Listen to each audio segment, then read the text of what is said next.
Good afternoon and welcome to the January 2026 meeting of the Greensboro City Council. We are going into a closed session first. Mrs. Thurm, would you please read the motion?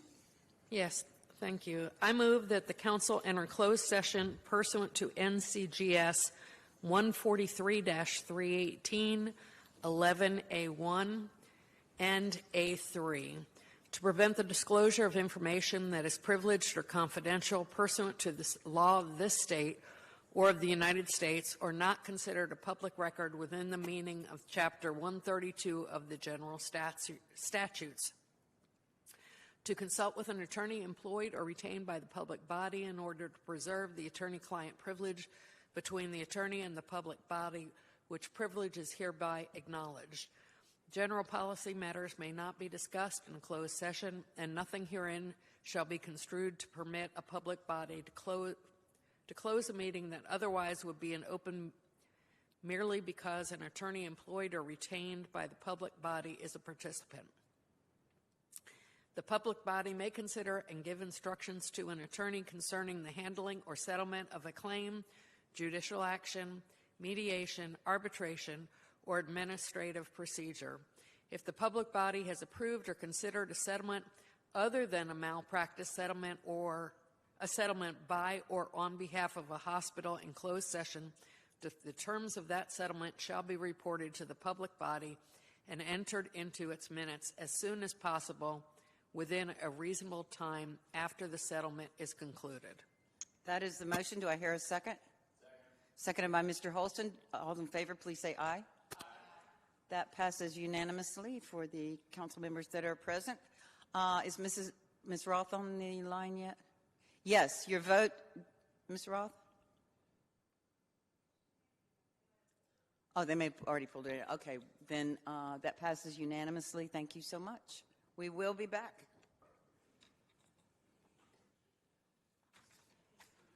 That's quite the mouthful.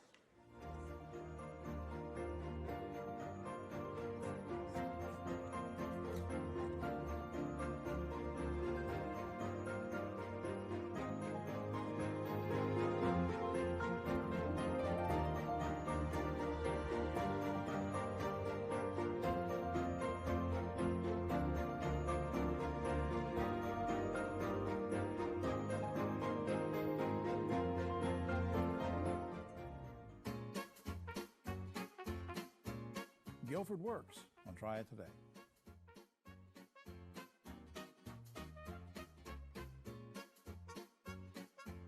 Hello everyone, I'm Jim Longworth and welcome to a special edition of Try It Today, coming to you from the Kernersville Auto Museum, as always. I call it special because we're going to devote the entire half hour to the good work and the good folks of Guilford Works. I'm going to tell you about that throughout the next 30 minutes, and we start out with Fred Henry, a good friend of ours, has been on the show before, Assistant Director for Guilford Works. Good to see you again, sir. Good to see you. Thanks, Jim. Fred, let's remind people, what is Guilford Works and what's the mission? Guilford Works is the Workforce Development Board of Guilford Works. We're one of 20 Workforce Development Boards from North Carolina that provide oversight for the NC Work Career Centers within our local area. We serve both employers and job seekers. Our primary focus is on youth, and most of the time, probably about 75% of out-of-school youth, but also those job seekers who may be dislocated workers or underemployed, looking through transition. Okay, they just got laid off or something. Laid off. Or somebody wants to make a career change. Or Exactly. And then the employers, because the employers, without those employers, we can't connect those job seekers to opportunities. Right. Now, what kind of, give me some examples of programs that you offer to job seekers in Guilford County. Give me a couple examples. Sure. So we offer training and subsidies for job seekers. A lot of times when folks who worked jobs for a number of years, sometimes their skills could be outdated. So we provide scholarships for those job seekers to get in-demand skills, but also connect with our local opportunities with some of the needs of our manufacturing or other sector employers to make sure they're a good fit. Other resources that are offered, maybe? Do you offer resources for folks in this position? Yeah, so when we look to support individuals, whether it's through training or job search, we provide what we call wraparound services. And these are services to assist individuals who may need transportation assistance or daycare or child care assistance so they can complete training programs in a timely manner. Now, who can access these resources? Is there a criteria for who can take advantage of the resources you're offering through Guilford Works? Yeah, there is eligibility criteria for certain programs. A lot of times with dislocated services, these individuals who have showed that they're displaced due to no fault of their own, they can come in and we work with those individuals whether they're filing for unemployment insurance and so forth, but also those individuals who may just need that extra hand holding to help them with career transitions, that we can connect them to training, whether it's through the local school or community college or other vendors. You know, people might be watching and say, well, that's nice, Mr. Henry, you know, helping the people that want to, they're job seekers, but what if somebody's watching who's a business person? How do you support the business community? Yes, so as businesses, we look at as two primary customers. We look at our businesses and our job seekers, but that businessman, that primary customer, we help them with their recruitment needs. But also we provide subsidies when businesses are looking to upskill their incumbent workers, that we can provide grants to support them to offset some of those costs. When we look at some of our work-based learning programs, we provide subsidies to the businesses to offset some of their onboarding costs. And tell us now, what we mean work-based? Work-based learning could be things like on-the-job training, or what we call work experience or internships or apprenticeships, that we work with businesses to customize those needs. And as we connect those job seekers, we hope to fill those opportunities by not only paying those applicants as they go through training, but also providing subsidies for those businesses. Yeah, and I think we hear stories about the fact that if somebody goes through this in work-based training or apprenticeships like you were talking, it introduces them to that industry, and maybe they want to stick with that industry and stay in the workforce, and that's an important part of it, isn't it? Just a few seconds left. Who or what led you to a career and an interest in a career like this? Well, I think it started for me initially just coming out of high school and growing up in the Piedmont Tri-area. I wanted to get in something like a HR, but actually going to grad school and doing HR and then getting into my second practical into workforce development, I saw that workforce development, I got to wear a number of hats, not just be stuck in the office, not only work with the employees, but also work with the community. I like our community, and I like to see the benefit of these programs serving our community, not only for families, but the economic growth of the Piedmont Triad. Well, and you do an excellent job with it too, and I'm glad of that we have you as a resource. GuilfordWorks.org is the website on screen, GuilfordWorks.org. I invite you to check that out throughout the program as you meet more folks who work behind the scenes to make all this work for the community. Fred, thanks for coming. Thank you. All right, we'll be right back.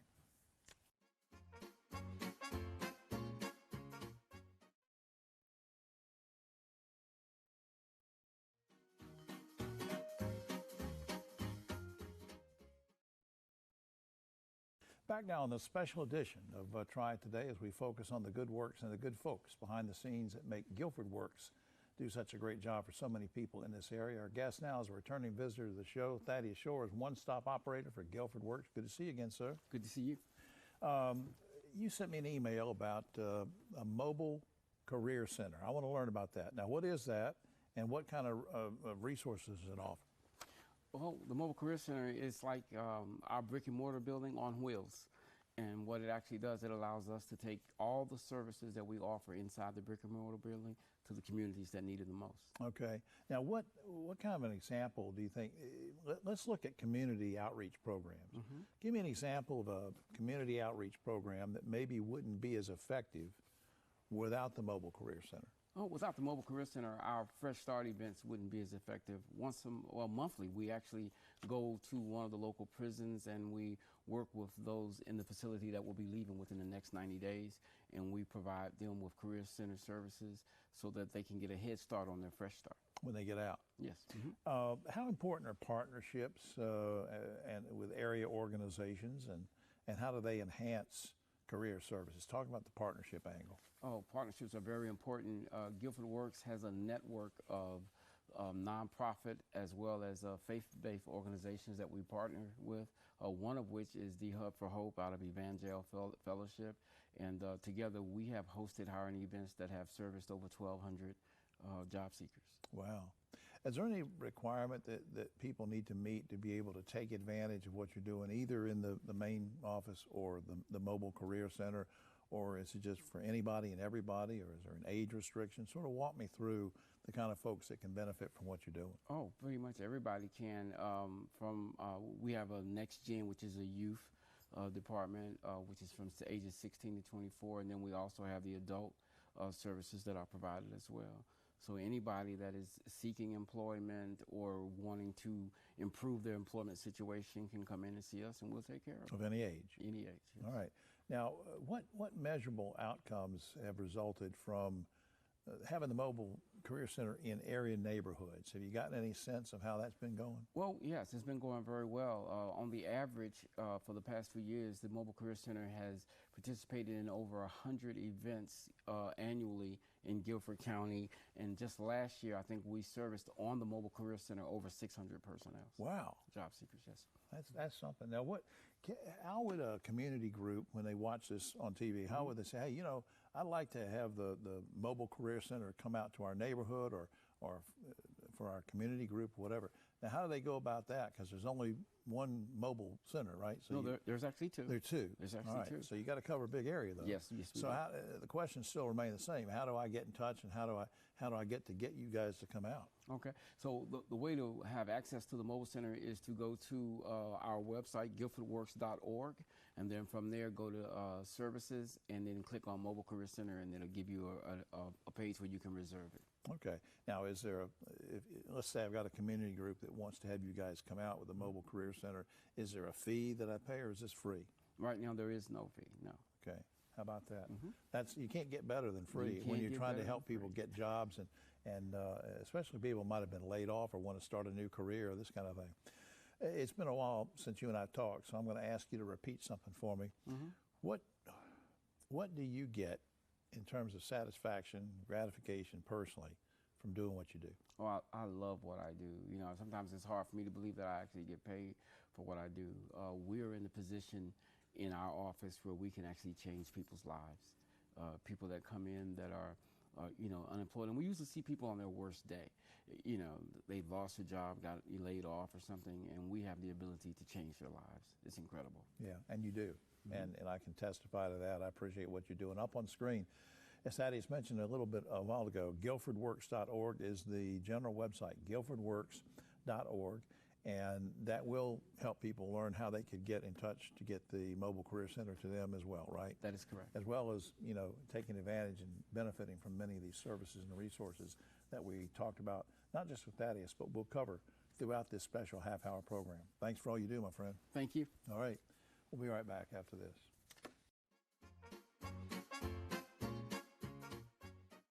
Hi, I'm Jim Longworth, reminding you that Try It Today also airs on GTN Spectrum Channel 13 and streams on WFMY Plus, free on Roku and Amazon Fire.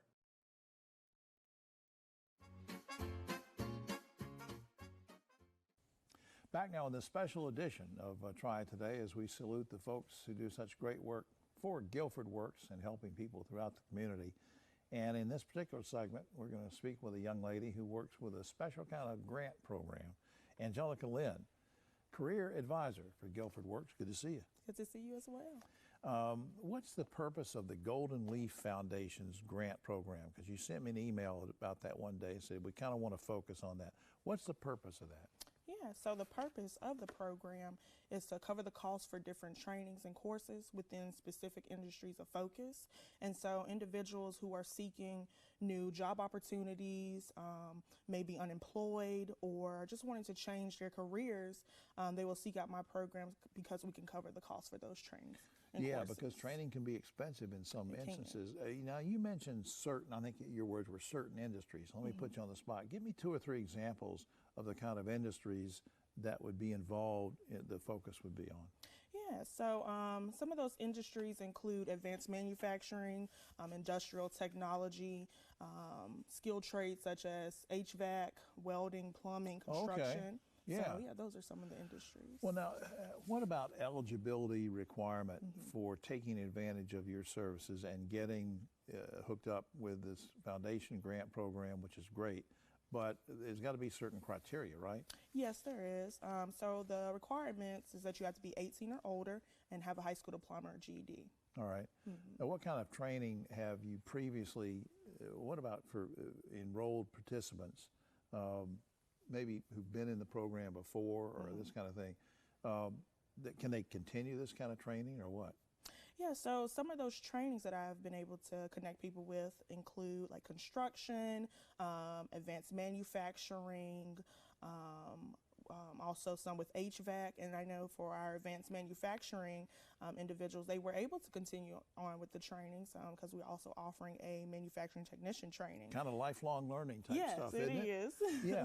Now let's say that somebody goes through the program, the training, they're fortunate enough to get a really good job. And I'm assuming that a lot of things you've been talking with me about are in-demand jobs, right? It is, yes. So when you're helping people, you sort of feel, I'm putting words in your mouth, do you feel sort of confident that there's a conduit for them to get some jobs? It definitely is. It is. Yeah. Now, let's say that they go through all this. Is that the end of it? I mean, do you never speak to these people, or is there any kind of afterward follow-up, or do you stay in touch, or what happens? Yeah, so I definitely try and stay in touch with my clients. And so after they complete the trainings, if they do not have any job opportunities aligned, we can connect them with different work experiences or apprenticeships. And also, as their career advisor, I can help them with preparing their resume, doing mock interviews to prepare for job opportunities. I also like to connect them with our NC Work Centers because we also have career advisors there that can assist them in their job search. And we also have things such as like Wow Wednesdays, which is an opportunity for clients can come out and talk with different employers that are tabling at our centers on Wednesdays. Is that every Wednesday? That is every Wednesday. Wow. And we alternate between our centers. Wow. Yes. Maybe at a recent one, let's just do some name dropping. What would be an example of a business or industry that might have participated in a Wednesday program? Yeah, so one company that I think of is St. John's Packaging. Okay. We also, when we had our career fair for veterans and civilians as well, we had Lenovo there, and St. John's Packaging was also They're great companies. I know you're talking about. We just have a few seconds left. What's gratifying to you about the work that you do? Yeah, seeing people's lives change and being able to take part in that. And also being able to just, guide them in their career searching. Right. So, well, they're fortunate to have you and doing what you're doing on that. Up on screen, I want to share this with you, guilfordworks.org. We're going to mention this throughout the half-hour special, but in each of our segments, we want to mention this and put up the website address, guilfordworks.org. That's important because I'd like for you to visit that website if you are wanting to change jobs or get a job, and maybe for the folks in the business community as well. Angelica Lynn, thanks for everything you're doing. Thank you. All right, Thank you young so lady. much. Okay. We'll be right back after this.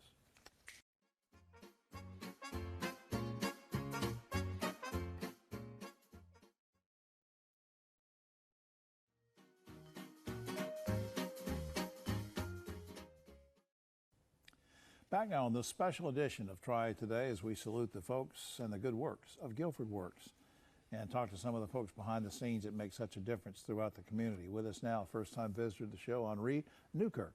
He's career advisor for Guilford Works. Good to see you, sir. How you doing? Where were you born? I was born in Fayetteville, North Carolina. Where'd you go to school? I ended up going to school at Parkland High School. Then from there, I went to Livingstone College. Okay. I received political science degree. From there, Winston-Salem State mass communications degree, and I'm currently at Morehouse College. All right. Now, you sent me an email about something called Connect Ed. Yes, Connect sir. Ed. What is that? So Connect Ed is a program. It is housed in Guilford County. Basically, it reaches out to low-income families. We support them in going back, and enrolling in programs like CNA, CDL, HVAC, manufacturing, things like that, so they can get extra training, so they can be in a better place in life. Right. Now, who's eligible for the Connect Ed program, and are there certain criteria they have to meet? Yes, sir. So we do look for you to at least have your high school diploma. You can only make $25,000 a year. So if you make $25,000 and below, you qualify for that. And those are the people that we are trying to target and, really help out. All right, let's talk about credentials and certifications, because in a lot of these things you're talking about, just about everything nowadays, there's got to be some kind of a certification involved for you to do it, become professional at it. What kind of those credentials and certifications are offered through Connect Ed? So with Connect Ed, you can enroll in CNA class, go through that training, become a certified nursing assistant, get a good job there. You can go and get your CDLs and then, go and get a great truck driving job or even open up your own business. You can get certifications in aviation, learn how to build planes, different things like that. So, we are there to help you get that done. I'm glad you mentioned that because the aerospace industry has just ballooned in this area Yes, lately sir. with all the folks coming in, Boom and Honda and everything. Aside from tuition support, what else does Connect Ed provide? So also with that, with the families that we target, sometimes they may hit a rough spot. So by them hitting a rough spot, we will sit there, we'll guide you. We may be able to provide you with assistance as far as transportation getting there. So we may offer you like a Uber gift card or something like that. There's also been times where we pay for uniforms, we pay for supplies, pay for books. I didn't know that. Yes, sir. Yes, sir. That's neat. Now, how much time is required to go through and complete like a credential program? So typically with our programs, we try to get you in there and we try to say between 6 to 9 weeks just to give a little bit of cushion. Right. So that way you get in there, you get what you need, and we get you back out here and get you going.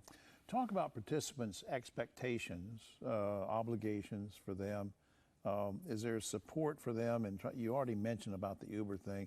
What kind of barriers can you knock down for them? Oh, so whenever it comes to like different type of barriers, like for instance, let's say that it's someone that they may have, an issue as far as child care and everything like that. We may be able to sit there and assist you with that. We may be able to, find some type of resource that may be able to help you as far as getting that type of care that you need while you do that class. And while you're doing that class, you're good to go. We got peace of mind. Yeah, we hear from moms of any age, especially young moms, saying, I'm sort of down on my luck. I have a young child, but childcare is too expensive. But I really want to go after this certification in, a field like you were talking about. And I think it's so good what you're doing to knock down those barriers. One last thing I want to ask you. Yes, sir. And I'm trying to ask a lot of folks the same question. What's gratifying to you about your job and the work that you're doing? I would say the biggest thing that I take from it is whenever I initially meet someone, seeing where they are right then, and then the transformation that has taken place in such a short time. You can see the confidence is there. You can see as far as their perspective on how life is there. And you can also see they now have a go-getter and I can provide. And that is the biggest thing whenever it comes to a person that can provide. Absolutely. Absolutely. Up on screen, guilfordworks.org, as we're doing throughout the program, trying to show you this website, which is very important. Hope you will navigate. It's very easy to go to guilfordworks.org. And to great folks, like all the folks we talked to so far, and Henri, I just applaud the work you're doing, and thanks for helping so many people. Thank you, sir. I appreciate you. All right, young man. Yes, sir. We'll be right back after this.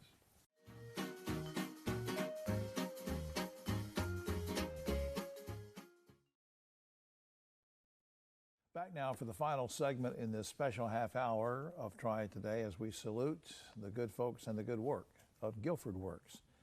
And our final guest of this half hour is Robert Carter Jr., who's Veteran Services with Guilford Works. Good to see you, sir. Yeah, great to see you, sir. All right.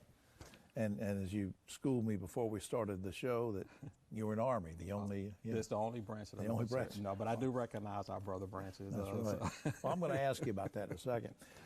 You sent me an email about something called the American Job Center. What is that? It's all the employment service centers that are across the state, across the country. They're called the American Job Centers. It used to be called employment offices or anything like that, but the original name is the American Job Center. One of the things that you wrote to me about, and I'm going to make sure I get this right, you said something about priority of service. Yes, sir. Now, what does that mean when it comes to veterans in the center? Well, any veteran that enters our American Job Centers, like NC Works, of course, receive priority of service. That means they are to go earlier or instead of non-covered persons when it comes to employment services. Yeah, because there's a lot of different kinds of transition that somebody coming out of the military goes through that other people don't, right? Yes, yeah, exactly. Tell me about this. You also mentioned something called Jobs for Veterans State Grant. Yes, sir. Now, what is that all about, and what's the purpose? Well, it's funded by the U.S. Department of Labor, and it's federal law that funds that are given to the states across the country, of course, to hire dedicated individual staff members to service our veteran population, eligible persons and of that nature. So, Right. When I knew you were coming over here today, one of the things I wanted to ask you, and I don't want you to tell me it's a stupid question because maybe it is. How do you define who a veteran is? According to the American Job Centers, when they come into the service, we define our veteran population of those who have served at least 180 days of continuous service, not including basic training or school. Not including basic training. Not including basic training or school.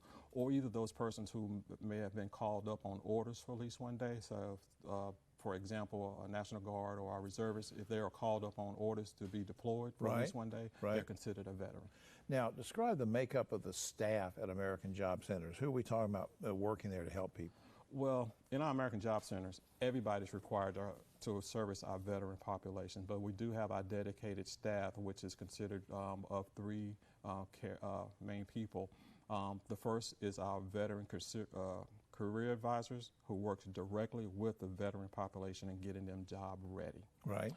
Then we have our veteran business service representatives, which is that goes out and work with our employers as an advocate to hire our veteran population. And then we have what is called a hybrid, kind of does both sets of jobs. All right, let me circle back to the asking about definitions again. Is there a difference between eligible veterans and eligible persons? No. Eligible veterans, of course, are veterans who served at 180 days, but the eligible person is considered like maybe their spouse. Okay, okay. That we also consider them eligible for our veteran program.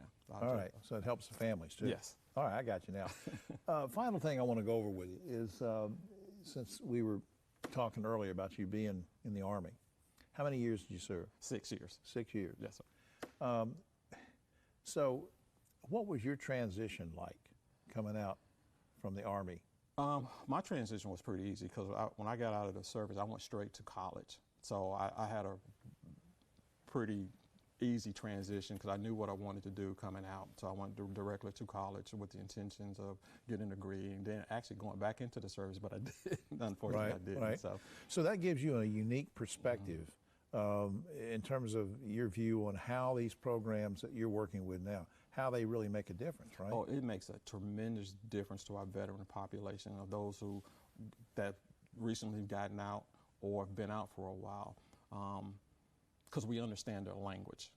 A lot of veterans are intimidated or to go to these employers, and because of the language barrier is different because we're using acronyms and military talk. And then from the other side, the civilian world don't understand the language that we use in the military. So it's a tremendous difference.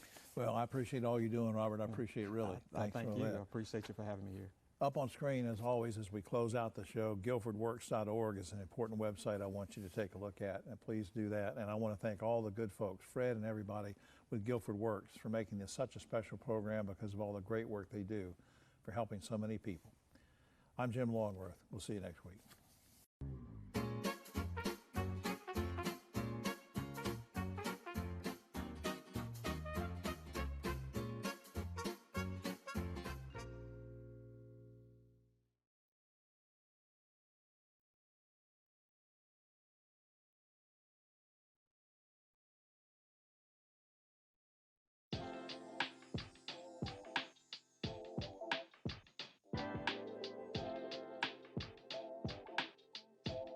Welcome to the Pines, located at 230 North Elm Street inside of the Renaissance Plaza. We offer an all-day brunch menu featuring our newly added shrimp and grits. The Pines is found between LaBauer Park and City Center Park, so people of all walks, backgrounds, dogs included, are welcome. Again, we are the Pines found inside of the Renaissance Plaza across the street from Tanger Performing Arts Center. Find us on Instagram at The Pines NC, website thepinesnc.com.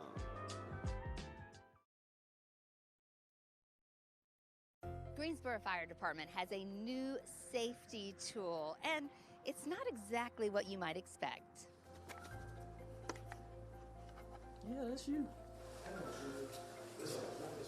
Sean, tell us about Natty. She is right now a 5-month-old golden retriever. She is going to be the fire department's first therapy dog. Right now she's just a puppy, no training, but she's already providing some therapy relief to people. She officially goes off the training on the 19th and for 30 days, and she'll be back and then be put to work. Why was this a decision to have a therapy dog? We really put an emphasis on mental health and mental health to firefighters, and she's just the next step in that. She's just another tool in the toolbox. Just something that we're really trying to do and think it's going to be very beneficial for her. So mostly for firefighters or for public? Yeah, this is going to be for the department, for firefighters, for any kind of critical incident, stress debriefings, peer support, that type of thing. So already she hangs out with you. She comes to work with you every day, right? She goes Every home day. with you every day. She does, and she has plenty of visitors every day and just brings smiles to everybody. So. Yeah, she's already providing therapy, even though she's had no training. 100%, yeah, and she's doing an awesome job at it. She's very well behaved. Her demeanor's very good. She hangs out during class, and she's awesome. So how will she be trained, and what happens next? So she goes off to a therapy dog training in Charlotte, and when she comes back, if she is needed, hopefully she's not needed for anything major, but we all know that with this job, things happen, and eventually she will be needed, and when she's needed, she'll be here for whoever needs her. So she'll still come to work. She'll be just ready to stand by somebody's side, to be gentle. She'll walk with you and be accustomed to people and all of that. Yeah, she loves people, as you could probably already tell. I mean, anybody she comes in contact with, she runs up, tail wagging, wants to be pet. It's almost to the point now where if you don't speak to her, she's like, what's going on? You know? So yeah, she'll be here with me every day, and anytime somebody needs her, she'll go where she's needed. Have you worked with a therapy dog in the past? I have not. This is the first time, so this is all brand new, all learning experience. I do love dogs. My family loves dogs, so she fits right in with us at home, and everybody in the department seems to love dogs too, because everybody, everywhere I go, if I don't have her with me, they're asking, where's she at? So. Yeah, you're like, hey, what about me? Right. Yeah, you like me too, right? It's just like when you have a kid. It's all about the baby. It's not about you anymore, and I'm perfectly fine with that because that's what she's here for. How have you seen dogs really make a difference in a situation? They just bring just a sense of relief and calming. And studies have shown that they help lower stress and anxiety and blood pressure and those type of things. And even though she's new to us, this is not a new concept. There's many cities around that are already doing this with proven effects. So we're just getting on board and heading down that same road now. Yeah. And tell us about her name. Her name is Natty. We kind of wanted to name her something either after the fire department or after the city, but obviously Nathaniel Green is big for the city of Greensboro. But Nathaniel wouldn't have been good for her, so we shortened it up, and Natty just seemed to fit. And what do you hope that she does for the department? I just hope she does her job, that she just brings smiles to people's faces, and if there is a time where somebody needs just a little stress relief, anxiety relief, hopefully she can be there and help that situation. That's the ultimate goal. If she can just help one person, then she's done her job, but I have a feeling she'll do more than just one. Natty's going off to training for a few weeks, but even when she comes back, likely you won't see her, but you'll know she's working hard behind the scenes to keep the people keeping you safe too.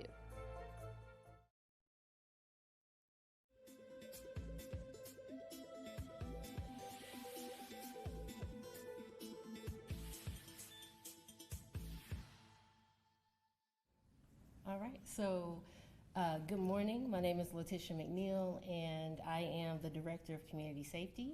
And I'm here today with my partners from the Greensboro Police Department, Chief John Thompson and Assistant Chief MJ Harris.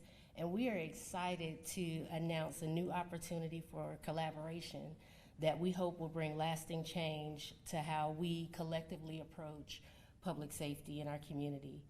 This new group will be a way to work collaboratively to address issues within our city using data-informed community engagement approaches. 3 years ago, myself and Chief Thompson were sitting in a conference room in Tulsa, Oklahoma, and we were thinking about ways that we could address issues in our community and more holistically. And we realized that our departments were just pieces of the puzzle. And to building a safe community, we needed to make sure that that we incorporated multiple stakeholders at the table, not only to hear about the problems, to articulate the problems, but also to bring solutions and to be in on sharing the responsibility on making those solutions happen. And after researching many models across the country for collaborative meetings, such as the Newark Public Safety Collaborative, Omaha 360, and the St. Louis Collaborative, among many others, we worked as a group to develop our city's new approach to address issues related to public safety. And at this time, I would like to turn it over to IVG for more information.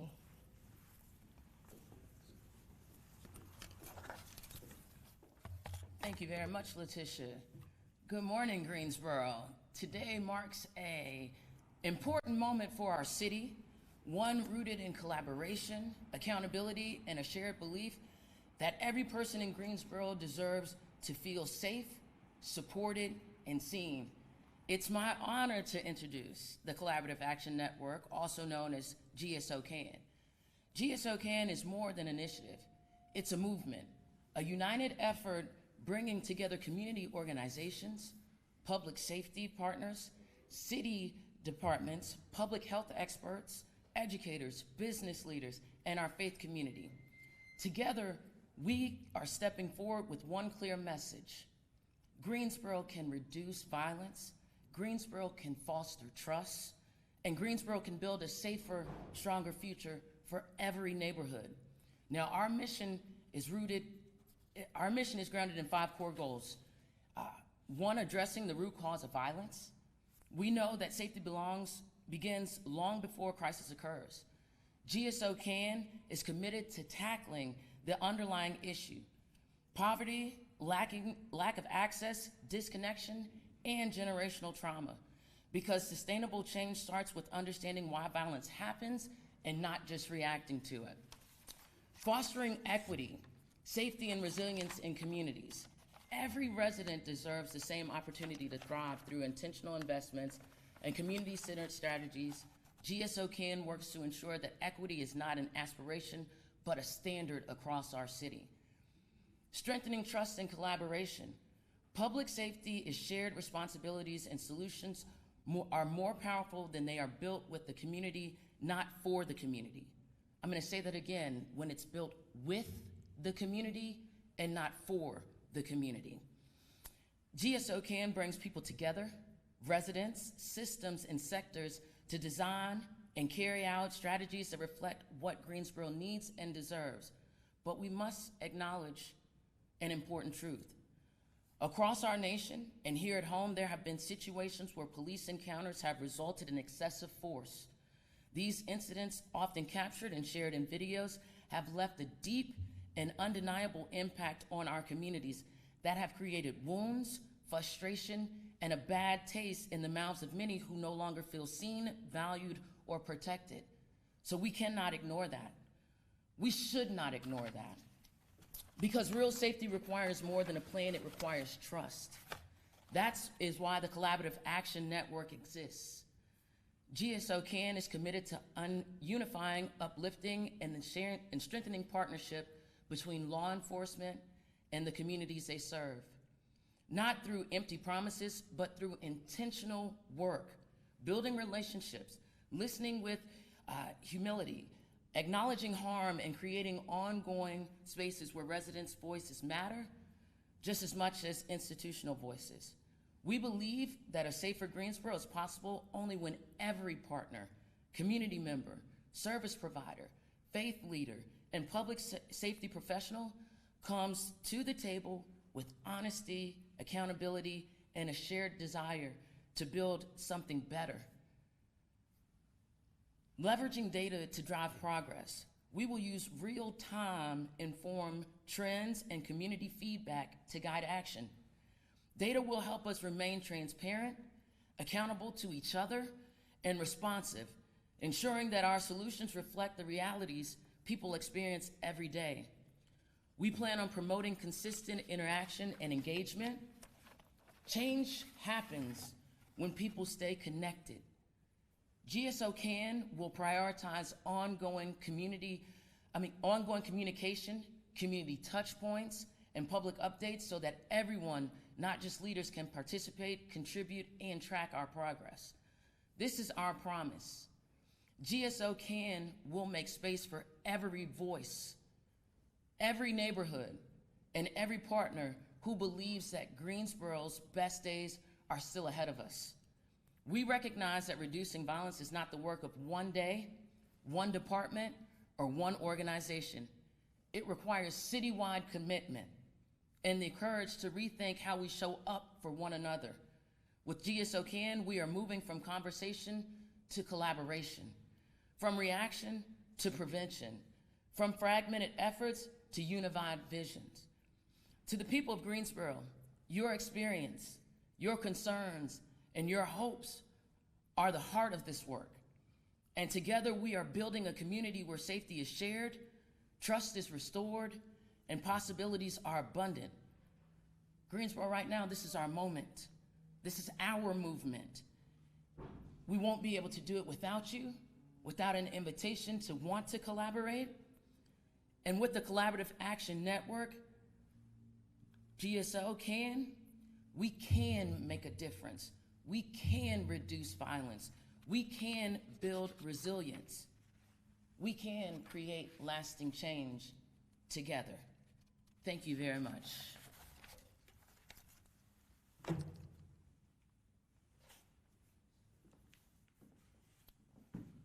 Do we have any questions at this time? A question for me, Elizabeth with ABC 45. I know that in the past there's been organizations that have come together with the city. So how is this different from that, or is this just an extension of that? Yeah, so this is different because first, this is an invitation for everyone to come to the table. This isn't something where it's a select few, it's choice organizations, that's not what we're doing. We are inviting everyone to have a seat and to value all of the voices at the table.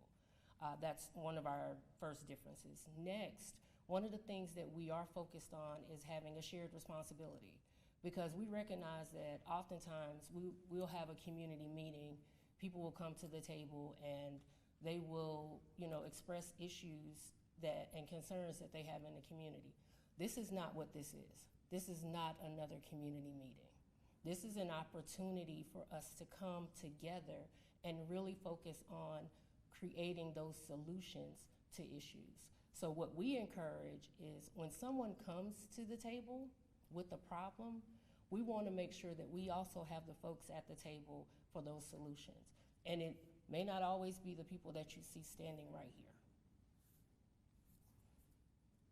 Do you have any data-driven goals in mind to cut a specific number at a specific time? Do you plan to reduce violence in a specific way, or are there any data-driven goals that you have based off of what you've seen so far? So we did not set a goal as a group yet, because this is a collaborative effort. We want all the community at the table when we start setting what those goals look like, because oftentimes we can set a goal and then we're the ones who are held accountable to the results. But because this is about shared responsibility, the goals will be set by GSO Can, and the responsibility for making it happen will also be on GSO Can as an entire collaborative. When do you, I know you said it's not another community meeting, but at some point you do have to meet. So when will GSO Can meet? Is this something that's open to the public, or how does that work? Yes, so this press release or meeting is an opportunity for us to issue the invitation. That's what this moment is, the invitation to community to join us. Our first meeting is January the 8th. And that's going to be at 4:30 at Barber Park Event Center. So that's the invitation for community to show up to that first meeting. So we'll have ongoing meetings, and then we will have monthly meetings that will give an opportunity for an overview of where we are in progress. I guess another one for me. How important is it to have this collaboration aspect, especially from the police department's perspective? I think it's important from a police department's perspective, is because we are the first responders. We normally are the first on scene that encounter people who need help. The difference is, and with this collaborative is, what we've known for time is that police can't solve the issue alone. So we might identify that issue. If it's not a criminal issue, we're unable to deal with it. So we're asking the community to come, an intentional collaboration to get to the root cause of those issues, and that might hamper slow the police response. It might cure the issue so police don't have to respond. So it's important that we support this effort holistically, come together with the community, and just be a partner and a driving force in it. I'm sure that this has taken a while to, plan. So what has made y'all decide to do this now, and when did you guys start planning for this? So from a police perspective, last year we saw a spike in violent crime. We held some community meetings across the city, and there was an overwhelming response in the audience of service providers who were asking for some form to bring everything under one umbrella to help solve this issue. And through that, while we were hearing those community partners talk, this was in motion. So it solidified that we were moving in the right direction, and here's GSO Can. I keep looking, I'm sorry. No, I was just gonna say, I keep looking over at Chief Thompson because I'm just thinking about the time that we spent in Tulsa, and we were, just sitting, really talking about how do we do more, how do we make sure that we bring other partners to the table. And I think having the experience of learning about other collaboratives across the country, going and visiting some of those other cities gave us an opportunity to really be able to develop what we want to do here in Greensboro. And I didn't know if you wanted to say anything about that. So I'm really excited about this program, and it's one of the things that it may cause me not to retire. It's that exciting, and this is a program that over the last 3 years, it can't be forced. It has to happen when the community is ready, when they want to engage, when they want to be involved. And it has taken a lot of work over the last 3 years to get to a point where we were ready as an organization, the Community Safety Department, the city, and as Chief Harris mentioned, waiting for the right time for the community to be ready. And I think that's why we're here today, because we feel like we're at that point where this program has the opportunity to be extremely successful in our community. As a police organization, as a city, as a community, I think we're ready to move forward and take that next step and really make a significant change in our community. Not just looking at how do we reduce violence in our community, how do we make our community safer overall for everybody in the community.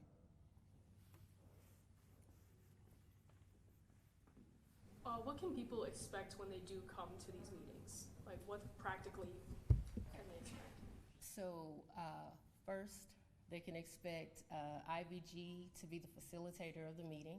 So she will be the person who is helping us to guide the meetings, and they can expect to have the opportunity to express issues that they may have, but also be able to be connected with partners in the room who can bring actionable solutions to those problems.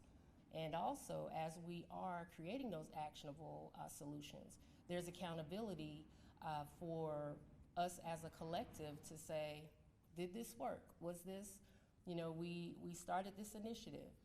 This happened. This organization stated that they were going to do this. This department stated that they were going to do that. So Ivy will be able to put it up on the screen and say, okay, where are we? Did this work? Yes, it was great.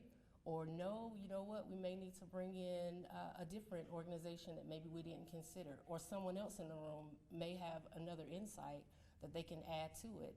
And then we go back and we come yet again, and Ivy's like, okay, well, here it is. This is what worked. This is how it was. So having those opportunities to not just come and just talk about what's wrong, but really talk about how we can make it right together.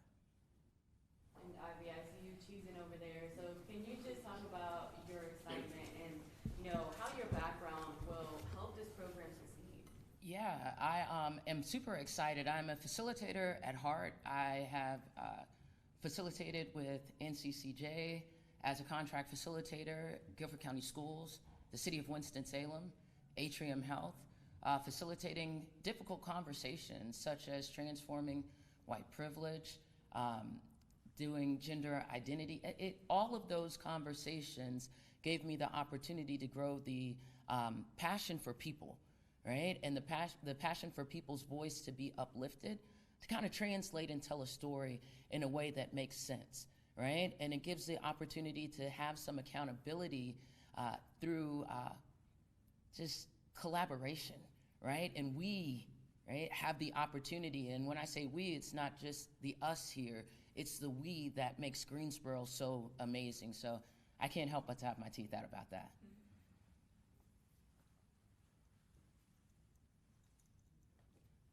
Is there anything else that we didn't ask you that you guys think is important for us to share with viewers?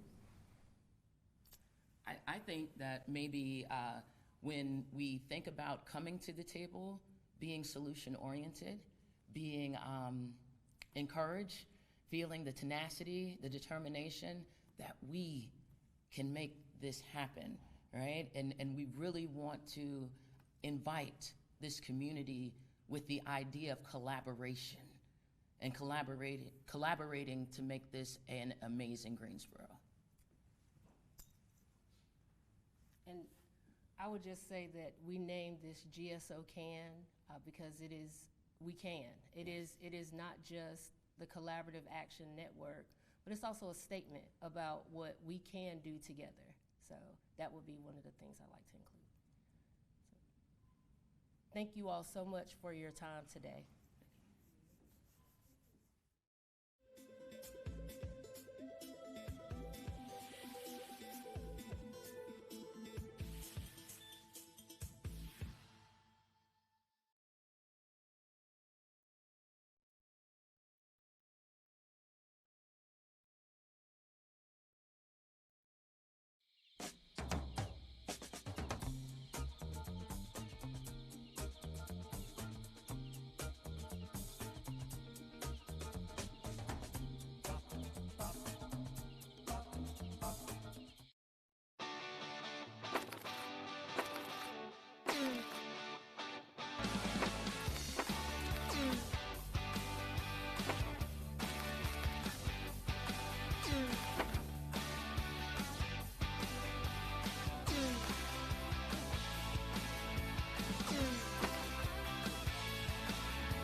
Hi everyone, I'm Mike Romano and welcome to a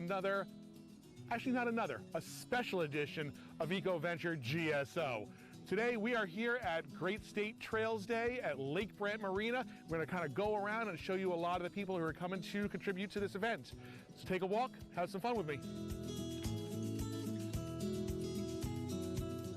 So like I was saying, we're out here at Lake Brant for this fun, beautiful Saturday event, and we are going to meet some of our guests who came out to hang out with the public, show some people around, and kind of commemorate this fun day. So, hello, good sir that I've never met before. What's your name? What's going on, Mike? My name's Evan. Oh, Evan, hi. Maintenance supervisor over Trails and Greenways. Wonderful, great. Thank you for coming out today. I see you have an assortment of fun toys and things out here. Yeah. So can you tell me, A, why you're out here today and what are you going to show off for us? Well, yeah, so we're out here just representing the Trails and Greenways. We're obviously maintenance out here. We've got a few of our toys like our backpacks with our chainsaws. This is stuff we carry around for storm damage removal. We got a few ATVs and pieces of heavy equipment that we use to keep the trails safe and clear. That's awesome. That's great. And you seem to have a whole array of things to just make sure your job is as safe and smooth as possible. Absolutely. Absolutely. Well, thank you for bringing it out here. Is there anything you want to show off to us? See if we can hop on the dingo if you want. Yeah, that would be great. I'd love to do that. Runs. Thanks. It's awesome.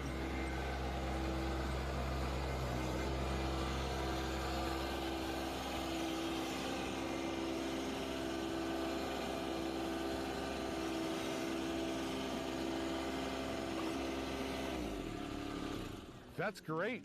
No wonder you guys do such a great job keeping our trails clear and good for everybody to hike down. Yeah, so absolutely. Awesome. Thanks for coming out today, buddy. Thank you. Much appreciated. I'll catch you later, all right? Good, man. Thanks.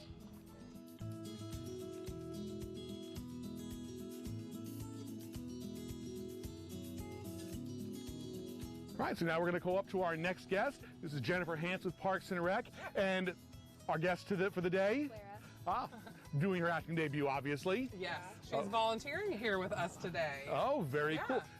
So Jennifer, please tell us a little bit about why you're here and contributing to this fun event. Yeah, so I'm our community engagement coordinator with Greensboro Parks and Recreation, and so one of the roles that I have is coming out to events and supporting, but telling people about all the really awesome things that we have here in Parks and Recreation. Like volunteer opportunities? Volunteer opportunities for all ages. We are always looking for volunteers. We also are so excited to be out here, and I mean, what better view do we need than this? I'm over here, but thank you. I'm sorry, what better view do we need than this? Appreciate it. But it's just really exciting to be out here and highlighting our lakes and all the things that Mikey and his amazing staff do for our department and for our community. You know, we have opportunities where people can just hang out and sit at the hammocks or go out on the lakes, visit the creatures on the eco bus. Every once in a while he brings a spider just to scare me because they're horrifying. Scary. Our trails crew, I don't know if a lot of people know, we have 3 full-time trail staff that maintain over 100 miles of trails. So they really just do amazing work and sort of highlighting what they do today.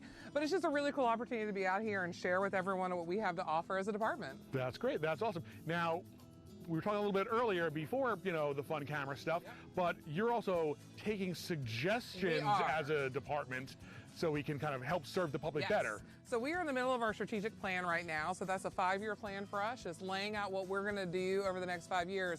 And it's really easy for us to come in and go, Mikey, here's what you need from us as Parks and Rec. But that's not what we want to do. We want Mikey, we want you to tell us what you need from us. And so this is a really cool opportunity for people to come and just tell us about the different types of programs and facilities that we offer and what's important to them and their family. Okay, great. Like having a soda fountain in the office? I mean, that'd be pretty awesome. Okay, but we're talking more programming. We're talking more programming, facility in general, you know. I mean, we do have like a ride-in option. So if that soda fountain is important for you, there's actually a little boy here earlier that wants a waterfall. So, I mean, you know, you can get one at the bog, but that's the only one we have. I can't say that I don't second that motion. I know. I might we have to write that one in and see if We'll we can write make it it happen. Awesome, cool. Well, thank you, ladies, for being out here today, and I really appreciate it, and hope it's a great day for you. Yes, thank you. Awesome, thanks.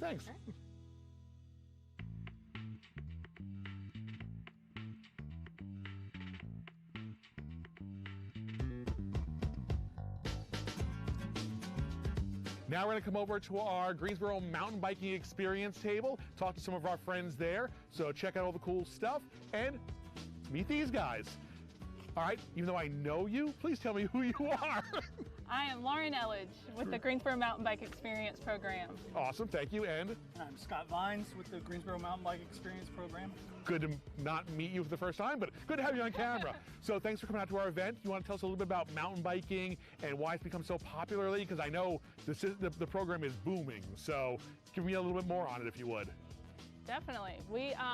Our goal is to introduce the awesome sport of mountain biking to our Greensboro and area residents, and we have a large focus on youth as well as anybody that just wants to learn about mountain biking. We have bikes from toddler age all the way through and up, and we run programs.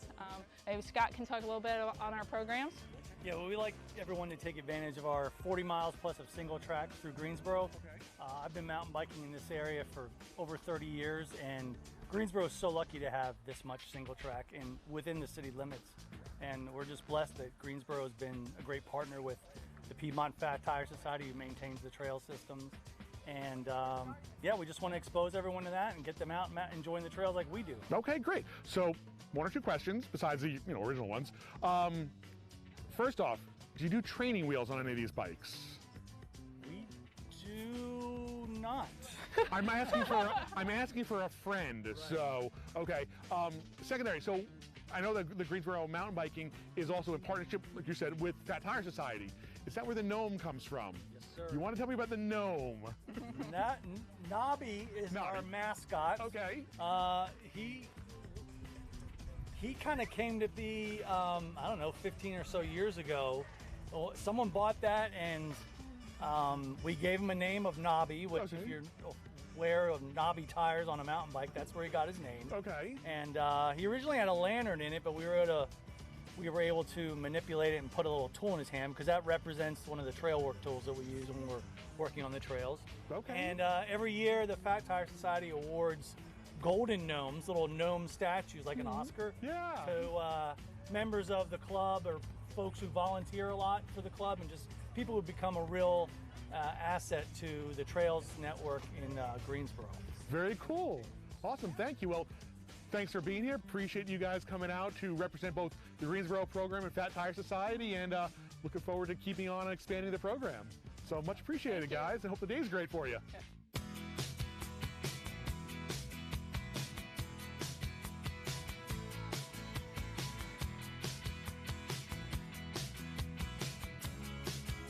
All right, so now we get to talk to one of our friends from Get Outdoors who are nice enough to come by with some of their amazing boats and show some people how to kayak and how to try out some new fun stuff. So, hi.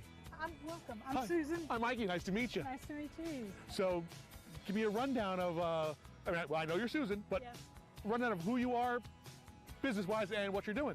So Shop Get Outdoors Pedal and Paddle is on Gate City Boulevard, just east of the Coliseum. And we rent and sell kayaks, paddles, all that stuff. And so we do demos. We bring boats out, let people try them out, and let them get used to them and see what they like. It's great. I know we've done demo days out here and some of the other lakes as well. And you guys are always amazing and have some of the nicest toys I've ever seen. They bring a lot of good toys. Oh, they do. So you're already getting people out on the water, I can see. Right, there's people out on the water, and these are the boats that we brought. That's down. So Will Seeley is the owner-manager of Shop Get Outdoors, and he has all kind of boats that he sells, and he gets demo ones, and we bring them out and people paddle them. That's great. That's awesome. And then if they decide that this is the boat for them or they like it, they can talk to you guys in the store and bring it home, that kind of thing. And that's amazing. And that's great that they can try it out versus, I think I like it, but it's not the right one for them. You guys do a lot of work to make sure that's the right boat for them. Yes, we want to get people introduced to it, then we help them pick one out. I mean, that's great. These are all really nice boats, though. I think the one with the super cushy seat is calling me. Okay, well, you know, we need to get you out and get you to try it. I can do that. That's not a problem. As soon as we're done with all the fun filming stuff, I might have to go out in the water and run amok a little bit. I would love to. So, well, thank you. Thank you for being out here. Thank you for coming to support the event, and thank you for everything you do to get people outside and enjoying nature. All right, so great. it was wonderful meeting you, Nice and meeting you you. too. Thank You have a you. wonderful day. You too. Thank Bye-bye. you. You too.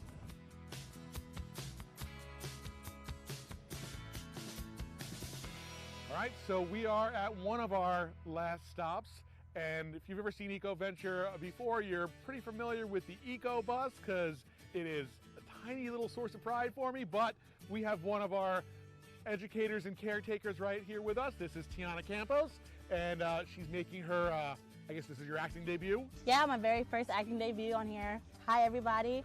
If you guys want to follow me onto the bus.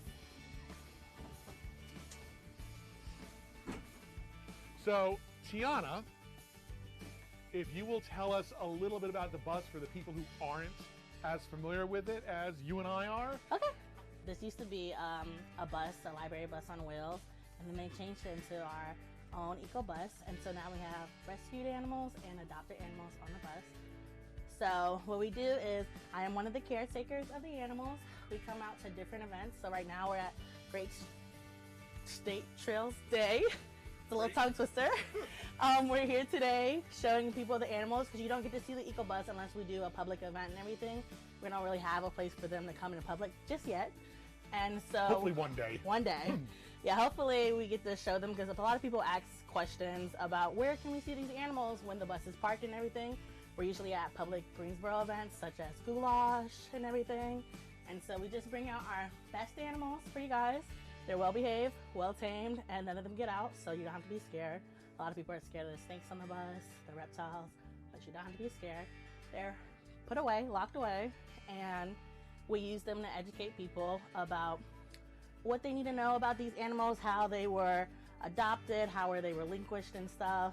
And so a lot of people think that they live in these small enclosures, and we are not animal abusers, you guys.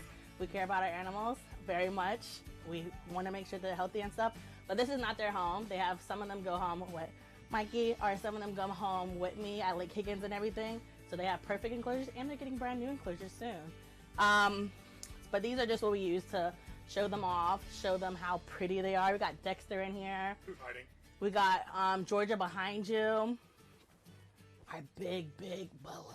Careful, our director slash cameraman is a big fan of the snakes. Yeah, love them. Oh, Espresso. Come to Espresso. Australian spotted python. A rescue. Look at that, darling. You get it? Yes, Okay. thank you, thank you. So Tiana, so we basically, the bus isn't always just parked here. We go out, we go to, like you're saying, the different events. We also go to schools, yes. Scout troops. We do a lot of autism programs so the kids can see them. But yeah, we're at different places. We've been to libraries before. We've done stuff for the mayor. We're like everywhere. Wherever you need us, we can go to Reedsville. We're pretty far. Okay, cool. Thank you for coming out to You're welcome. Great Trails State Day. Great Trail State Day. What a tongue twister, you guys. Right? We didn't name it. Yeah. So thank you very much for coming out and bringing the bus and taking out. care of the animals for us. Yes, thank you. Yep, no worries. We'll see you soon. Bye. Hey everybody, so in addition to the Eco Bus, I want to introduce you to another friend of mine. Everybody, this is Trisha. Hi.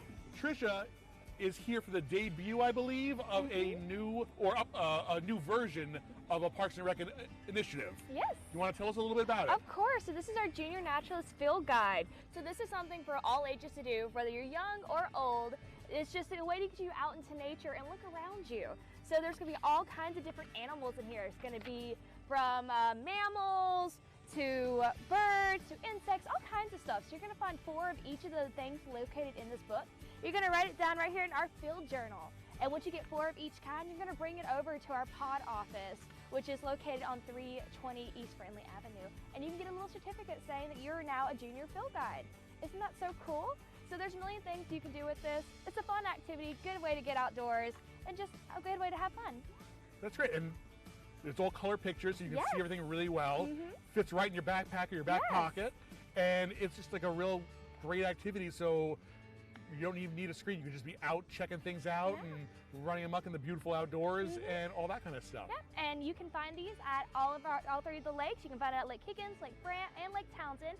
And here soon, online. Right now, this is our debut, so we're still getting everything, worked out. But here soon, it'll be available for everyone.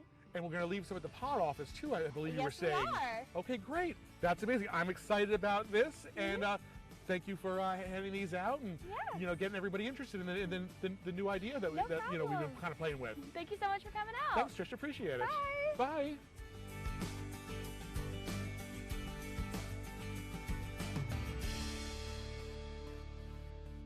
Okay, guys, so you're probably wondering where Crystal is because she's always on Eco Venture with me. Well, she had a little bit of a different kind of a job today, and here she comes now. She has been doing hikes today to commemorate this event. How was the hike? The hike was amazing. Excellent. Just want to let you know, if you look to the right a little bit, we could not do an Eco Venture without you, so I had to make sure you were part of this. All right.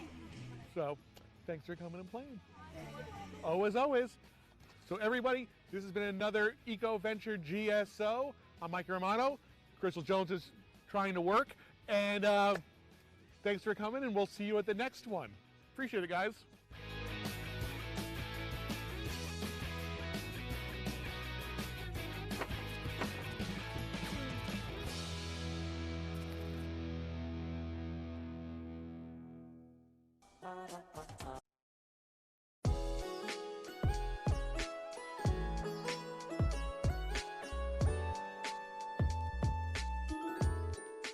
Welcome to Savor the Moment Dessert Bar, located at 124 North Davie Street in downtown Greensboro. We offer many desserts ranging from parfaits, cheesecakes, and coffees. Our most popular dessert is our trademark crunch cheesecakes. Along with our delicious treats, we offer additional space for hosting various types of events, and we are available for dessert catering. Again, we're Savor the Moment, located at 124 North Davie Street in downtown Greensboro. You can follow us at Savor the Moment Dessert Bar on all of our social media platforms.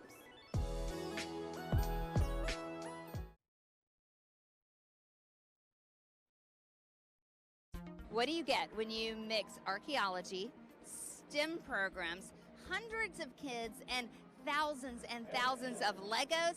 You get the first Lego League North Carolina State Championship.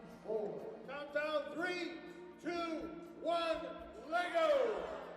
Hensley, what do you like about Legos? I enjoy it. I enjoy playing with them, and it's really fun, yeah. Savannah, what about you? I like building and that I can do anything I want with them. Yeah, so what makes you most proud when you do Legos? Legos, when I have a goal and I want to build it, that I achieve that goal and build what it wants. What is Lego competition like, Hensley? It's pretty fun, kind of nerve-wracking, but really, I mean, you just got to give it your all and do your best. What's it like working with a team on a project? It's nice that you're not by yourself and you have other people to support you, and it's so many different ideas that you can combine and make into one big idea. All right, Savannah, what do you want to do when you grow up? I want to be a surgeon. Love it. How about you, Hensley? I want to be a professional soccer player. So, Corey, what is this that's happening here today? This is a wonderful event. So today you are at the North Carolina First Lego League Challenge State Championship, where we have 66 teams from across the state who qualified to be here through qualification events that happen throughout the FLL season.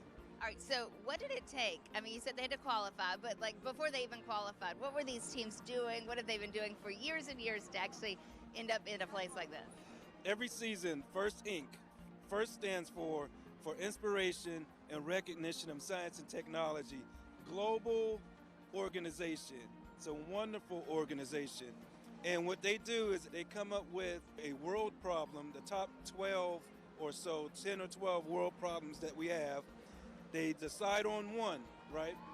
And then across the globe, they announce what the theme is according to that problem or challenge. And then it's the responsibility of the kids to come up with, even though the key word is robotics, right? That's attraction. They have to do research for First Lego League Challenge. They do community outreach, community engagement, and everything is focused on that one theme. Like for this year, for instance, it's archaeology and how can STEAM or automation and robotics help improve archaeology. Hello, we're the Darth Rappers and we're from Cary, North Carolina. All right, what grades do we have represented here? We are all in 8th grade, and I'm in 5th grade. 5th grade, awesome. Okay, so tell me what brought you here today? Just a passion for STEM and learning new things. And tell me about the problem you're trying to solve. We're trying to solve the problem because archaeologists spend ages excavating sites where like the artifacts and all the buried walls are just in one singular spot. But in order to solve this, they need high-cost technology, which they can't afford due to low funding.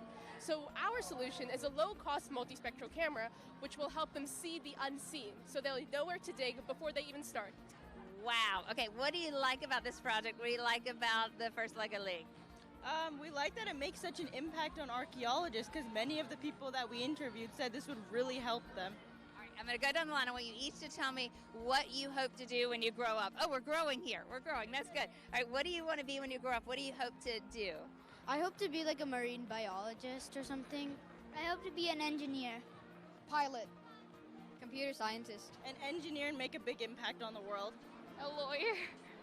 Engineer. A pediatrician. An aerospace engineer. That works for NASA. That works for NASA. Wow. The kids grow internally. It's not just learning the technical aspects of FIRST. It's learning how to interact with each other, how to communicate with each other, how to understand that if they have a challenge when they're trying to program their robot, trying to build their robot, complete their research, learn from that challenge, which they do. And then the next time that challenge appears, they already know, say, wait a minute, I'm familiar with this, so we'll take a different route. And it's so amazing to see the kids educate themselves and grow as a person. Nathan, when did you do your first Lego set? Oh gosh, my first Lego set was, I was little.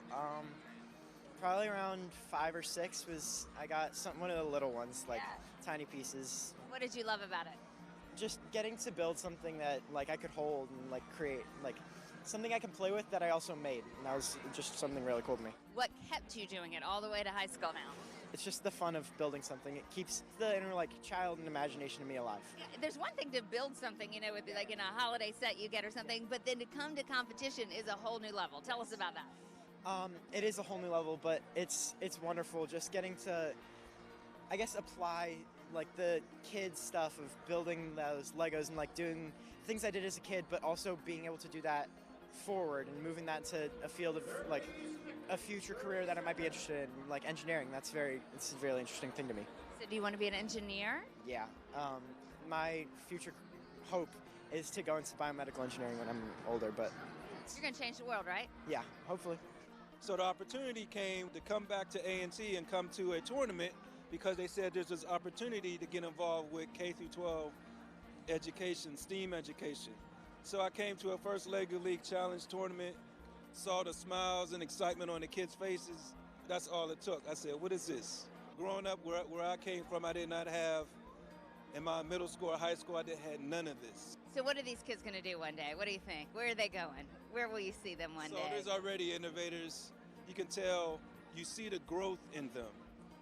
From when they're participating in first Lego League when they're young to when they get to even first robotics competition, first tech challenge when they graduate high school and they go to college. The last 3 years, I had people coming to my office, students, and saying, Dr. Bennett. And I was like, okay, who are you, right? And they tell me their name, and I'm like, wait a minute, you was on this team that many years ago? And it's so exciting that they get involved in STEAM and undergraduate degrees and master degrees and PhD degrees, in part because they was a participant in the first programs. Get your build on. Find out more about the First Lego League by searching them online, First Lego League NC.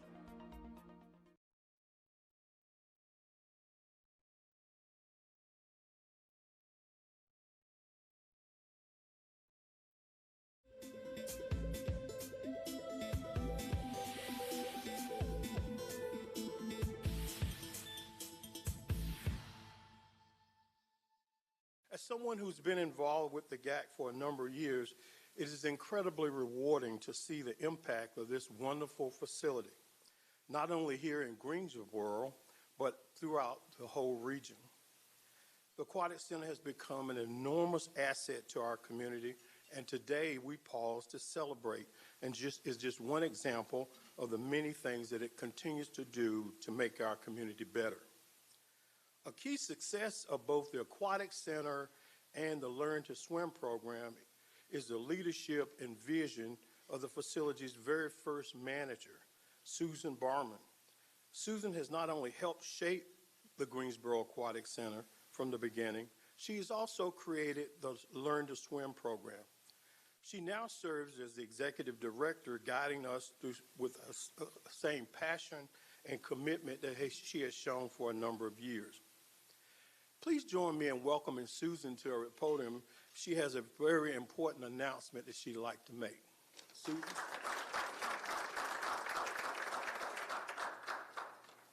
Thank you, Larry.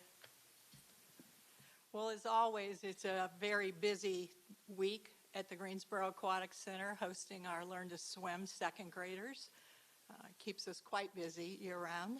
This week, we're hosting Joyner Elementary School, and Joyner's one of 54 planned schools for this year.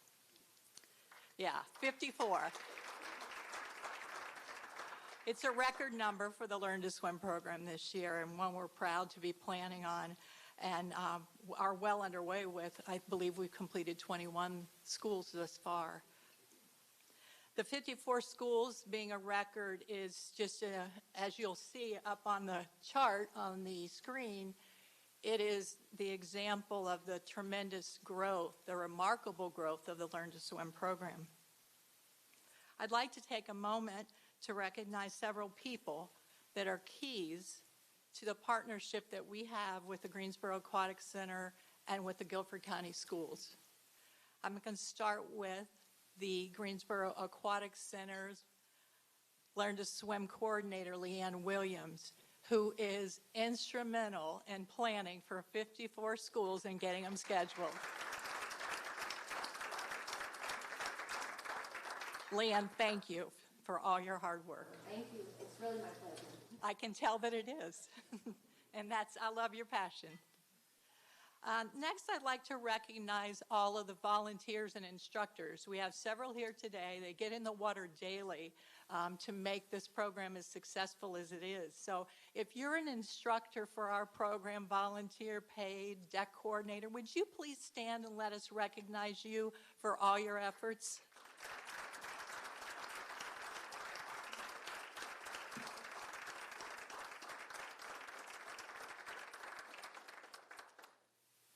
And I don't see her. Is Becky Hayslip here? Becky is with Guilford County Schools. She's our liaison for the program, and we greatly appreciate all that she does to help make this a cooperative effort so successful. We could not ask for a better partner to work with at Guilford County. Thank you, Becky. So we're gathered today to announce the recipient of the 4th annual T. Diane Bellamy Small Learn to Swim Instructor Service Award. This award is named in honor of Guilford County School Board member and Greensboro Aquatic Center volunteer T. Diane Bellamy Small. And this award recognizes an individual who has provided longtime support and commitment and dedicated service to our Learn to Swim program. I'm honored today to be able to announce to you that the instructor this year is Alan Parson.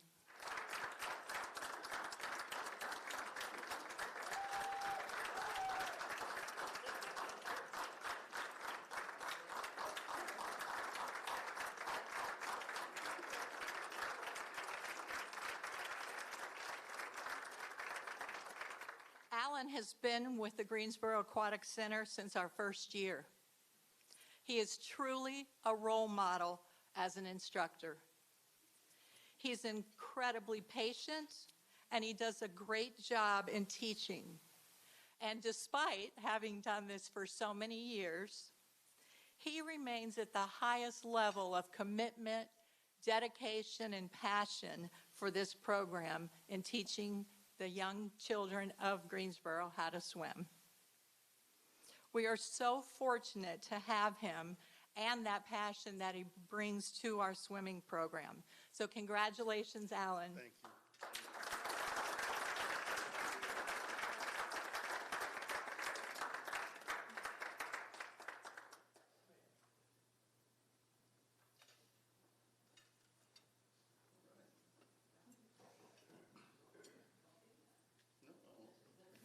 First of all, I want to give my thanks to the Lord Almighty, our God, who made this possible for me to be up here accepting this award.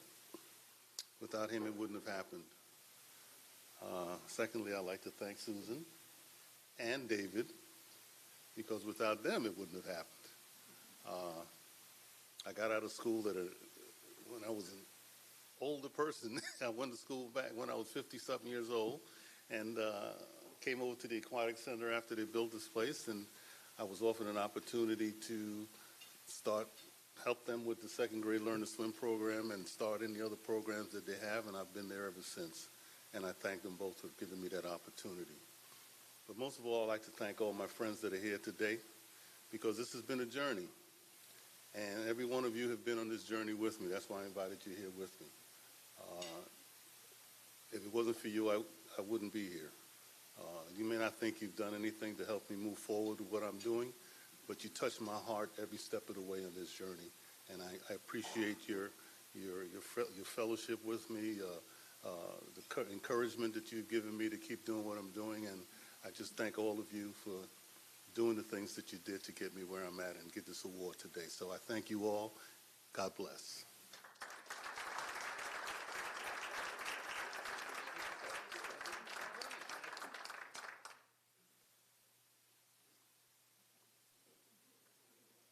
Thank you, Alan, and congratulations to you again. Before I invite our next speaker to the podium, I want to take a moment to recognize the previous winners of the Learn to Swim Instructor Service Award, and that includes Jamie Miller, Lisa Key, and Mike Leonard.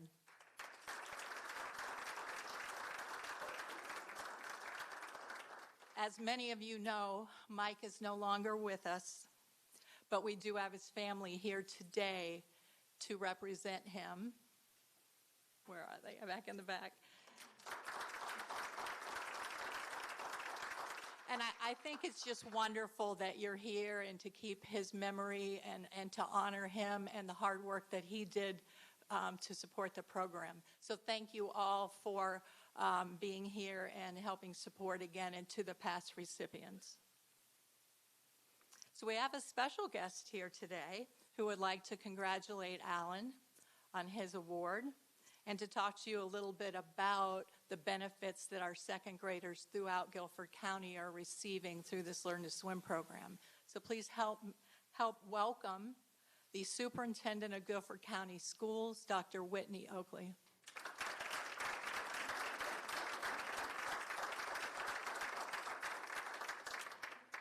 I was sitting right next to him, and he didn't know I got to come tell him congratulations.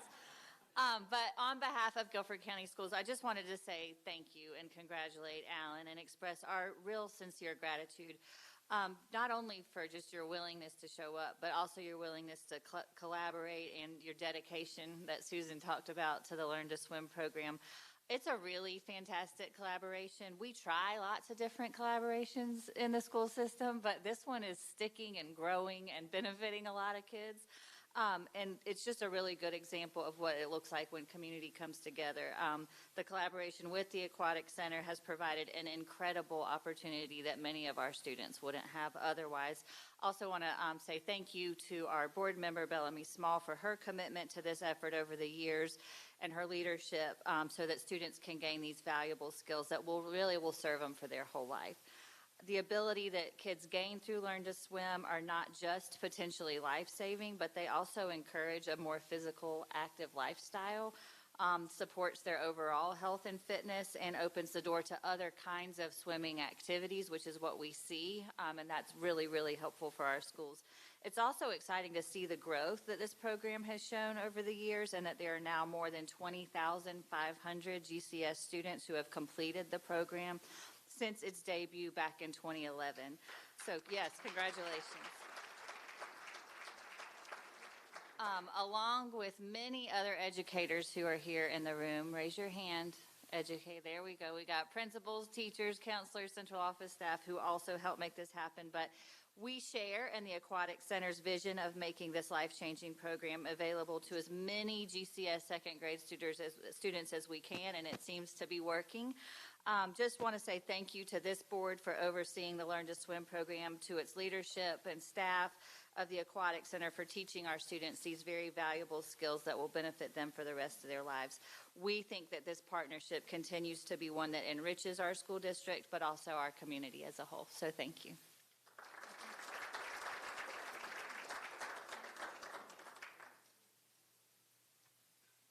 Thank you, Dr. Oakley, and thank you, Guilford County Schools, for the continued support and partnership of the Learn to Swim program. The success of the Aquatic Center and the many community offerings such as this Learn to Swim program would not be possible without the support of the Greensboro City Council. So for our final speaker today, please help me to welcome a longtime advocate of the Aquatic Center and big supporter of the Learn to Swim program, our new mayor, Mary Kay Busewader.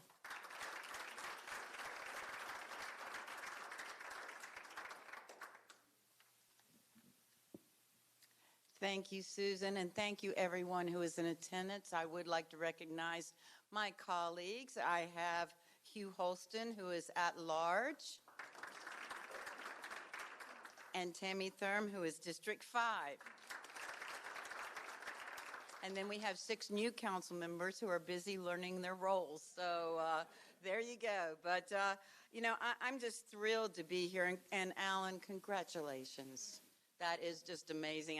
We sat at a table where he got a similar award before at another location. And I tell you what, you deserve every bit of this. Thank you. Of course, I'm thrilled to be here today. The Aquatic Center is a true jewel in Greensboro. Since opening its doors in 2011, it's hosted championship swimming and diving meets nearly every weekend. And this has generated an astounding $248 million in economic impact. Think about that. You know, we have to look at the numbers, and those are some really good numbers. But, you know, it goes way beyond those numbers. It goes to where the Aquatic Center and the Learn to Swim program are touching our community in many, many ways. You know, recreational, therapeutic, and fitness programs that serve all ages. And I want to say specifically the Learn to Swim program has saved lives, because I personally know some mothers who have lost their children to drownings, and this was well before they were able to go through a Learn to Swim program like this, and they are just ecstatic that there is a program like this.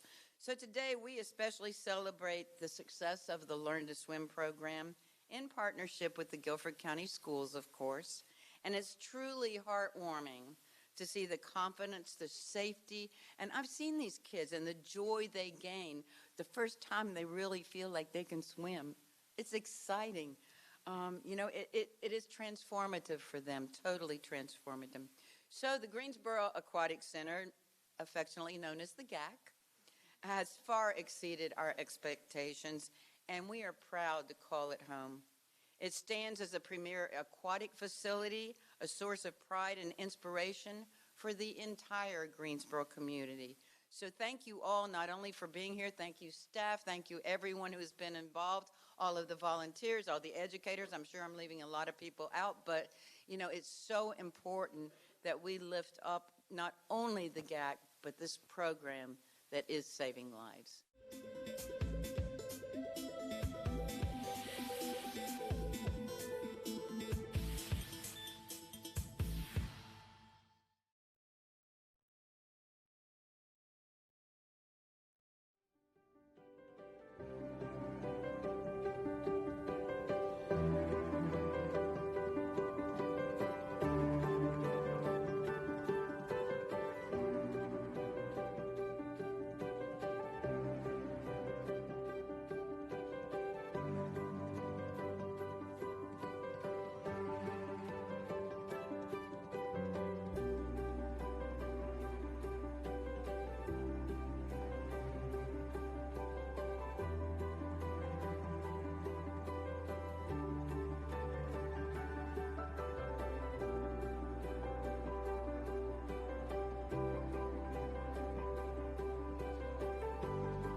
Thank you. I apologize for our delay. We were in closed session.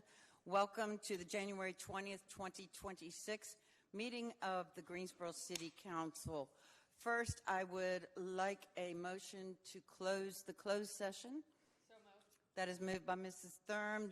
Seconded by Mr. Holston. All in favor, please say aye. Second, I would like a motion to go into open session. So moved by Mr. Holston. Second by Ms. Crawford. All in favor, please say aye. All right, we can now open our meeting. And we are in the Katie Dorset Council Chambers. And let the record reflect that all members are in attendance. Mayor Pro Tem Denise Roth is on Zoom. She's been a little under the weather, and we appreciate her not sharing her little bit of being under the weather. We will begin the meeting with a moment of silence, if everyone can.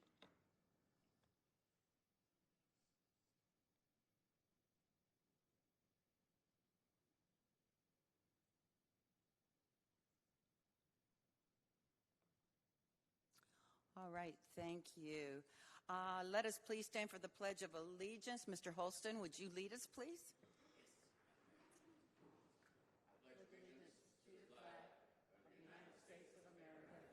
And to the republic for which it stands, one nation, under God, indivisible, with liberty and justice for all.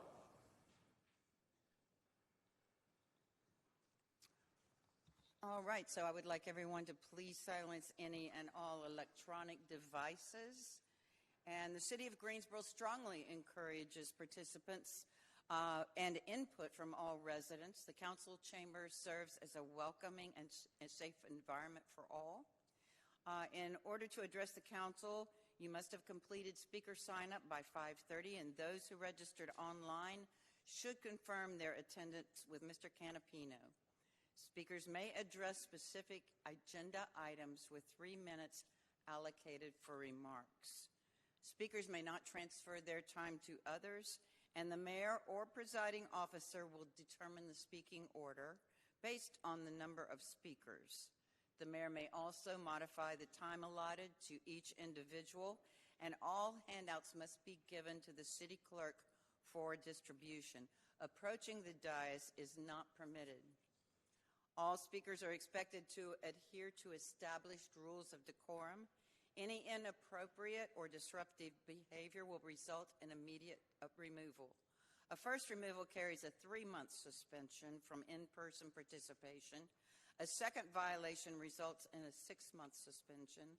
And a third violation or any instance involving physical altercations results in a 12-month suspension and may also subject the individual to criminal charges. Those suspended from in-person participation will retain the ability to attend virtually via Zoom, ensuring their right to free speech. Zoom participants must refrain from speaking until they are recognized and called upon. State statute requires council members to vote on all matters unless a direct financial interest exists, or if the council member serves on the board of a nonprofit organization that is receiving city funding. All motions will be moved and seconded, and the presiding officer will announce the vote tally. The consent agenda covers items G1 through G10 and consists of routine and non-controversial matters that are approved with a single vote. Any council member may request the removal of an item due to a conflict of interest or to vote in opposition. Items withdrawn for discussion will be carried forward to the next business meeting agenda.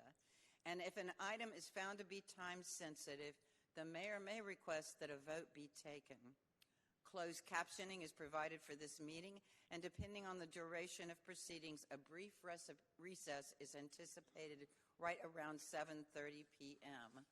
And because there are no ceremonial or presentation items, I will move on to the consent agenda. Does any council wish to remove any item from the consent agenda or recuse themselves due to a conflict of interest for the purpose of voting no? Madam Mayor, I do not wish to recuse, but I do wish to make a disclosure. Yes, thank you. For transparency purposes and upon the advice of counsel, I want to make a disclosure regarding my firm's membership with the Triad Real Estate and Building Coalition, TREBIC, due to concerns raised by one of our community members. My firm is a member of TREBIC. However, since my election, I am no longer my firm's delegate to that organization. I have no financial interest in these matters and no personal business relationship with the applicants and landowners. Further, I have no bias toward these zoning agenda items in any way. I will evaluate future matters as I have here to determine if further disclosures or recusals are necessary. Thank you. Thank you. We have full complement of consent agenda. Mr. Holston is making the motion. Do I hear a second? Second. Seconded by Mr. Marshall. Council, please vote.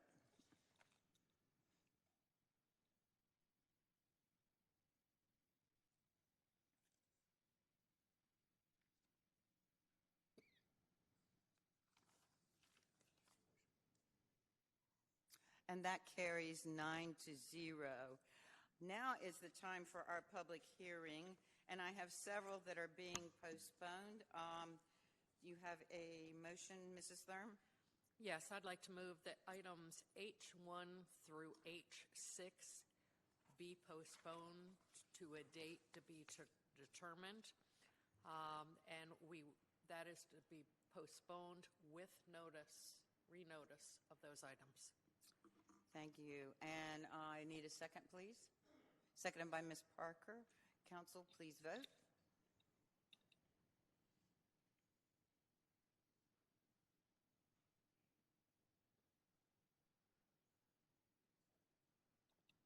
I need a voice vote for that. Would it be a voice vote then? Yes, ma'am. All right, voice vote. Everyone in favor, please say aye. Aye. And Ms. Roth? Mayor Pro Tem? Is she on the Zoom?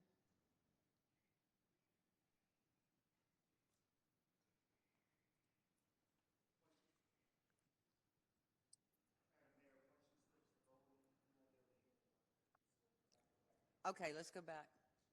She's there now. Yes, Mayor Pro Tem? Aye. Thank you so much, and that passes unanimously.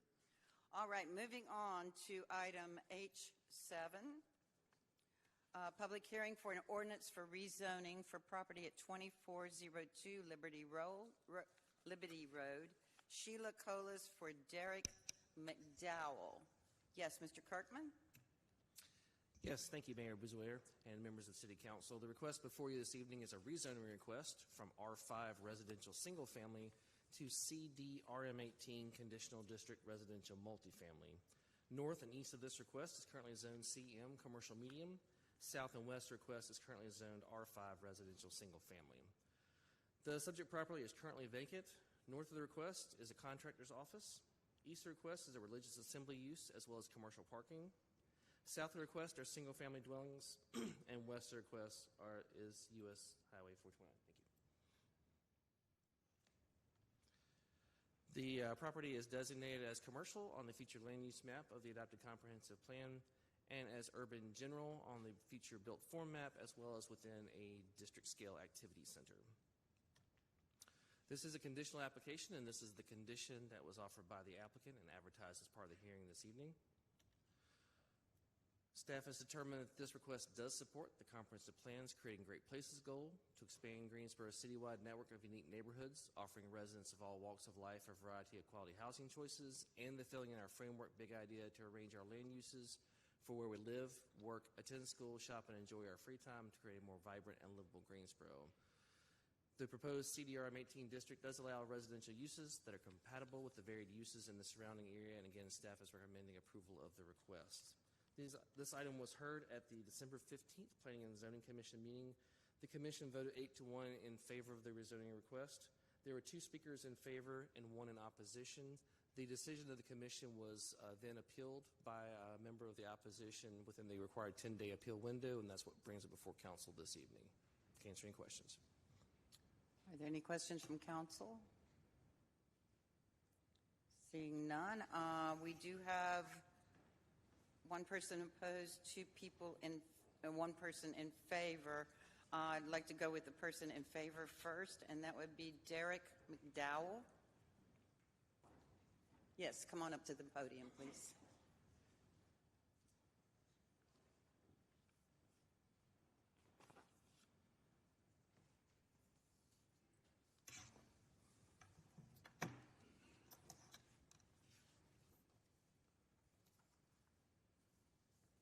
I wanted to give you all a handout. Well, first of all, hello, everyone. My name is Derek McDowell. I'm the property owner of 2402 Liberty Road. Okay, Liberty Road. I wanted you all to kind of see and the design of what it is that I am putting on that piece of property. Is it possible to pass Can out? someone get the handout from him to bring to us, please?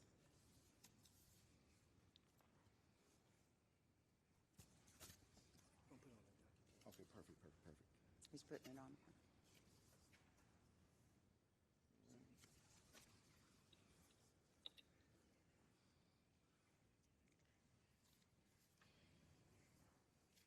Go ahead.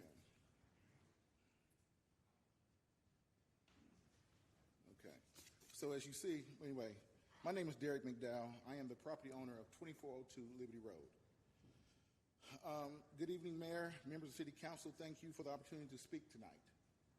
I am here to support the rezoning of my property to CDRM 18 and to respectfully ask you to deny the appeal to uphold the Planning and Zoning Commission's approval. I want to be very clear at the outset that this request followed the city's established process, met the city standards, and was approved based on professional review and evidence. This rezoning request was thoroughly evaluated through Greensboro's formal development review process. It was reviewed by professional planning staff whose responsibility is to analyze land use, compatibility, density, traffic, and consistency with adopted plans. The Planning and Zoning Commission carefully reviewed the request and voted 8-1 in favor of the approval. 8-1. That vote reflects a strong determination that the request that was met the city development standards. During this review, issues such as neighborhood compatibility, infrastructure capacity, and potential impacts were discussed in detail. The Commission determined that the rezoning is consistent with Greensboro comprehensive plan and long-term development goals. This rezoning represents appropriate, responsible use of the property. The site's locations, access to existing infrastructure, and surrounding land use makes it suitable for this type of development. Importantly, this is a conditional district, not an unrestricted rezoning, and I'll talk about that later on. The distinction matters because it means the city retains control over how the property is developed. Conditions regulate layout, setbacks, buffers, access points, and overall design. Those conditions are enforceable, specifically intended to ensure compatibility with nearby residential properties. This approach balances growth, neighborhood protection, and reflects thoughtful planning, not overdevelopment. I respect that some neighbors have concerns. I've spoken to a few of them. I appreciate their participation in the process. However, this issue raised in the appeal are not new. These same concerns are already considered by planning staff and reviewed by the Planning and Rezoning Commission. I was going to say no new evidence has been presented, but I don't know yet because I thought they were going to go first before I was. But anyway, we'll continue on. The appeal largely relies on speculative concerns rather than professional studies or factual findings. That is not a sufficient basis to overturn a properly vetted approval. As a property owner, I follow the city's rules and work through the required process in good faith. Upholding this approval reinforces fairness, predictability, and trust in Greensboro's development review system. Property owners like myself rely on the process to be objective and evidence-based. Overturning our approval without new evidence would set a concerning precedent for future applicants and the integrity of the process itself. For this reason, I respectfully ask City Council to deny the appeal.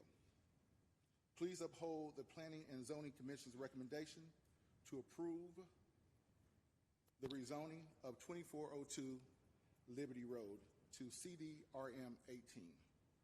Thank you for your time, your service, and your consideration. Thank you, and you will have time for rebuttal after Okay, good the deal, opposition Right. speaks. All right, so I guess I can wait for this later? Unless Sure. y'all wanna talk about this? We may have some questions from council, so hold on just a moment. Okay. Yes, all right. Mrs. Thurm? In looking at the piece of paper that's on the screen now, it says a modern twin-unit home. Are you only planning on one? Just one twin home structure. That is the exact structure that's going to go up on that piece of property. Great, that was my question. Thank you very much. Yes, ma'am. Thank you. Anyone else? Hearing none, we'll hear from the opposition. You've got a little bit more time if you'd like on this, but if you want to wait and hear the opposition. I can wait. Okay. I like to see what they're talking about. All right, thank you. And I have Mitchell Cook in opposition to this. Mr. Cook?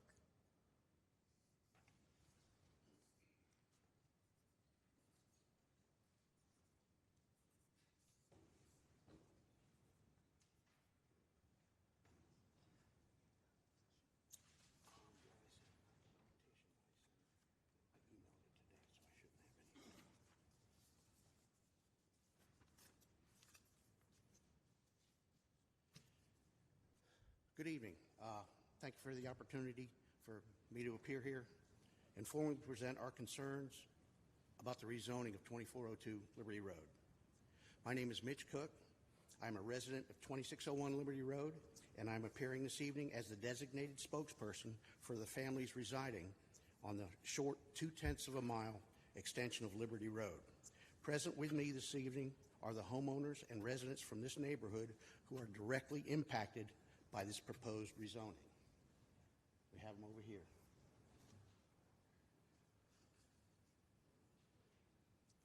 These are the voices you're going to hear from tonight. We have 13 members here out of our neighborhood, and we are here to talk to you. So this portion of Liberty Road consists of 25 residential single-family homes, and it constitutes a small, long-established neighborhood. The road operates as a secondary access route, providing connectivity between Liberty Road and Alamance Church Road. My family and I have resided in this location for 31 years, and several other families in the neighborhood have maintained residency for 40 years or more. Our neighborhood is clearly defined and physically bounded with commercially zoned property to the north and established church property to the south. Both uses have existed for decades, well before many residents purchased their homes, and they have long been accepted by the neighborhood. However, these uses have remained appropriately confined to their respective zoning districts. We bought our homes on this small stretch of road drawn by its long-standing identity as a single-family neighborhood, a place rooted in history, continuity, and community. We strongly oppose further encroachment into our small established single-family residential area, as such encroachment would erode the integrity of the existing zoning boundaries and undermine the character and stability of the neighborhood. The proposed rezoning raises serious concerns regarding future traffic volumes and public safety. Rezoning could permit requests for further high-density multifamily development, which would significantly increase vehicular traffic through this small residential neighborhood. Despite a posted speed limit of 25 miles per hour, the roadway already experiences excessive speeding from cut-through traffic, creating an unsafe condition that would further be intensified by any additional multifamily development. While multifamily zoning may address certain housing needs, it's critical to acknowledge the serious and often irreversible consequences it can impose on our long established single-family neighborhood. Growth and development are necessary, but they must be guided by foresight, restraint, and respect for the residents who have already invested their lives in the future in this community. You, the City Council, have a duty to ensure that progress does not come at the expense of the neighborhood's stability, character, and quality of life. Opening the door to multifamily or possible future high-density development in our low-density single-family neighborhood is not an abstract planning decision. It demands extreme caution. It affects real families, real homes, and a community that has been built over decades. The voices of the people who already call this neighborhood home must remain of the highest priority. The voices of this neighborhood are clear. The affected homeowners and residents have formally opposed this rezoning through a 29-signature petition. Hopefully you guys saw the petition I sent in today. The existing zoning classification of R5 residential single-family already permits a single-family resident to construct a detached accessory dwelling unit on the same lot. To qualify as an ADU, the unit must be 50% the size of the principal resident. It must be independently functional, have its own kitchen, bathroom, and required utilities. ADUs are commonly utilized to expand housing availability and, in many cases, to generate rental income. As such, the current zoning framework already provides a lawful and reasonable mechanism to accommodate additional households on a property without altering the established zoning designation. Therefore, the stated objectives of the GSO 2040 Comprehensive Plan of increasing housing density or accommodating multiple families within Greensboro can be achieved under the existing zoning, rendering the proposed rezoning unnecessary and inconsistent with the character of the neighborhood. As demonstrated by our presence here this evening, the petition signed by our neighbors, our formal request for appeal of the zoning board's decision, this community stands united in its commitment to protect the integrity of our small established neighborhood. We are deeply opposed to the rezoning of the property located at 2402 Liberty Road and respectfully urge the City Council to reconsider and overturn the zoning board's prior vote. I appreciate you letting me stand here. If anybody has any questions for me. Are there any questions for Mr. McDowell? Ms. Black? How are you? I'm good. I read some of your concerns. I'm from that area, so I'm very familiar with the cut-through, and also know that that cut-through is kind of a traffic pattern, more so than being caused by what actually exists on that road. So I guess my question comes with how would 2 units be impactful to what is already kind of happening? And I also wanted to know what type of engagement you all had with the developer, which he can answer that, but from your perspective, what engagement did you have with the developer? Well, the question about the cut-through, yes, it is a cut-through road. It is highly used. Oh, I know.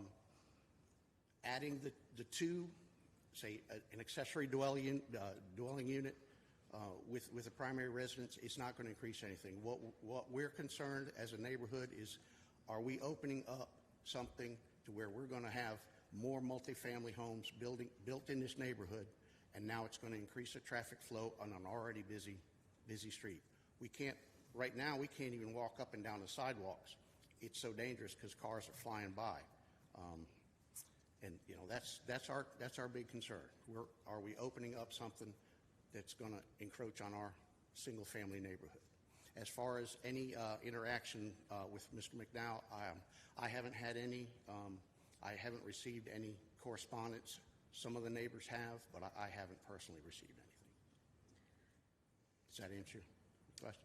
Yes, I would just like to lift up to you all that I know the area, and I know how we're used to our acre lots, and density is going to be something that we have to kind of embrace. I even had to think about embracing it as well. So I just kind of wanted to get an idea of what other concerns you have. I know that curve can be questionable, and looking at the homes, so some of the questions I'm going to ask going forward is how we're going to navigate that. So I do hear you and your concern, but I also want the community to also be thinking about, when you're thinking about density, it's coming. And how do we address it in a way that's healthy for your community, more so than not having a realization that we may have to have that conversation. I grew up off Pleasant Garden Road. I've cut through your community 1,000 times, but it's the habit of that side of town. And if you've lived there, you know that, you get to the food line. I remember when the food line wasn't even there, and it was still a cut through. But I also know that on the other side, you have Haley Trucking that has been there for a long time. They've been there a while. And then a church on the corner. I don't think, is that still a church? It's still a on church. The corner? So that area has kind of been that way for a long time. And that's what I said. It's been there for decades. So I understand your concern, but I would welcome you to embrace the idea of that density is coming, and try to at least consider what kind of density your community, our community, can get used to. But I do want to hear about the engagement from the developer. I think we should always engage community. I think sometimes that's where some of your compromising and agreements can come up to. So I want to hear from him about the engagement piece, because you said that there were no community meetings. No meeting. Okay. I'd like to challenge you also. Sure. You're challenging us, that you consider the neighborhood, you consider the people that have lived there for 30 to 40 years on the impact that it's going to give to them. We understand the growth that's going to happen, but you still have to consider the impact of the neighborhood, the people that have invested their life savings, their whole lives in this neighborhood. I challenge you to consider that also. Understood. Thank you. Thank you. Are there any more questions from council? All right, thank you. And Mr. McDowell has 5 minutes for rebuttal if he wishes. And if you would address the reaching out to the community as well.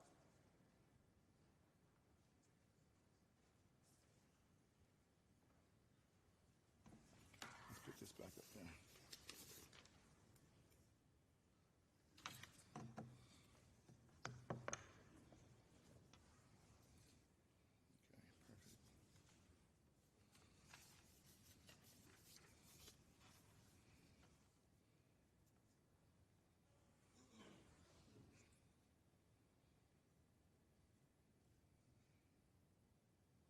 Okay. Go ahead. Thank you. Okay, in regards to Mrs. Black, in regards to the engagement, this is the exact same flyer that went out to the community back several weeks ago to have a meeting to discuss what I was doing. No one showed up, unfortunately, but it went out. I did get a few return. Some people said they did receive it. Some people were not able to be a part of the meeting, but for the most part, I didn't have any success with having the meeting with the community. It seemed like they're very adverse to the idea of having a twin home structure go up. Again, this is to create a 3-bedroom, 2-bath unit on each side to give maximum usage for that particular lot to support the community and meet that 2040 rule that you all have, the agenda. So did I try to communicate? I've talked to a few of the community. Mr. Cook, he and I talked a few days ago, a good conversation. I just talked to another gentleman, I forget his name, unfortunately, but that was a good conversation as well. But again, they're just adverse to the idea of change. I have owned the property right beside this lot for almost 20 years, so I am a part of the community as well. And so I know that this particular structure right here was going to bring value, beauty to the property. And as you know, that turn that you're speaking of, it's a little sharp turn, but people are not taking that turn too fast because you really can't take it too fast because something could happen. And there's a tree line on the right of the property that kind of blocks the heating and air structure over there. And again, like I was saying before, that's a buffer. It's a buffer in between commercial and residential. I'm going to add residential to that lot right there to bring more diverse housing as well as keep the aesthetics of the community. All right? A twin home, 3-bedroom, 2.5 bath on each side of the property, on each side. So that will bring value there. And I want to kind of touch on the idea of what this looks like. So I want to put up another slide.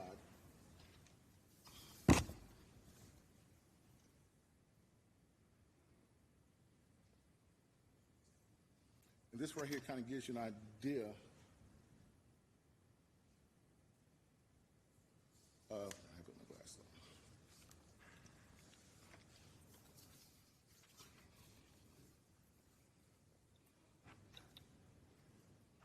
So as you see, in regards to starting from the flow here, this is a very small lot, all right, as it's shown in the diagram. This is a very small infill rezoning of 0.24 acre parcel with natural limitations on what can be built. Even though the zoning math could allow up to 4 units, I want to be very clear, I am proposing only a twin house design with 2 residential units, nothing more. There's no plan now or in the future to increase density beyond the 2 units. The conditional district shown here ensures City Council retains full oversight, including final review and approval of the site plan and building design.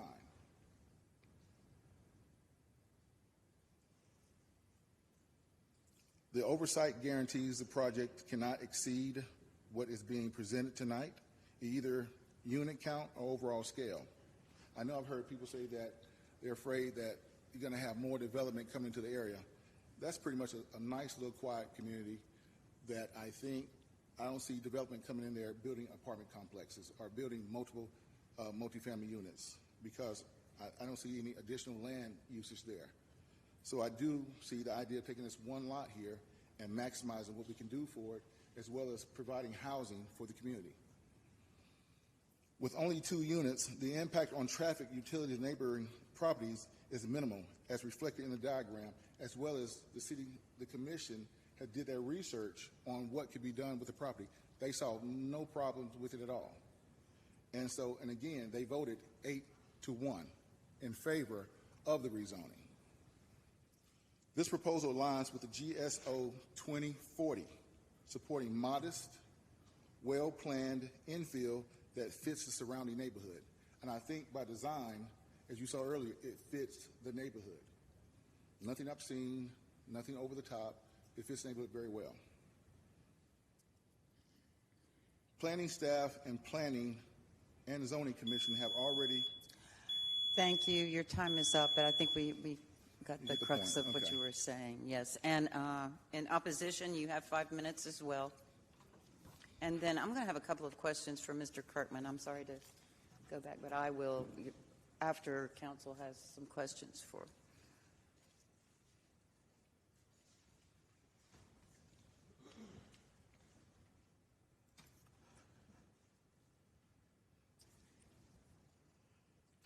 All right, so to address the thing on the on meeting with Mr. McDowell, out of the 13 people we have here, 2 people received a flyer. Okay, it was a Zoom meeting that he wanted to do during the day, and people work, so a lot of folks were not able to do that.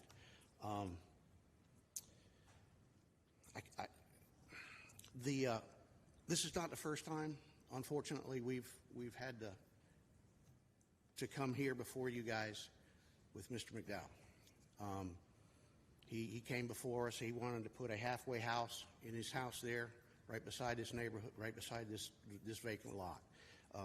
Some sort of psychiatric house he wanted to put in there. So this is not the first time. This is kind of a thing that keeps happening.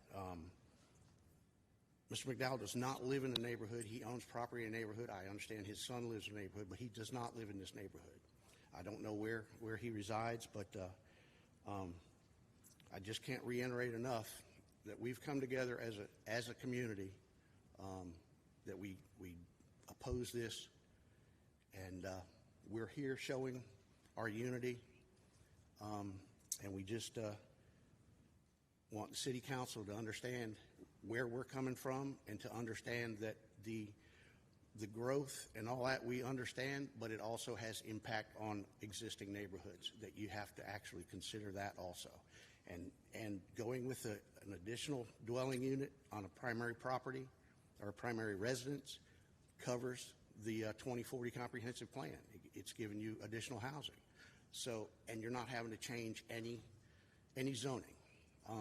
And we're not possibly opening up for increased higher density housing and increased traffic on the street. That's our big concern on this. That's all I've got right now. Any questions? Any questions for Mr. McDowell? Thank you. And before I check with other council members, I have a question for either Sue Schwartz or Mr. Kirkman, whoever would like to answer this. So my understanding is, after reading the zoning meeting minutes, that Mr. Mr. McDowell could actually build a home there and then have an accessory dwelling unit in the back that could be 50% of the home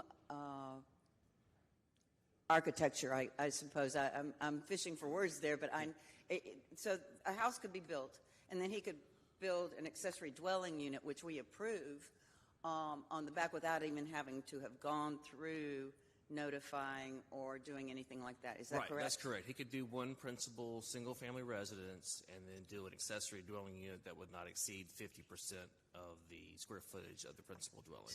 He can do that by right today. Right, and so basically, and I know I can't go certain areas, but basically family could live in the home, and then a family could also live in the accessory dwelling unit, I assume. Yeah, that's correct. Okay, so that's where I was going on this. And my second question was, I understand also that the state requires for the city to send out a notice within 750 feet, and that 37 homeowners were notified by the city. I believe that is correct? Yes, that is correct. Mr. Cook is actually outside of that 750-foot radius. We determined that during the Planning and Zoning Commission hearing, but others of his neighbors did get notice from the city. And, of course, we posted the property as well per state law, too. And I do realize he is speaking for them upon their approval. Sure, right. But I did want to make sure that people were notified that this was going to happen. Yes. Mm-hmm. Yep. And then I'm assuming that his flyers may have, yes or no, possibly gotten to people. That's something I know we can't verify. But right, we did provide. I can verify we did provide the list, the addresses, of the same addresses that we list. use far as to the applicant. Okay. Yes. Okay, thank you. That helps answer a lot of my questions. And I don't know, Ms. Black? I just wanted to ask, are there any conditions, specific conditions that were written out in this? I thought that he was going to mention some, but I'm going to. Yeah, the one condition that he had is the use limited to single-family dwellings, duplex, townhomes, and twin homes. That's the only condition that's associated with the request right now. And there's no condition on there that he couldn't come back and add additional twin homes on that property? Because it says up to 4. Well, right, And he's based on the saying gross verbally. acreage, we did do some additional calculations trying to figure out with setbacks, building coverage, and other things on there. Uses would range from a single-family dwelling to up to a triplex or 3 townhome. You could do up to 3 in certain configurations on there. I think to at least hear what the residents have in concern, if that could be considered. Not at the meeting, not at this meeting. The applicant would have to offer any additional conditions. Okay. So I'll have to defer to our legal counsel on whether or not. Counsel, City Attorney Cubbage? I think the councilman was asking if the applicant. He mentioned that he was only going to put one unit on the property and kind of said that in a guarantee. My question to Mr. Kirkman was, is that in the conditions of what, since he's guaranteed that that's going to happen? The concern from the residents was density. So my question was, could it be in the conditions of the zoning, of the rezoning? Was that in the application? So again, the condition that was offered by the applicant was to limit uses to single-family dwellings, duplex, townhomes, and twin homes. But he didn't have a certain number on that? There's not a number listed in that condition. So then there's no guarantee. All right, any other questions from Mr. Kirkman? Okay. Yeah, Mr. Kirkman, thank you. Yes.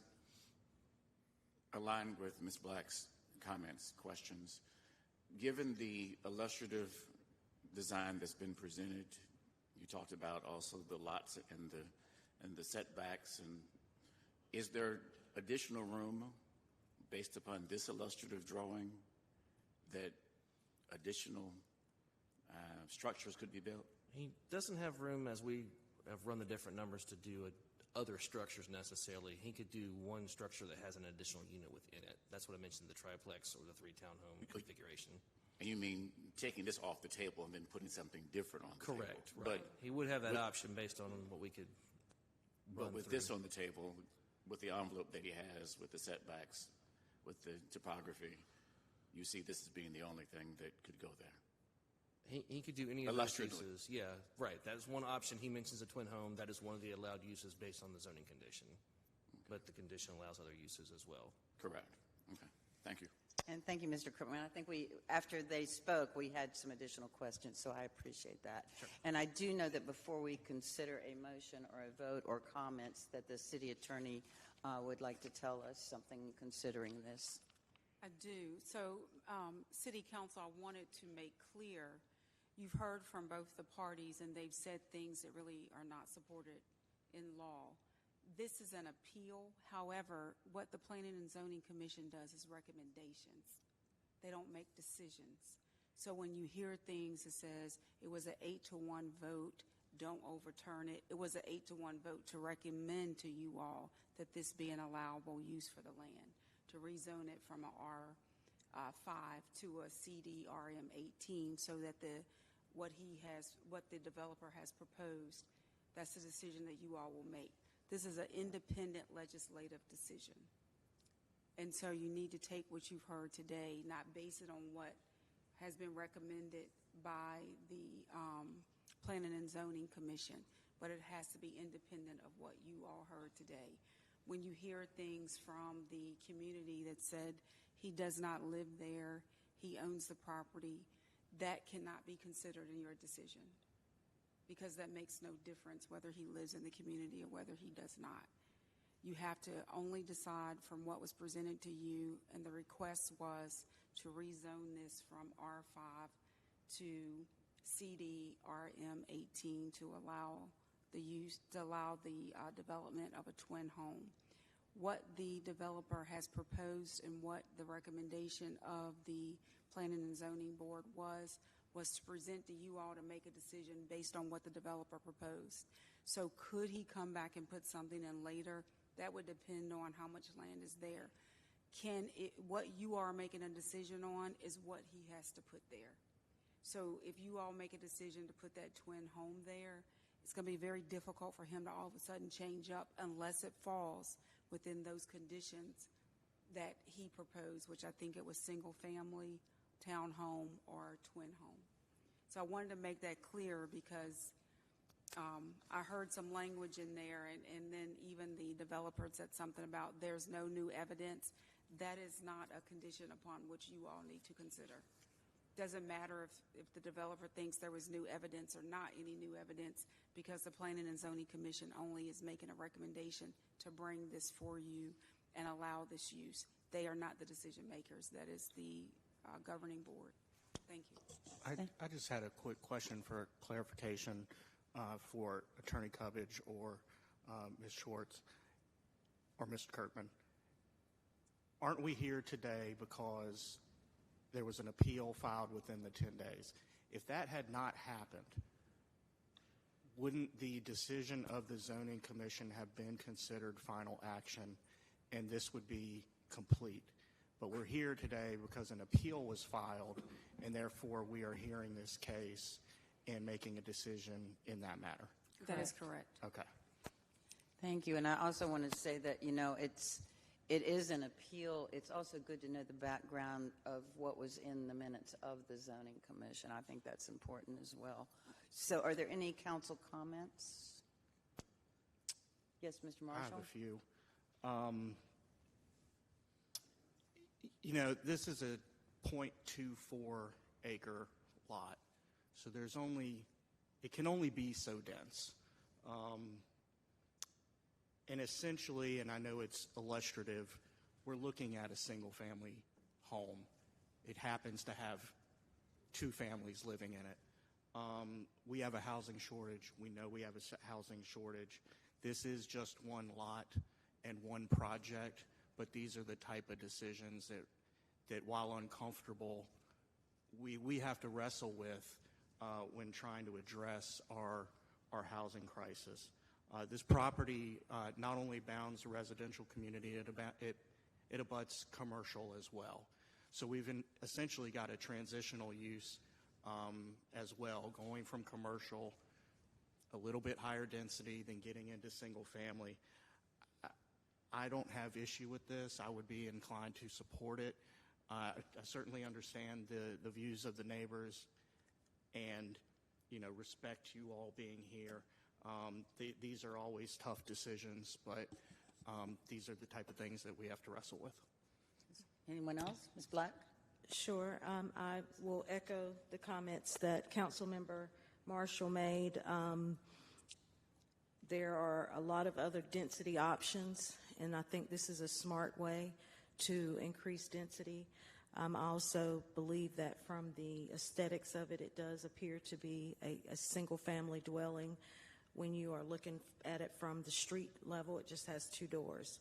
At the onset of my comments, I mentioned that we're going to have to kind of get used to density, and that's Greensboro loves a sprawl, and we're going to have to kind of get away from the sprawl and think about how we can have density in a smart way. So I also will be supporting this project. Thank you. Mr. Allen? Yeah, and I'm in agreement with my colleagues. I would just like to make mention of the communication issues, and I do want to make mention that I would like to see folks that are developing the communities make more than bare minimum effort to do outreach to community and have these conversations so that we can have better understanding before they come before these boards. But I do think that I agree with the comments of my colleagues as well. Mr. Holston. Councilman Allen makes a very good point about the communication piece, especially when it comes down to a time of the year that is the holiday season and people are distracted by various and sundry things. I think it's important that those who are looking to make changes to communities or who are bringing change ought to consider having multiple avenues of communication. I know this was a Zoom option. I believe it was December 11th when that gathering occurred.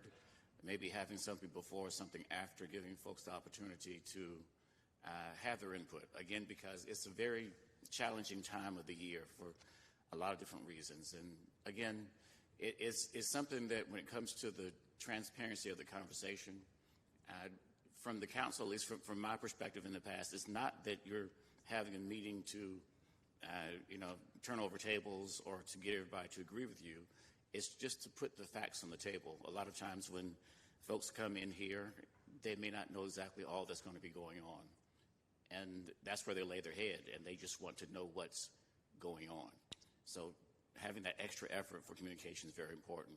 And then lastly, when it comes to the question of density, density is something that, in a sense, in a community like this, it brings change. And change is uncomfortable for a lot of reasons. but density is something that we're going to need across this city as a whole, across the entire city, north, east, south, and west. Smart density is important, bringing the community in to have the conversations, but density is something that we are going to have to become more comfortable with, smart density, and bringing in the community. Thank you, Madam Mayor.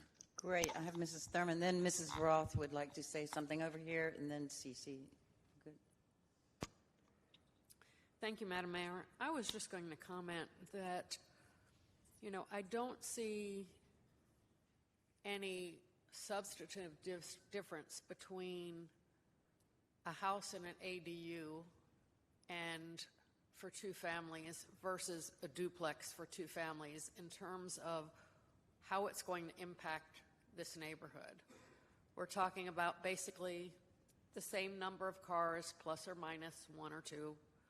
I understand the concern of what does this open down the road and what changes does this make down the road, but we aren't able to consider down the road. We have to consider what's the best and highest use for this piece of property and this rezoning.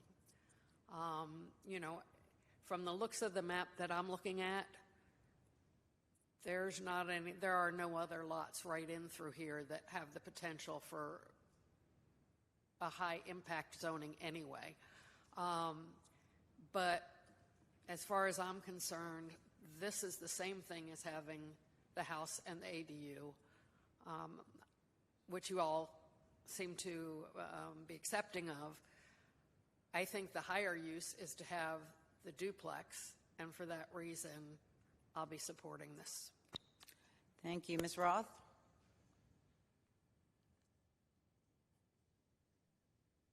Thank you, Mayor. And I appreciate the thoughtful conversation and comments that have been made by the other members.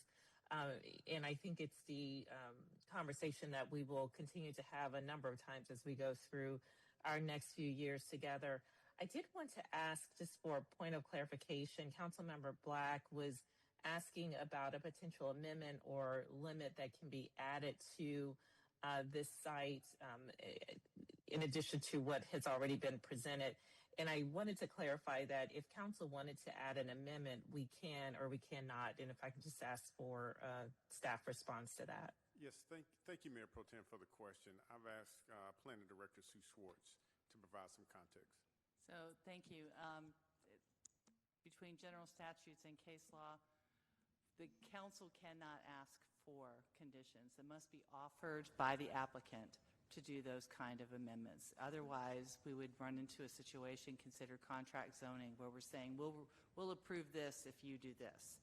So that's definitely not allowed in our system. But if the applicant chooses to add a condition or thinks things through as part of and asks for that to be amended by as application to be amended by the council, that is how that would happen.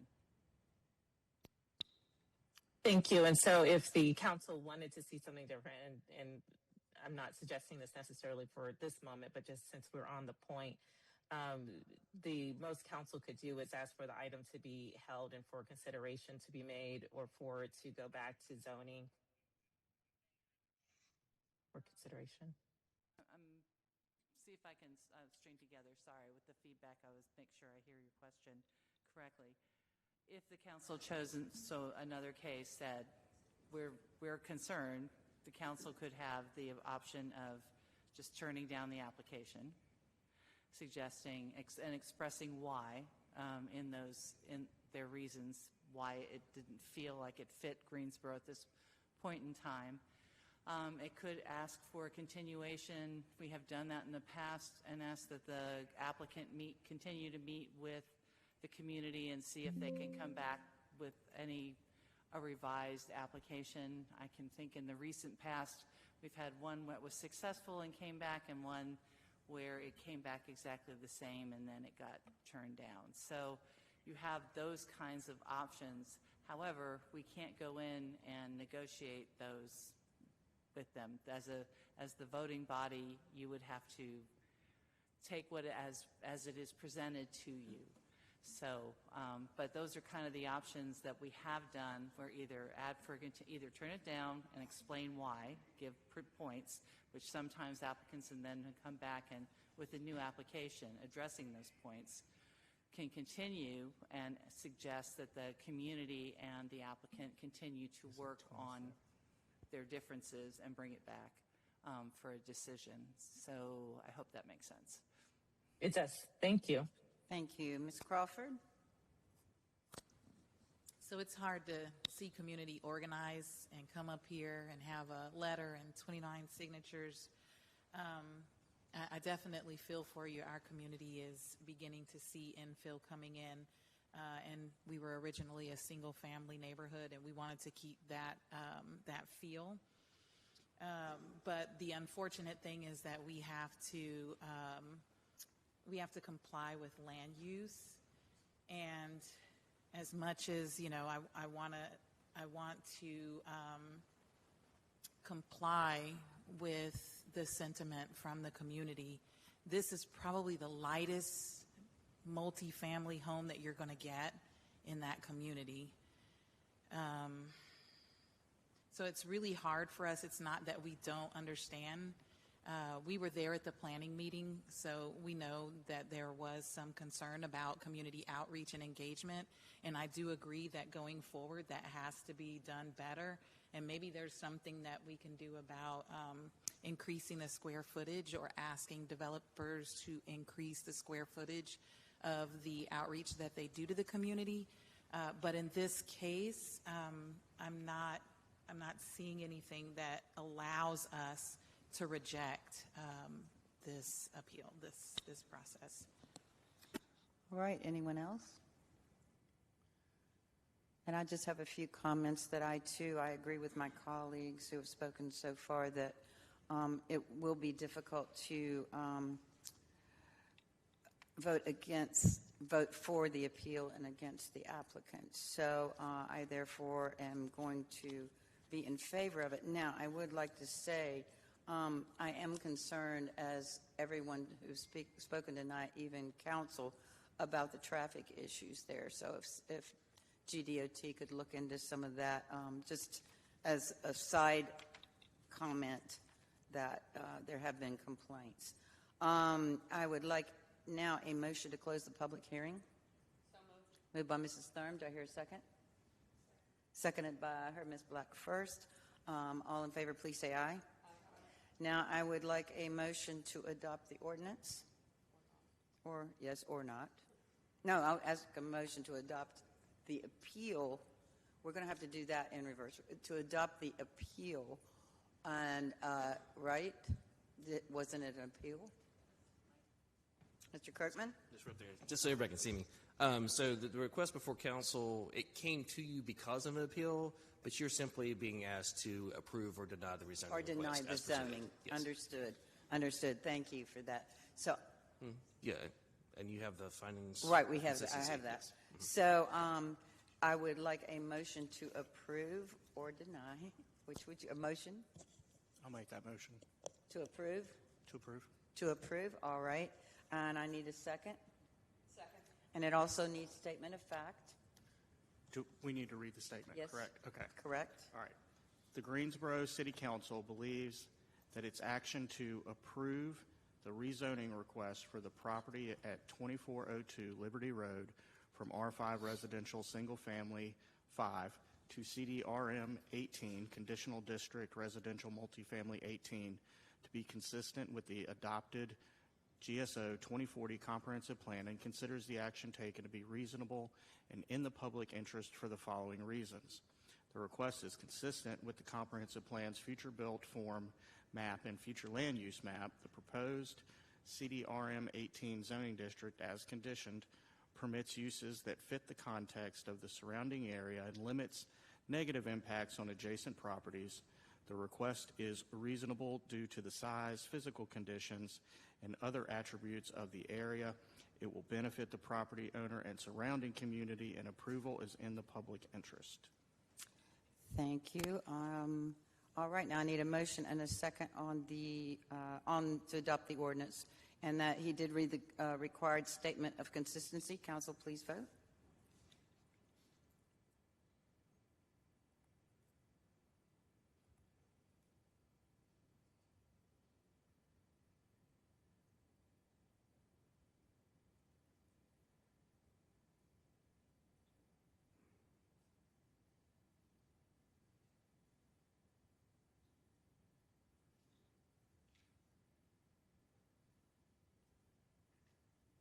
And that passes 9-0. We were waiting until it showed on the screen, so there is a slight delay. Thank you very much. Moving on to item H8, public hearing for an ordinance annexing territory into the corporate limits for the property located at a portion of 1169 Pleasant Ridge Road, 0.45 acres, Devin and Teresa Atkins. And item H9, public hearing for an ordinance for original zoning for portion of 1169 Pleasant Ridge Road, Devin and Teresa Atkins. All right, Mr. Kirkman? Yes, thank you, Mayor. Again, this is a little bit unique request. I'll go ahead and say the parcel itself, part of the parcel is actually already in the city's jurisdiction, and so the request this evening is for annexation and original zoning for the back portion of the property. The request is to go from County AG agricultural to City R3 residential single family, which will match the zoning on the front part of the property. North and south request is currently zoned County AG and City R3. East request is zoned City R3 and City CDLI, Conditional District Light Industrial, further east. West request is zoned County AG agricultural. So the subject property, the back portion of the property has an accessory structure that the applicant is interested in actually converting to an ADU and needs to bring that property into the city's jurisdiction to do that. Again, the front part of the property is already occupied by an existing single-family dwelling. North, south, and west request are single-family dwellings, and east request is a combination of single-family dwellings as well as undeveloped land. Property is designated as residential in the western area plan, and then as urban general on the future built form map of the comprehensive plan. Staff is recommending approval of the request based on meeting the comprehensive plan's Creating Great Places goal to expand Greensboro's citywide network of unique neighborhoods, offering residents of all walks of life a variety of quality housing choices, and the filling in our framework big idea to arrange our land uses for where we live, work, attend school, shop, and enjoy our free time to create a more vibrant and livable Greensboro. Staff knows this proposed R3 district does permit uses similar to those present on adjacent tracts. This request was heard by the Planning and Zoning Commission at their December 15th meeting. Unanimously recommended approval of both the annexation and the original zoning request, and there were no speakers at that meeting. I can answer any questions. Thank you. Any questions from council?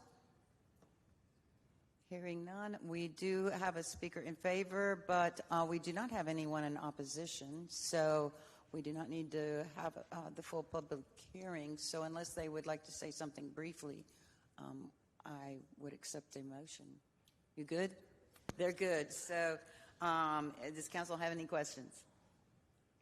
Move the item. Moved by Mrs. Thurm. Do I hear a second? Seconded by Mr. Holston. Let's see. This one does require a statement of consistency. I would suggest that council go ahead and vote first. Madam Mayor, this is the annexation is first. Oh, the annexation. Yes. Okay. So council, please vote.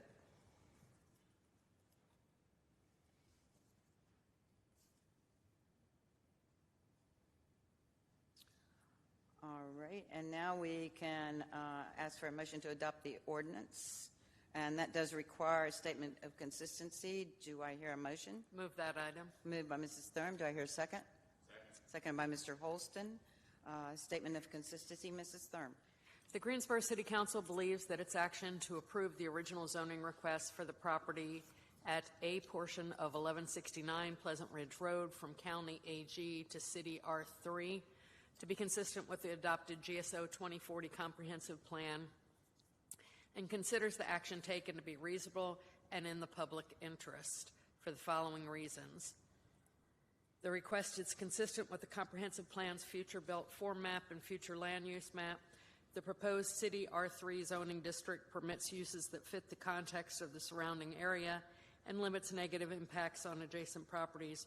The request is reasonable due to the size, physical conditions, and other attributes of the area.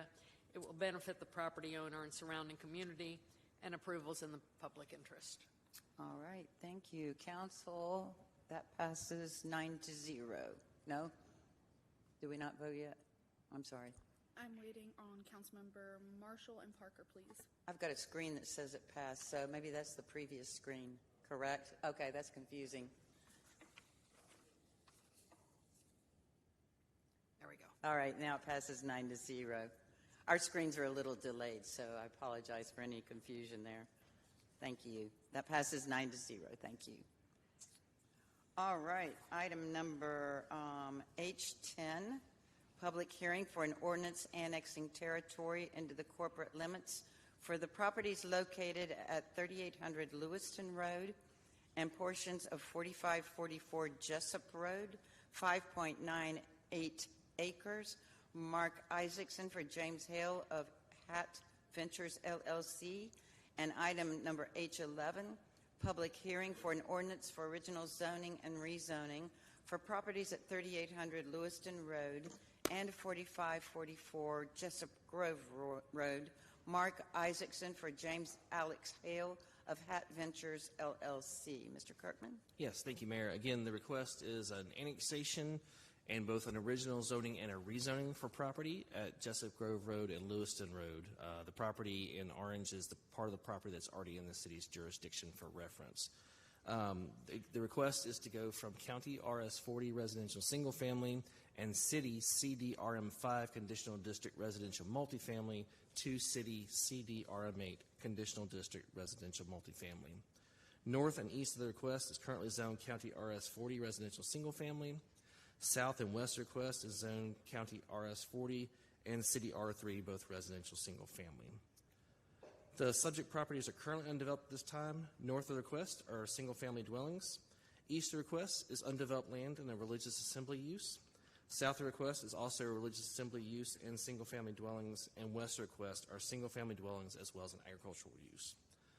Properties are designated as residential on the future land use map of the comprehensive plan and as urban general on the future built form map of the comprehensive plan. This is a conditional zoning application, and so these are the two conditions offered by the applicant and advertised as part of the hearing this evening. In recommending approval of the request, staff has determined the request does support the comprehensive plan's Creating Great Places goal to expand Greensboro's citywide network of unique neighborhoods, offering residents of all walks of life a variety of quality housing choices, and the Building Community Connections goal to maintain stable, attractive, and healthy places to live and raise families. The proposed CDRM8 request as condition permits a mix of residential housing types with a maximum unit count of 65 dwellings and allows uses that are similar to existing uses in the surrounding area. The Planning and Zoning Commission evaluated this request at their December 15th meeting and unanimously recommended approval of the annexation and the zoning requests. At that hearing, there was one speaker in favor and none in opposition. Can I answer any questions? Any questions from council? All right, so we could hear from those in favor, and you will have 15 minutes, and also someone in opposition. Would someone like to make a motion to open the public hearing? Moved by Mr. Holston. Do I hear a second? Second. Seconded by Ms. Crawford. All in favor, please say aye. Aye. Thank you. All right, Mr. Blackwood. Madam Mayor and members of council, my name is Nick Blackwood, 804 Green Valley Road here in Greensboro, here on behalf of the property owner and applicant, Hat Ventures. Alex Hale, a representative of Hat Ventures, is here as well if you have any questions that he might be able to assist in answering. I'm going to try to be fairly brief. As staff mentioned, I received a unanimous recommendation for approval at last month's P&Z meeting. No speakers in opposition at that meeting.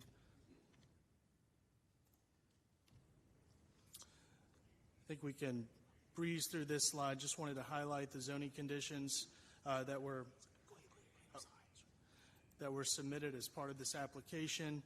It is a multifamily zoning district requested in order to allow townhomes. However, there are no apartments permitted pursuant to this zoning condition, and that was intentional. This is obviously we have to apply for an RM8 zoning district to allow for the townhomes that are requested, but no intention for a traditional multifamily apartment project here. So that's the purpose for that first condition. The second condition, we are requesting 8 units per acre density-wise. As far as the zoning district is concerned, however, it's not going to be practical or feasible for us to actually fit that number of lots on the property. So wanted to go ahead and provide some property owners in the area with the assurance that this is not going to be maxed out at 8 units per acre. Wanted to show this slide just to highlight what you see outlined in red in totality. That's the property subject to the request. What you see in red, shaded red on the southern portion of that property, that was actually annexed and zoned about a year ago for a similar townhome development.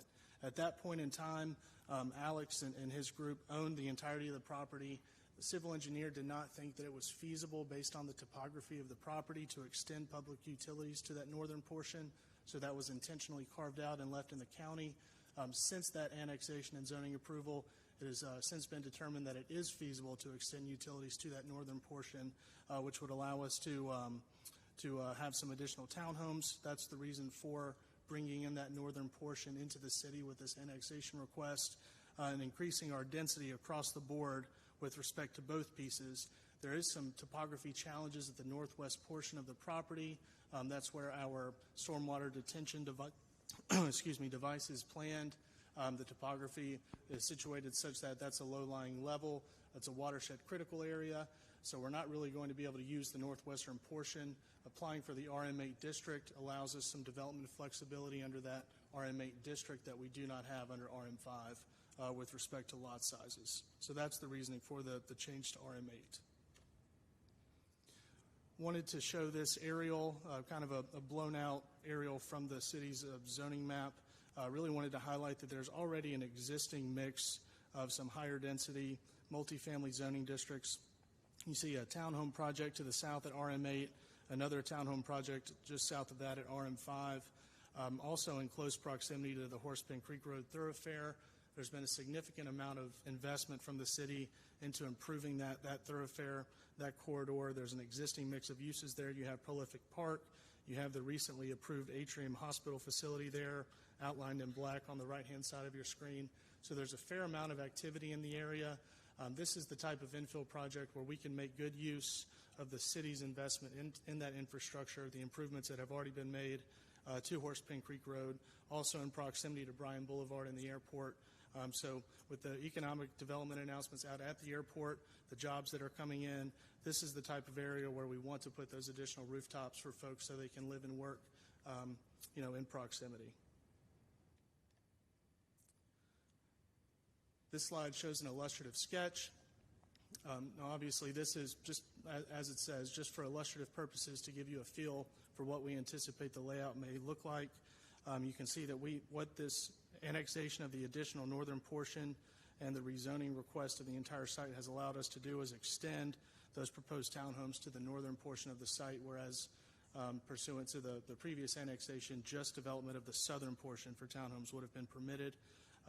You see the stormwater detention device to the north in that area where the topography is somewhat challenging for development with the watershed area. What that's going to allow us to do just inherently is provide a natural buffer area between those additional townhomes and the existing single-family residences to the north. So we're going to have just by virtue of the topography and the way that the land sits, we're going to have a natural buffer there along our northern property line. We did send out a notice letter to all property owners on the city's notification list, held a neighborhood meeting on December 2nd. There were 5 or 6 folks that attended. Really the concern was just density related. They just did not want to see any additional density here. Explained that the city has enacted a policy preference for additional density where it's feasible, where infill development makes sense, where the infrastructure is already in place as we move towards our goal of reaching that additional 10,000 unit threshold in the next several years. So I think there was just some disagreements on how they wanted to see this area developed. They would obviously had a preference that we would keep it as is. We saw this opportunity to extend the utilities to the northern portion of the site as a good opportunity to further the city's goal towards that 10,000 unit threshold, and that was the sticking point at the meeting. Those folks did not show up to the P&Z hearing to speak in opposition. That's our last slide. Again, I have Alex Hale with the developer here to help answer any questions you might have, and I'm happy to answer any questions as well. Council, anyone have questions? Thank you. All right, thank you. And I have Mr. George Hartzman in opposition. Mr. Hartzman.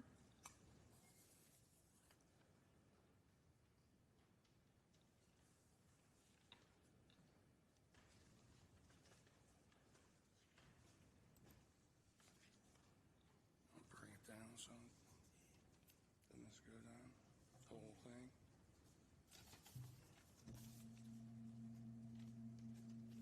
Big fella.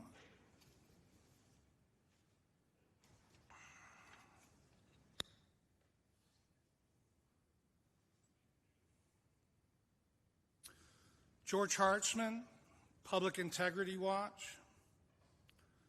I taught financial and legal ethics to CPAs and attorneys for about 10 years.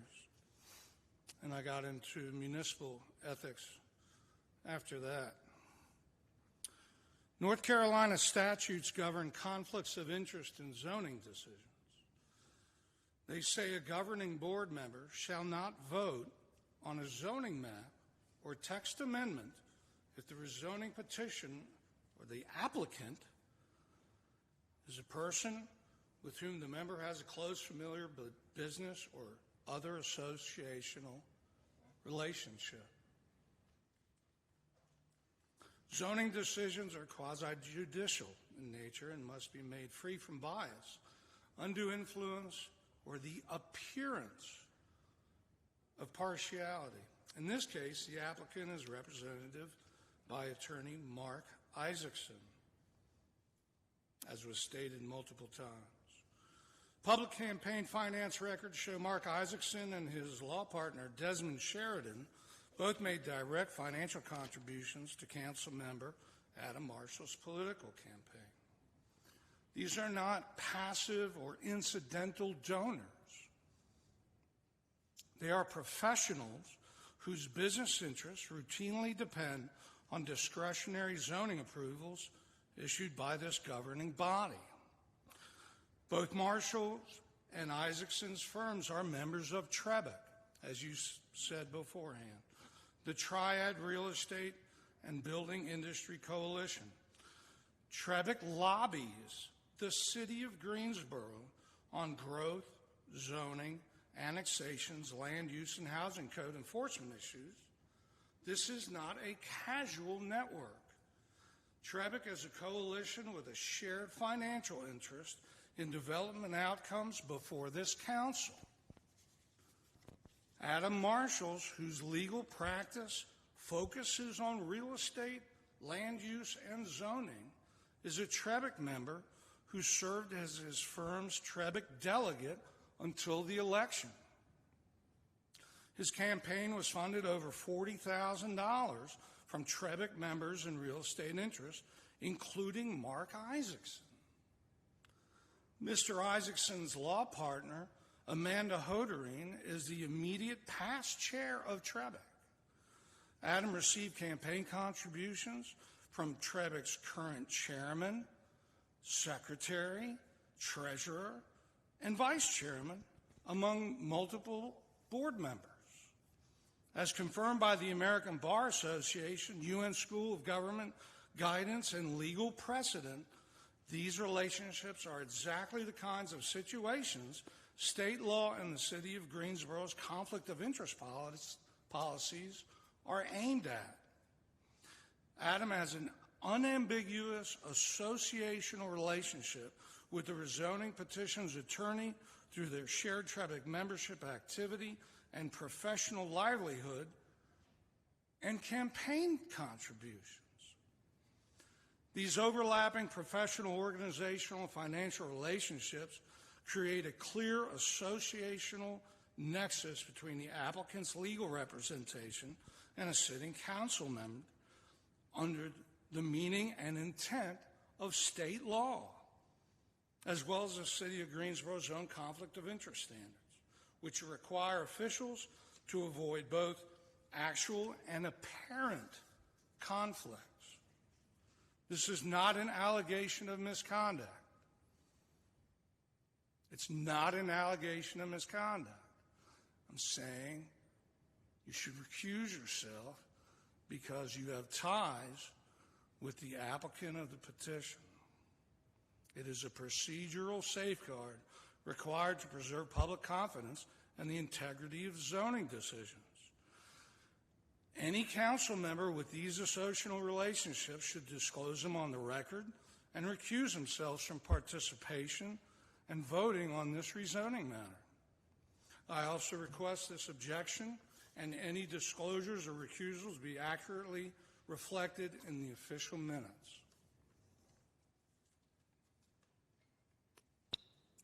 Thank you, Mr. Hartzman. All right, any comments from council? All right, I would entertain a motion. Motion. That is moved and closed. All in favor, please say aye. Okay, I need a motion to adopt the ordinance, item number H10. So moved. Motion. Moved by Ms. Parker. Second by Ms. Thurm. Council, please vote. Ms. Roth, your vote?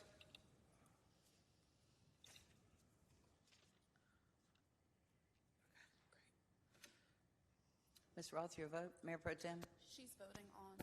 Is she voting online? Okay, I was not aware of that. Thank you. All right, thank you. Now I need a motion that passes 9-0.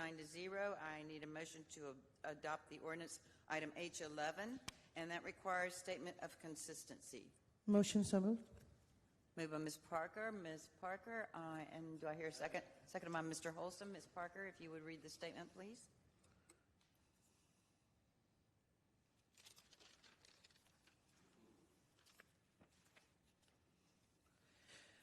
The Greensboro City Council believes that its action to approve the original zoning request for the property at 3800 Lewiston Road in I'm reading it. Okay, great.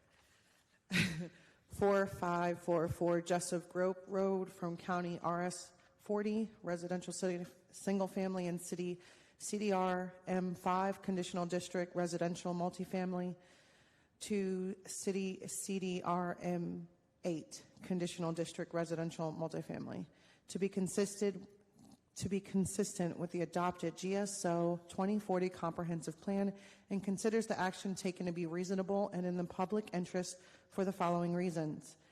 The request is consistent with the comprehensive plan's future built form map and future land use map. The proposed city CDRM8 zoning district as conditioned permits uses that fit within the context of the surrounding area and limits negative impacts on adjacent properties. The request is reasonable due to the size, physical conditions, and other attributes of the area. It will benefit the property owner and surrounding community, and approval is in the public interest. Thank you. Council, please vote.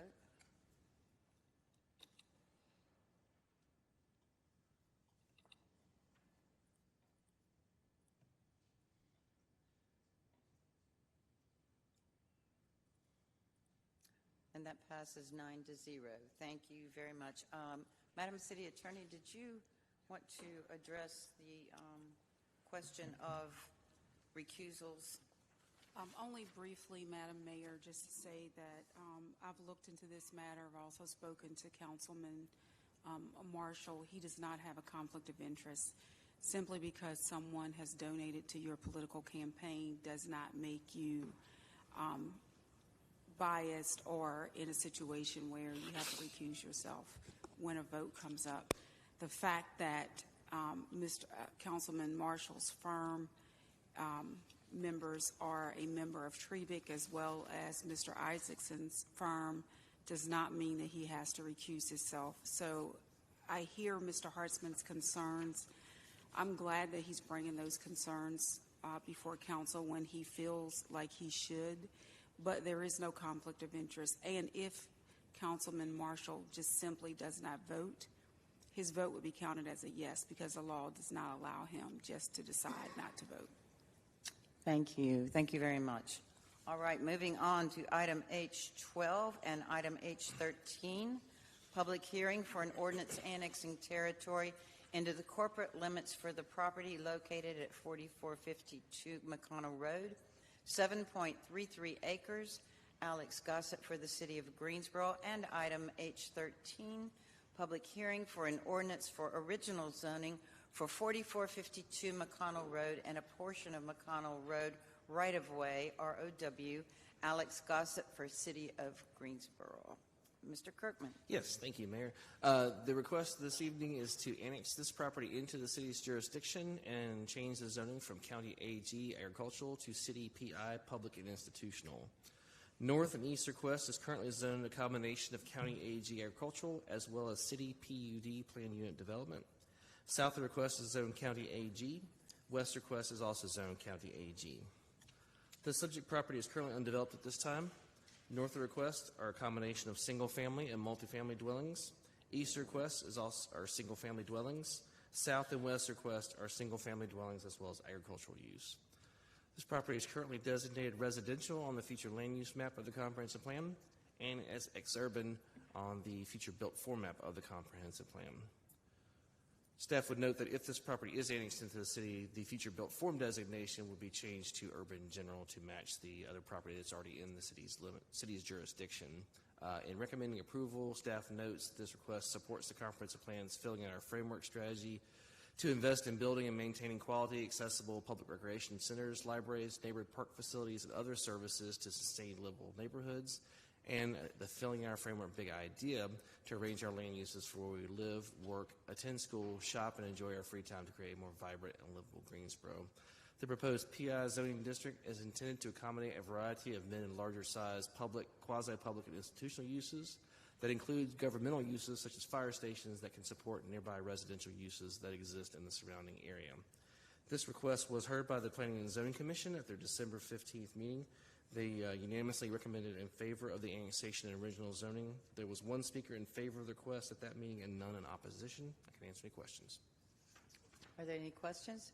Mr. Kirkman, could you explain? I think a lot of people may not realize what ex-urban means. Yeah, so basically when the comprehensive plan was adopted, these are areas that were outside of the city's jurisdiction that we were not sure that could be brought in a short time frame, but there have been changes over time, which includes the additions of public infrastructure that now make these areas able to be annexed into the city's jurisdiction, and in this case is going to be used to build a government facility to directly support property that is already in the city.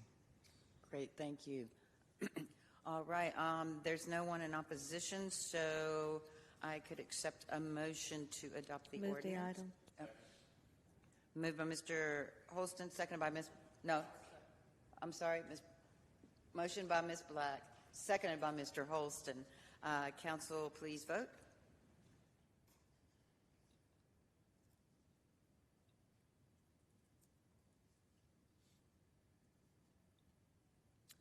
I need a vote screen.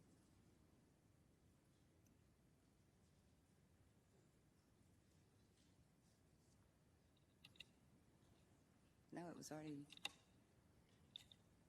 Oh, we got it.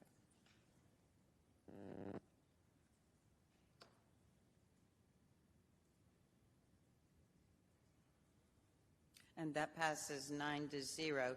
Now I need a motion to adopt the ordinance item H13, which after the vote will require a statement of consistency. Do I hear a motion? Moved by Ms. Black, seconded by Mr. Holston. Council, please vote, and then we will have you read the statement of consistency, Ms. Black.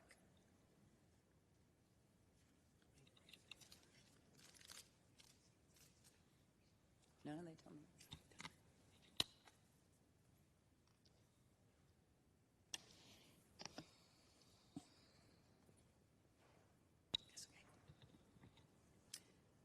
And that passes 9-0. Ms. Black? The Greensboro City Council believes that it is action to approve the original zoning request for the property at 4452 McConnell Road and a portion of the McConnell Road right-of-way from County AG to City PI to be consistent with the adopted GSO 2040 Comprehensive Plan, and considers this action taken to be reasonable and in the public's interest for the following reasons. The request is consistent with the Comprehensive Plan Future Built Form Map and future land use map. The proposed city PI zoning district permits uses that fit the context of the surrounding area and limits negative impact on the adjacent properties. The request is reasonable due to the size, physical conditions, and other attributes of the area. It will benefit the property owner and surrounding community, and approval is in the public interest. Thank you. And as I said, that passed 9-0. Moving on to item number H14, public hearing for an ordinance annexing territory into the corporate limits for the properties located at 3005, 3015, and 3025 Glass Road, 10.49 acres. Alex Gossett for the City of Greensboro. And item H15, public hearing for an ordinance for original zoning for 3005, 3015, and 3025 Glass Road. Alex Gossett for the City of Greensboro. Mr. Kirkman. Yes, thank you, Mayor Buzweiler. This request is also, again, to bring property into the city's jurisdiction and establish original zoning from County AG agricultural to City PI public and institutional. North, east, south in the request are all zoned County AG agricultural at this time. As you can see, there's also some City R3 located further to the east. The subject properties right now contain a single-family dwelling and undeveloped land. North of the request are a single-family dwelling as well as undeveloped land. East of the request is undeveloped land.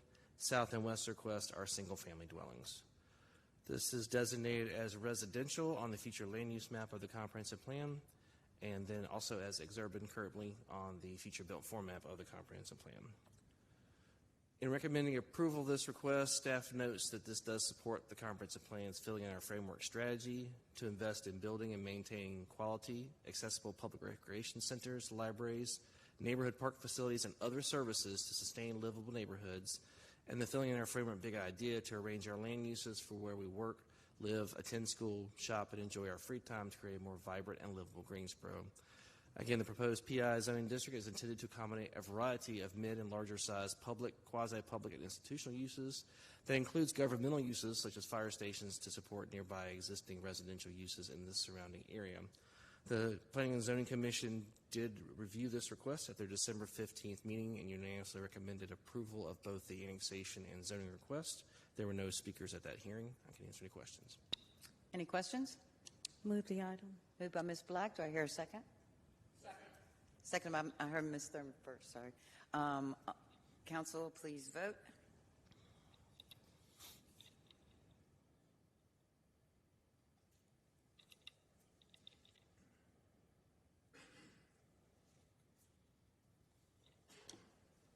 And that passes 9-0. And now we need to vote on adopting the ordinance item H15. I'll accept a motion. Motion. Move the item. Moved by Ms. Black. Do I hear a second? Seconded by Ms. Crawford. Council, please vote, and then we will hear the statement of consistency. Council, please vote.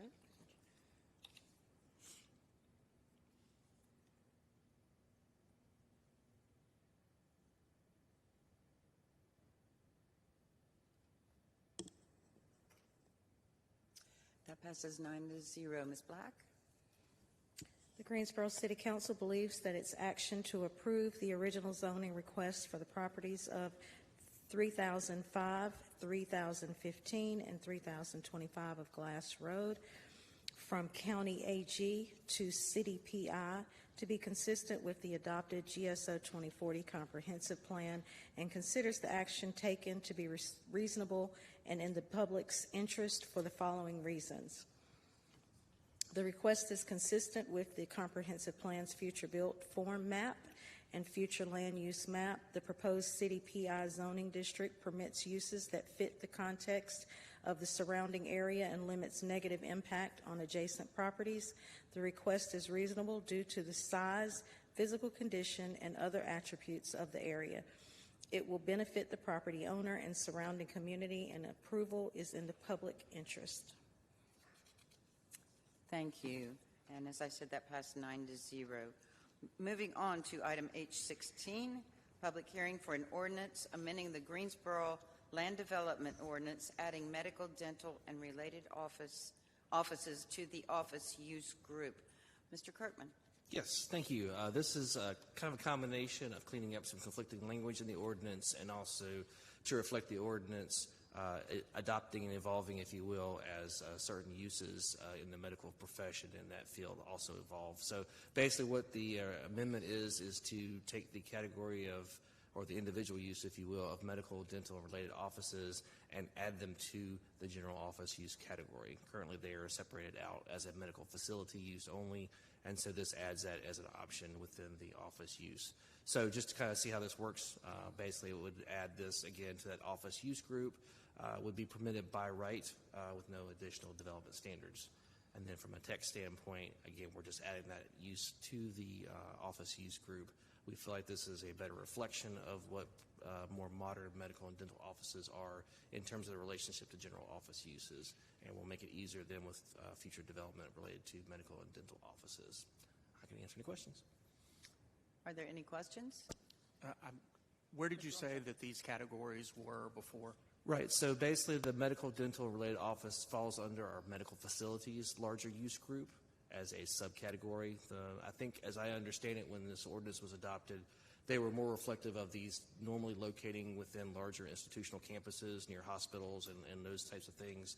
But clearly, the office uses have evolved over time to be small scale and individual sites, and so this better reflects that relationship. And we didn't remove it from medical, just to be clear. We just added to it, basically. So we haven't taken anything away. Thank you. All right. Do I have a motion? Moved by Mrs. Thurm. Do I hear a second? Second. I kind of heard Ms. Parker down here, so I'll go with Ms. Parker. Council, please vote.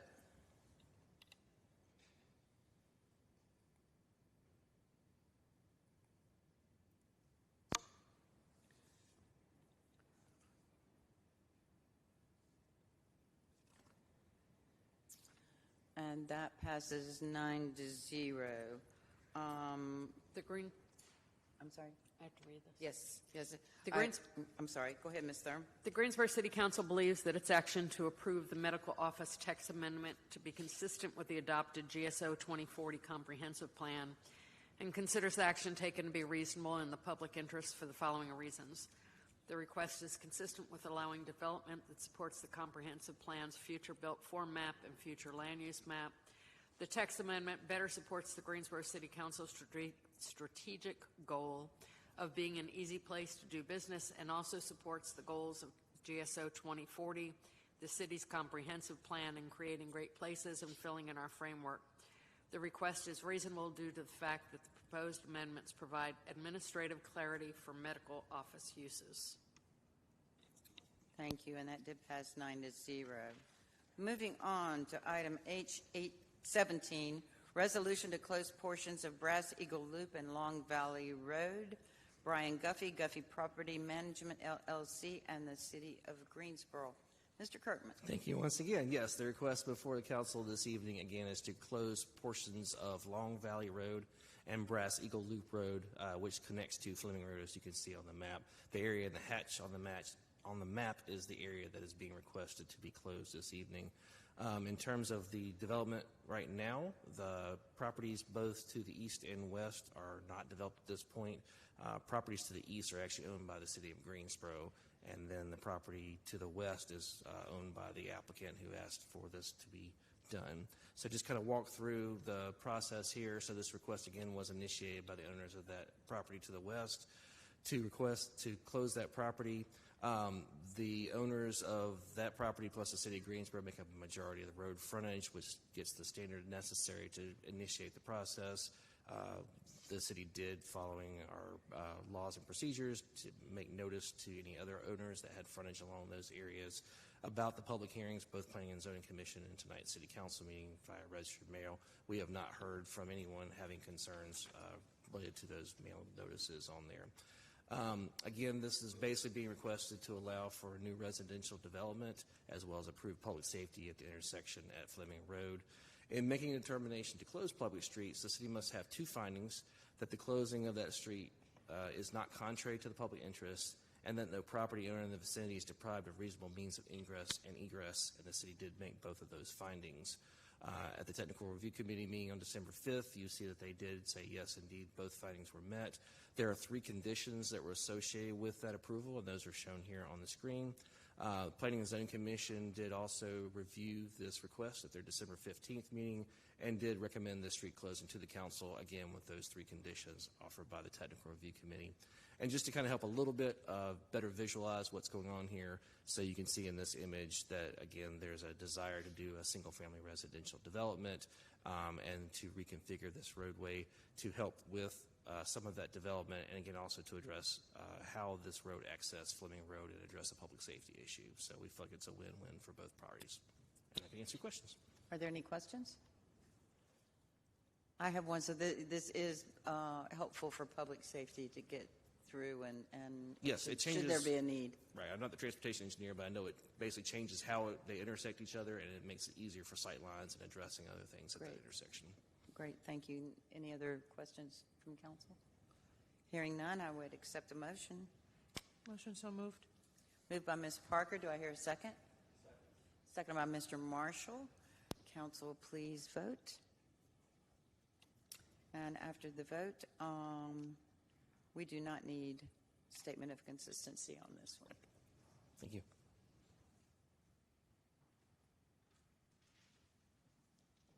And that passes 9-0. Thank you very much.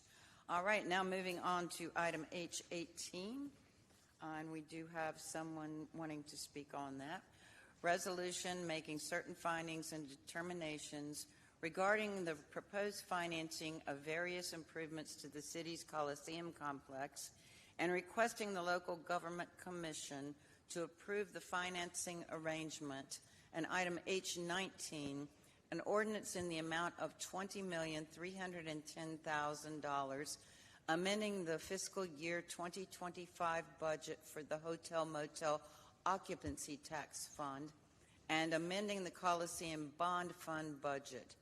This is the hour and day of the public hearing on a trust agreement or similar installment financing arrangement to be entered into by the city of Greensboro, North Carolina, the city, pursuant to Section 160A-20 of the General Statutes of North Carolina as amended, providing for the issuances of limited obligation bonds, the bonds in an aggregate principal amount not to exceed $21 million for the purpose of providing funds together with other available funds to A, the costs of various improvements to the city's Coliseum complex, the project, and B, the fees and expenses incurred in connection with the sale and issuance of the bonds.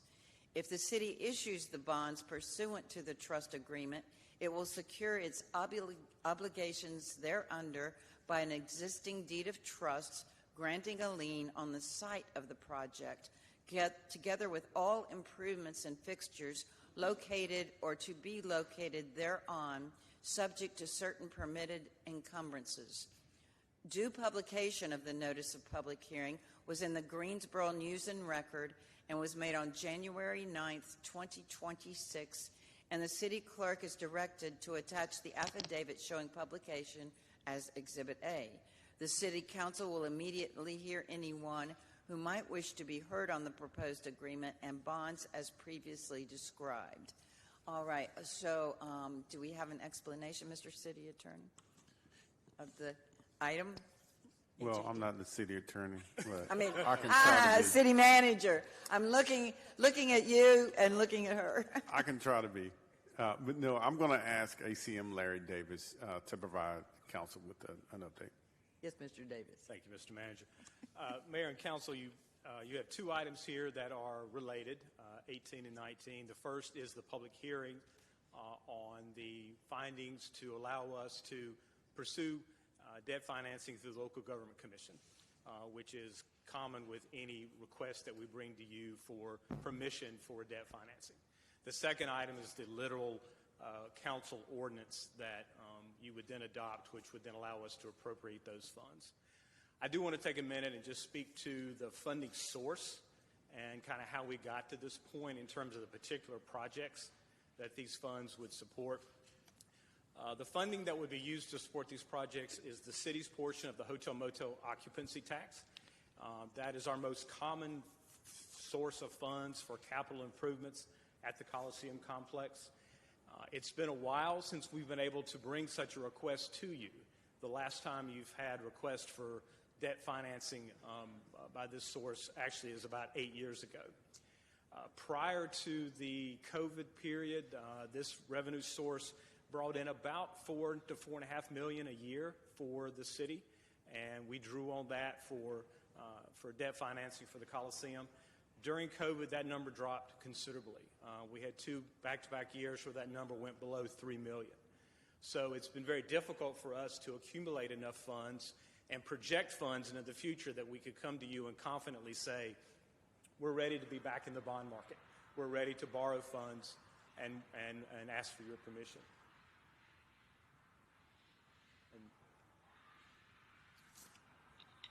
Mr. Hartzman, can you stop that, please? I know you're trying. All right, let's stop just a moment.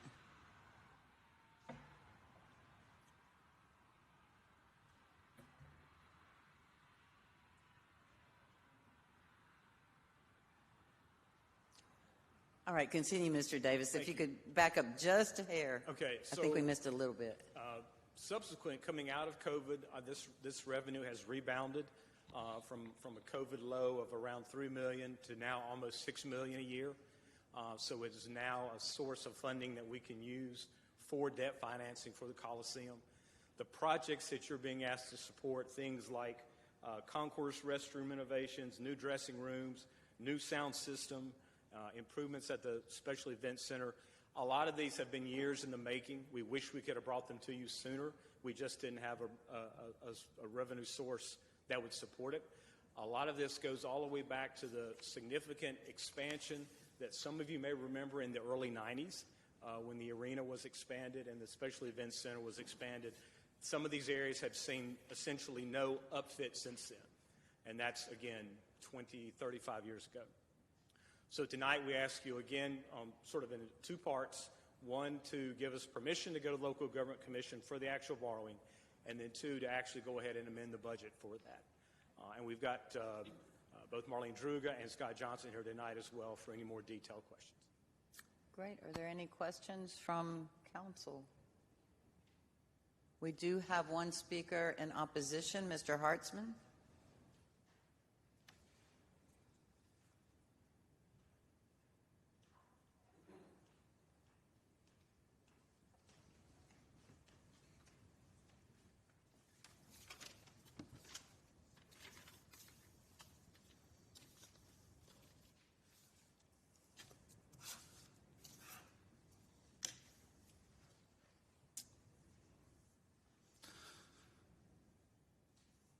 George Hartzman, Public Integrity Watch.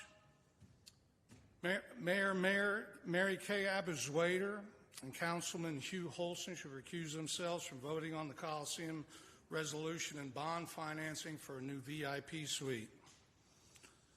It's not just a matter of policy disagreement. By voting to approve hundreds of thousands of dollars in grants for the Greensboro Sports Foundation while serving on its board, Mayor Abouzuader has repeatedly violated North Carolina conflict of interest statutes. Richard Beard, the Greensboro Sports Foundation CEO, Scott Johnson, the Coliseum manager, Trey Davis, Hugh Holston, Larry Davis, and the mayor are intertwined in a conflicted mess of their own making. This is a circular, self-dealing use of public funds for a VIP suite for themselves instead of picking up leaves. Neither Beard or Abouzuader have disclosed what sponsorship tickets the foundation spent $14,000 on. Invitations to taxpayer-funded private events for consultants, city managers, and the mayor, paid for by taxpayer-funded organization seeking more public funds and debt, which appears to violate North Carolina gift laws and city policy. The foundation's tax returns show unexplained spending on lobbying, travel, and hospitality. One year, $127,000. The next year, zero. Overseen by compromised city audit employees, including Larry Davis and Len Lucas. You refuse to release the expense ledgers. Audits are deliberately incomplete.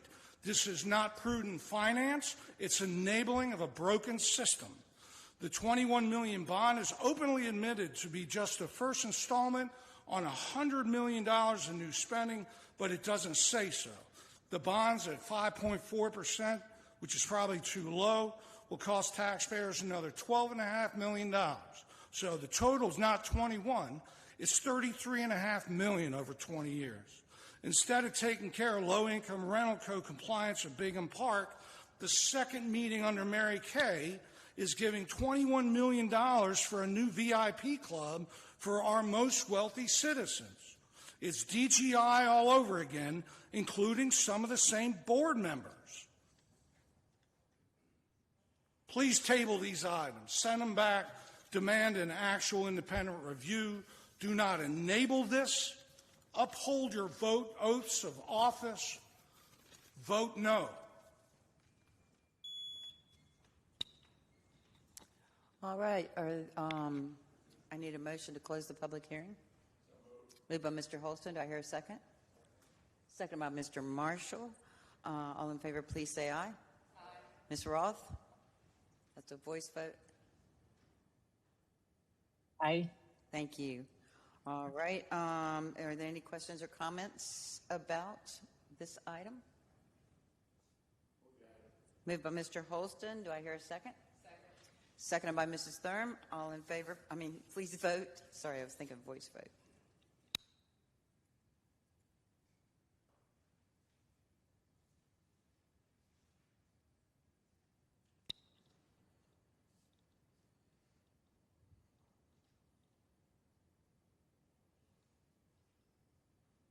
And that passes 9-0. I do want to just make a brief comment that the Coliseum brings in quite a bit of funds to the city of Greensboro, and the more that we can keep it updated and current will bring in even more. So that is just a small comment I would like to make.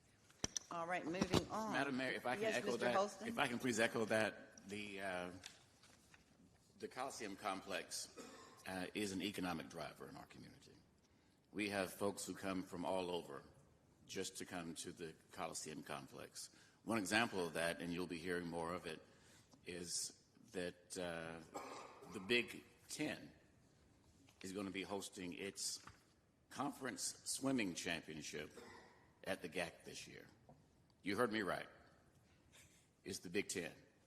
I'm sorry, the Big 12, excuse me. It's the Big 10, Big 12. Whatever. They aren't from this area, but they're coming to this area because of what we collectively have built at the Coliseum complex. And that and the other economic drivers that come to the Coliseum complex are going to continue to drive the funds that Mr. Davis was talking about earlier, the hotel motel taxes. Those are things that we don't have to pay for ourselves because a lot of times our visitors are paying those. So I think we're all very proud of what's happening at the Coliseum complex. It's not always easy to follow what's happening, but if you just simply follow the fact that folks like coming to Greensboro and they like spending their money in Greensboro, that makes a real big difference for all of us. Thank you, Madam Mayor. You're welcome. And now I'd like to ask for Ms. Thurm. And just to clarify, these funds are not just to increase the super swanky guest, special VIP suite. Anybody that's been to the Coliseum, I moved here 50 years ago. The bathrooms, I don't think, have changed in 50 years, nor have the locker rooms. And, it's the entire facility desperately needs updating. So that we can remain competitive when we try attract different groups to Greensboro. This will help enable us to do that. and we're not spending $20 million on the VIP suite. There are some very basic things like sound systems that need to be updated. And I'm looking forward to the improvements that we'll see at the Coliseum. I think it will pay off in dividends for the city. Thank you. Thank you. And we've got to find some ways to gain access to more funds. And I appreciate that staff so diligently worked on this. Now, I do need a motion to adopt the ordinance item number H19. Moved by Mrs. Thurm, second. Do I hear a second? Seconded by Mr. Marshall. Council, please vote.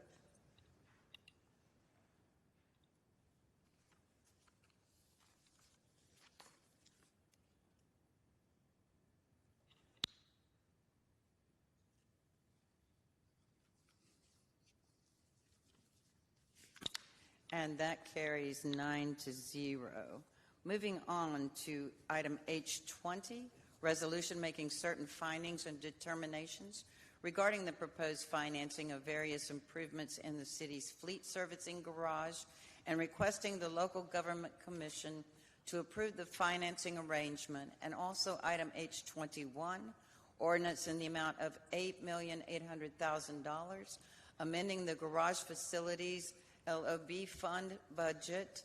And this is the hour and day of the public hearing on a trust agreement or similar installment financing arrangement to be entered into by the City of Greensboro, North Carolina, pursuant to Section 160A-20 of the General Statutes of North Carolina as amended, providing for the issuance of limited obligation bonds in an aggregate principal amount not to exceed $8,800,000 for the purpose of providing funds together with other available funds to A, the costs of various improvements to the city's fleet servicing garage, including site remediation work relating thereto, and B, the fees and expenses incurred in connection with the sale and issuance of the bonds. If the city issues the bonds pursuant to the trust agreement, it will secure its obligations thereunder by an existing deed of trust, granting a lien on the site of the project, together with all improvements and fixtures located or to be located thereon, subject to certain permitted encumbrances. Due publication of the notice of public hearing was in the Greensboro News and Record on January 9th, 2026, and the city clerk is directed to attach the affidavit showing publication as Exhibit A. The City Council will immediately hear anyone who might wish to be heard on the proposed agreement and bonds as previously described. Mr. Davis, are you going to give a brief summary of this one? Sure. It's similar to the last two. You've got two items kind of that are companion items. Again, one asking for permission for us to address the local government commission for borrowing, the second one being the actual ordinance. In this case, we are looking to expand the budget for the new equipment services facility to allow for some remediation work that needs to occur on the site. We believe that the site is still viable and the best place for the expansion of the facility, particularly given just the nexus of city departments that are located at Patton Avenue. But we still are committed to the project, but we do need the additional funding through a local obligation bond instrument to allow for that remediation. This additional bond amount is considered within our current tax rate, so we do not anticipate any tax rate adjustments to cover the additional borrowing. Thank you. Are there any questions? Any questions for Mr. Davis? Ms. Black? I just wanted to make the comment that we still have Bingham Park at the forefront of our planning, and just because we are having this remediation at this time does not mean that we are in the planning for remediation. Mr. City Manager, can you speak to that? Yes, ma'am. Thank you, Councilmember Black. We have had great discussions with Council to determine a path forward to address the needs at Bingham Park.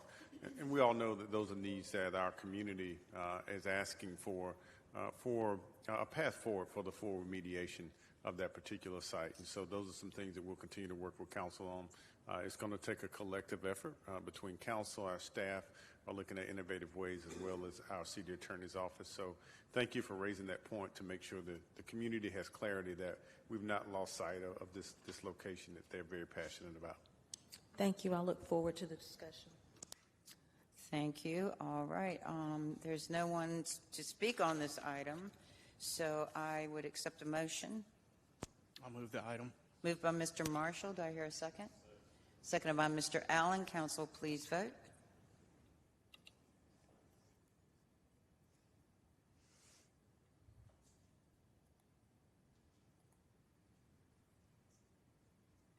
And that passes 9-0. Now I need a motion to adopt the ordinance, item H21. Council, please, motion, please. I'll move that item as well. Moved by Mr. Marshall. Seconded by Mr. Holston. Council, please vote.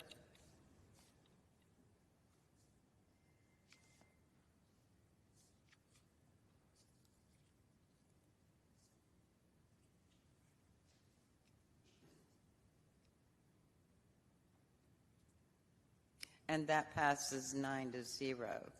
Item under H22, resolution enabling the city to exercise the powers of a housing authority to support the public purpose of increasing the availability of affordable housing within the city limits. Mr. City Manager, who might be speaking for that? Yes, I'm going to ask Samuel Hunter and ACM McCray to lead this particular item.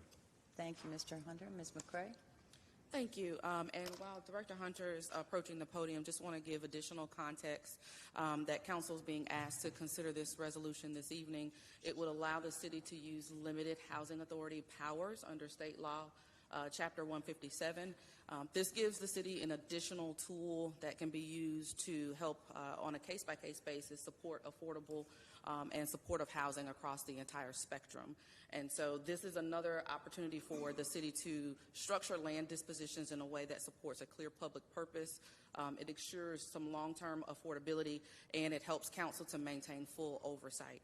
So with that being said, I'm going to defer to Director Hunter to provide additional specifics and walk us through additional details for this item.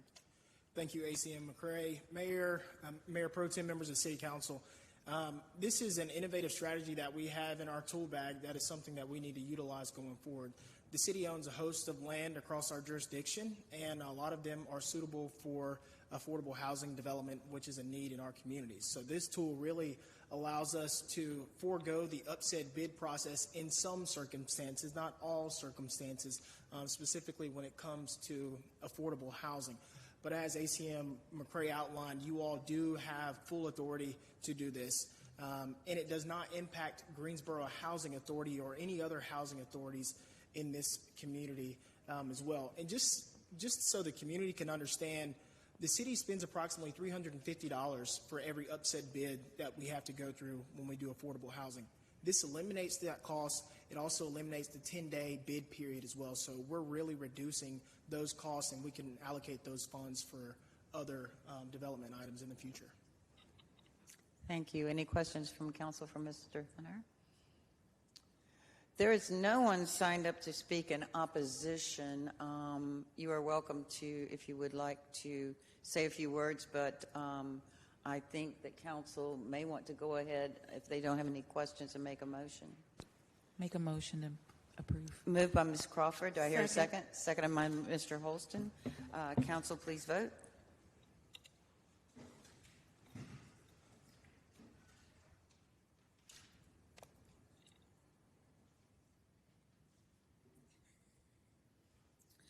And that passes 9-0. Thank you very much. All right, we are going to take a very, very quick 5-minute break. And we will be back in just a few moments. I may extend it just a few minutes, but if we could just take a very quick break and come back, I think that would be great.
Greensboro Fire Department has a new safety tool, and it's not exactly what you might expect.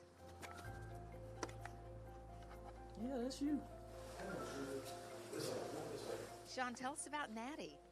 She is right now a 5-month-old golden retriever. She is going to be the fire department's first therapy dog. Right now she's just a puppy, no training, but she's already providing some therapy relief to people. She officially goes off the training on the 19th and for 30 days, and she'll be back and then be put to work. Why was this a decision to have a therapy dog? We really put an emphasis on mental health and mental health to firefighters, and she's just the next step in that.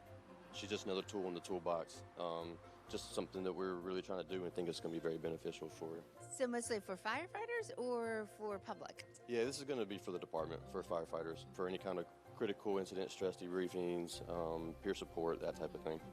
So already she hangs out with you. She comes to work with you every day, right? She goes home with you every day. She does, and she has plenty of visitors every day and just brings smiles to everybody. So. Yes, she's already providing therapy, even though she's had no training. 100%, yeah, and she's doing an awesome job at it. She's very well behaved. Her demeanor's very good. She hangs out during class, and she's awesome. So how will she be trained, and what happens next? So she goes off to a therapy dog training in Charlotte, and when she comes back, if she is needed, hopefully she's not needed for anything major, but we all know that with this job, things happen, and eventually she will be needed, and when she's needed, she'll be here for whoever needs her. So she'll still come to work. She'll be just ready to stand by somebody's side, to be gentle. She'll walk with you and be accustomed to people and all of that. Yeah, she loves people, as you could probably already tell. I mean, anybody she comes in contact with, she runs up, tail wagging, wants to be pet. It's almost to the point now where if you don't speak to her, she's like, what's going on? You know? So yeah, she'll be here with me every day, and anytime somebody needs her, she'll go where she's needed. Have you worked with a therapy dog in the past? I have not. This is the first time, so this is all brand new, all learning experience. I do love dogs. My family loves dogs, so she fits right in with us at home, and everybody in the department seems to love dogs too, because everybody, everywhere I go, if I don't have her with me, they're asking, where's she at? So. Yeah, you're like, hey, what about me? Right. Yeah, you like me too, right? It's just like when you have a kid. It's all about the baby. It's not about you anymore, and I'm perfectly fine with that because that's what she's here for. How have you seen dogs really make a difference in a situation? They just bring just a sense of relief and calming. And studies have shown that they help lower stress and anxiety and blood pressure and those type of things. And even though she's new to us, this is not a new concept. There's many cities around that are already doing this with proven effects. So we're just getting on board and heading down that same road now. And tell us about her name. Her name is Natty. We kind of wanted to name her something either after the fire department or after the city, but obviously Nathaniel Green is big for the city of Greensboro. But Nathaniel wouldn't have been good for her, so we shortened it up, and Natty just seemed to fit. And what do you hope that she does for the department? I just hope she does her job, that she just brings smiles to people's faces, and if there is a time where somebody needs just a little stress relief, anxiety relief, hopefully she can be there and help that situation. That's the ultimate goal.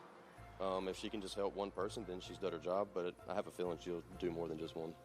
Natty's going off to training for a few weeks, but even when she comes back, likely you won't see her, but you'll know she's working hard behind the scenes to keep the people keeping you safe too.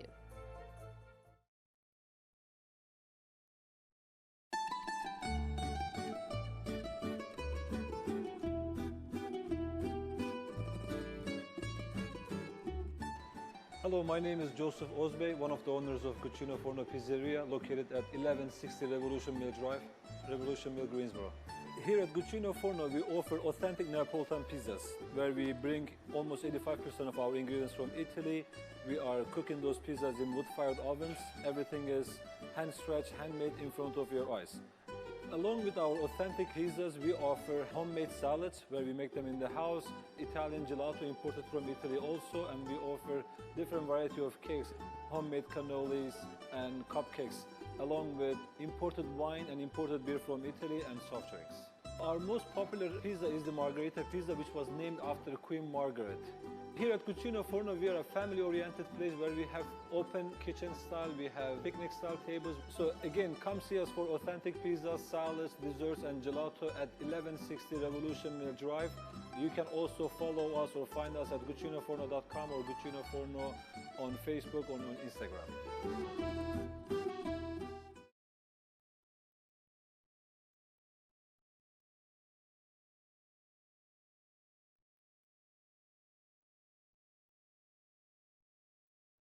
What do you get when you mix archaeology, STEM programs, hundreds of kids, and thousands of Legos? You get the first Lego League North Carolina State Championship. Countdown, 3, 2, 1, Lego! Hensley, what do you like about Legos? I enjoy it. I enjoy playing with them, and it's really fun, yeah. Savannah, what about you? I like building and that I can do anything I want with them. Yeah, so what makes you most proud when you do Legos? Legos. When I have a goal and I want to build it, that I achieve that goal and build what it wants. What is Lego competition like, Hensley?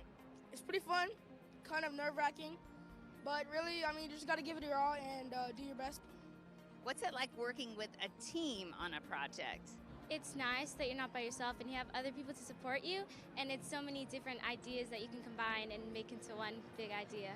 All right, Savannah, what do you want to do when you grow up? I want to be a surgeon. Love it. How about you, Hensley? I want to be a professional soccer player.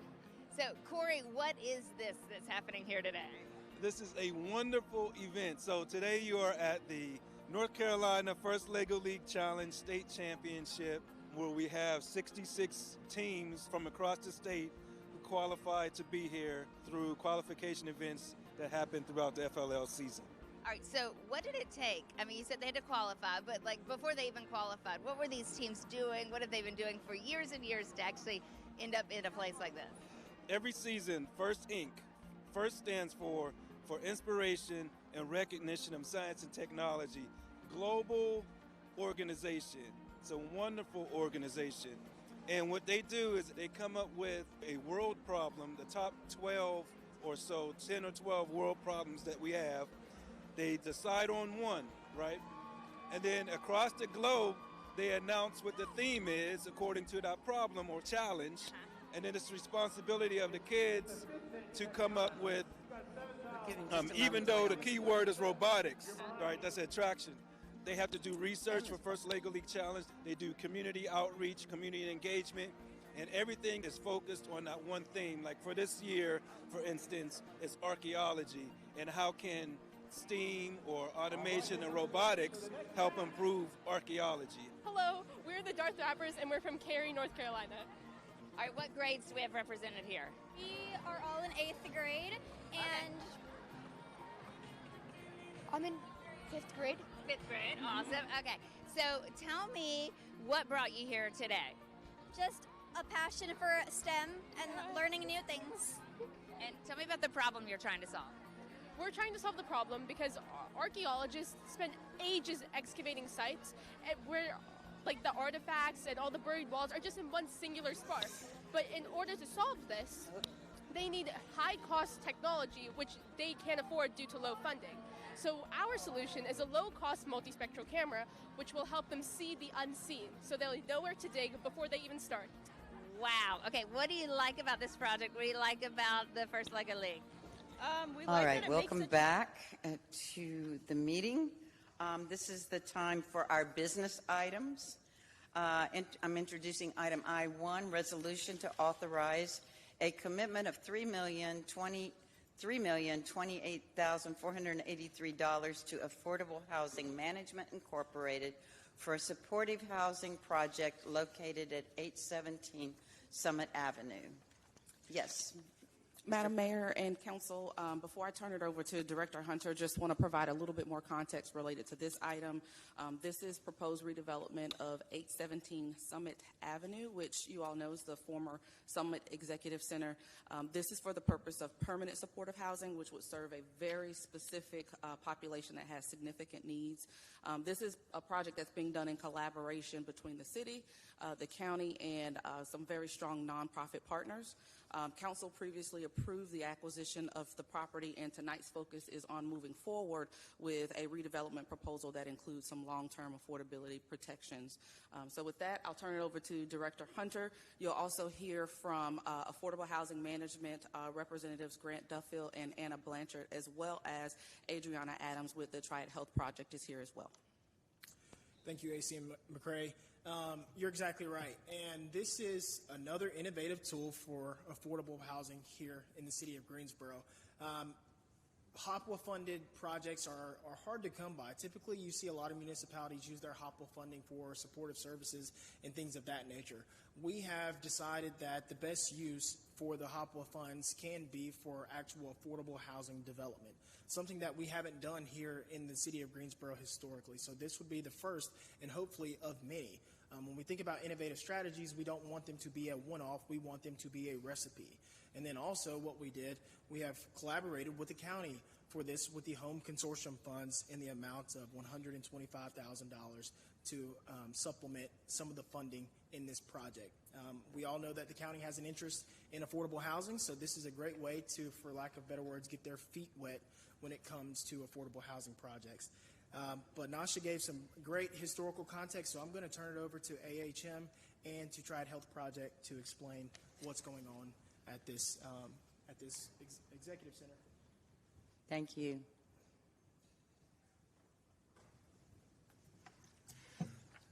Good evening, Madam Mayor, Madam Mayor Pro Tem, members of council.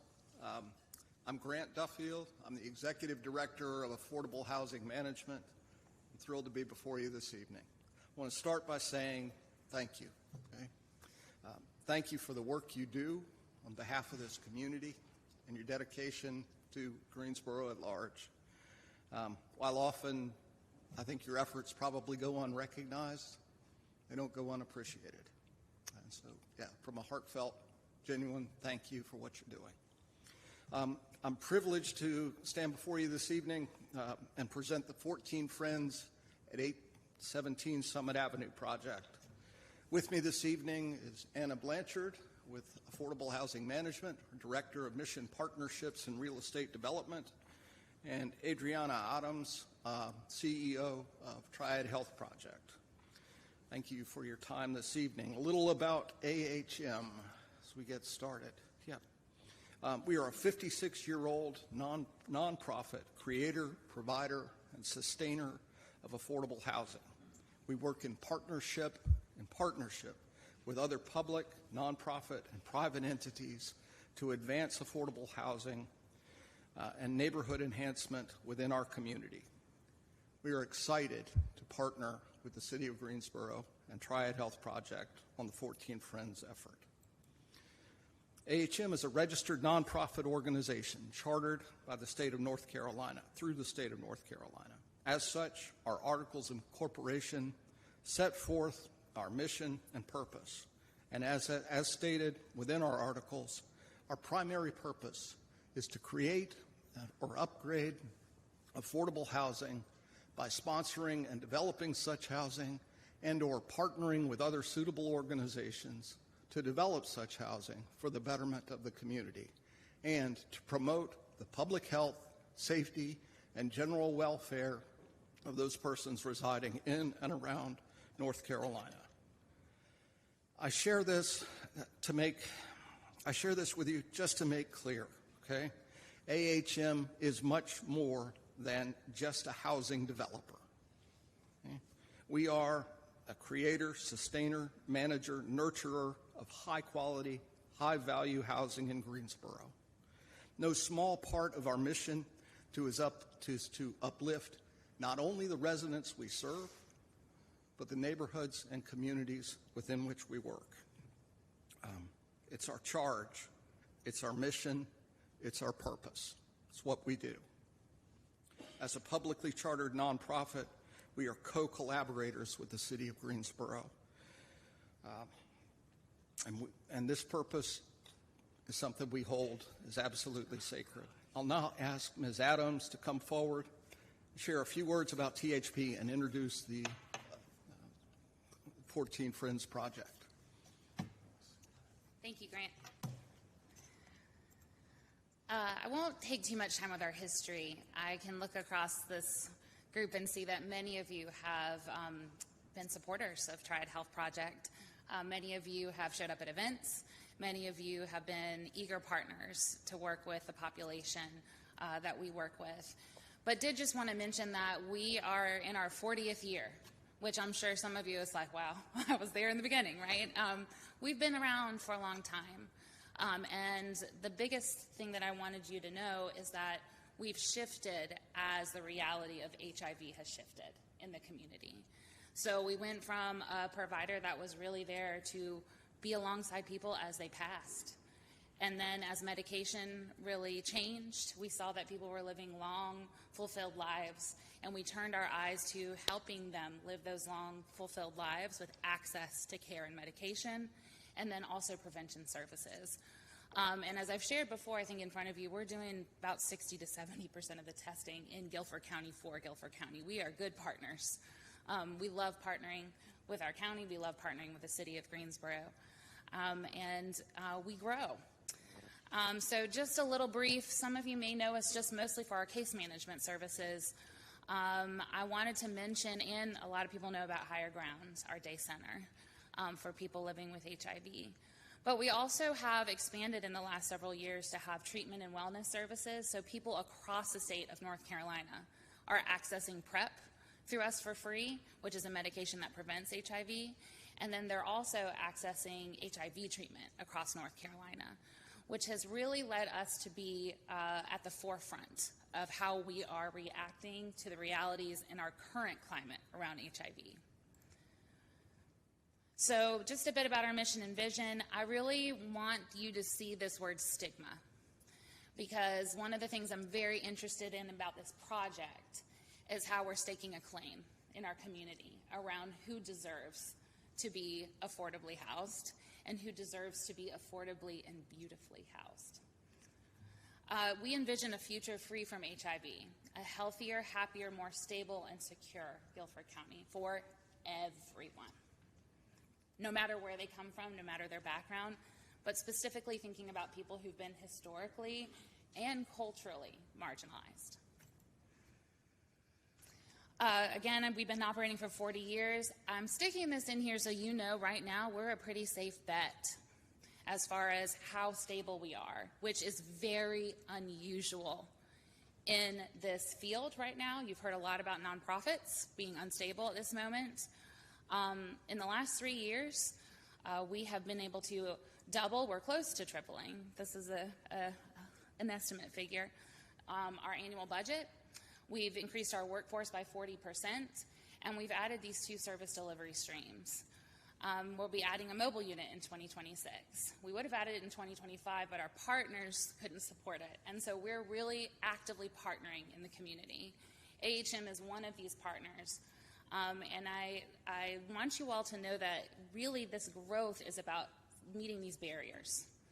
I won't go through them. You all are familiar with them, except to mention stigma again, because it's often not mentioned when we talk about intersectionality around health.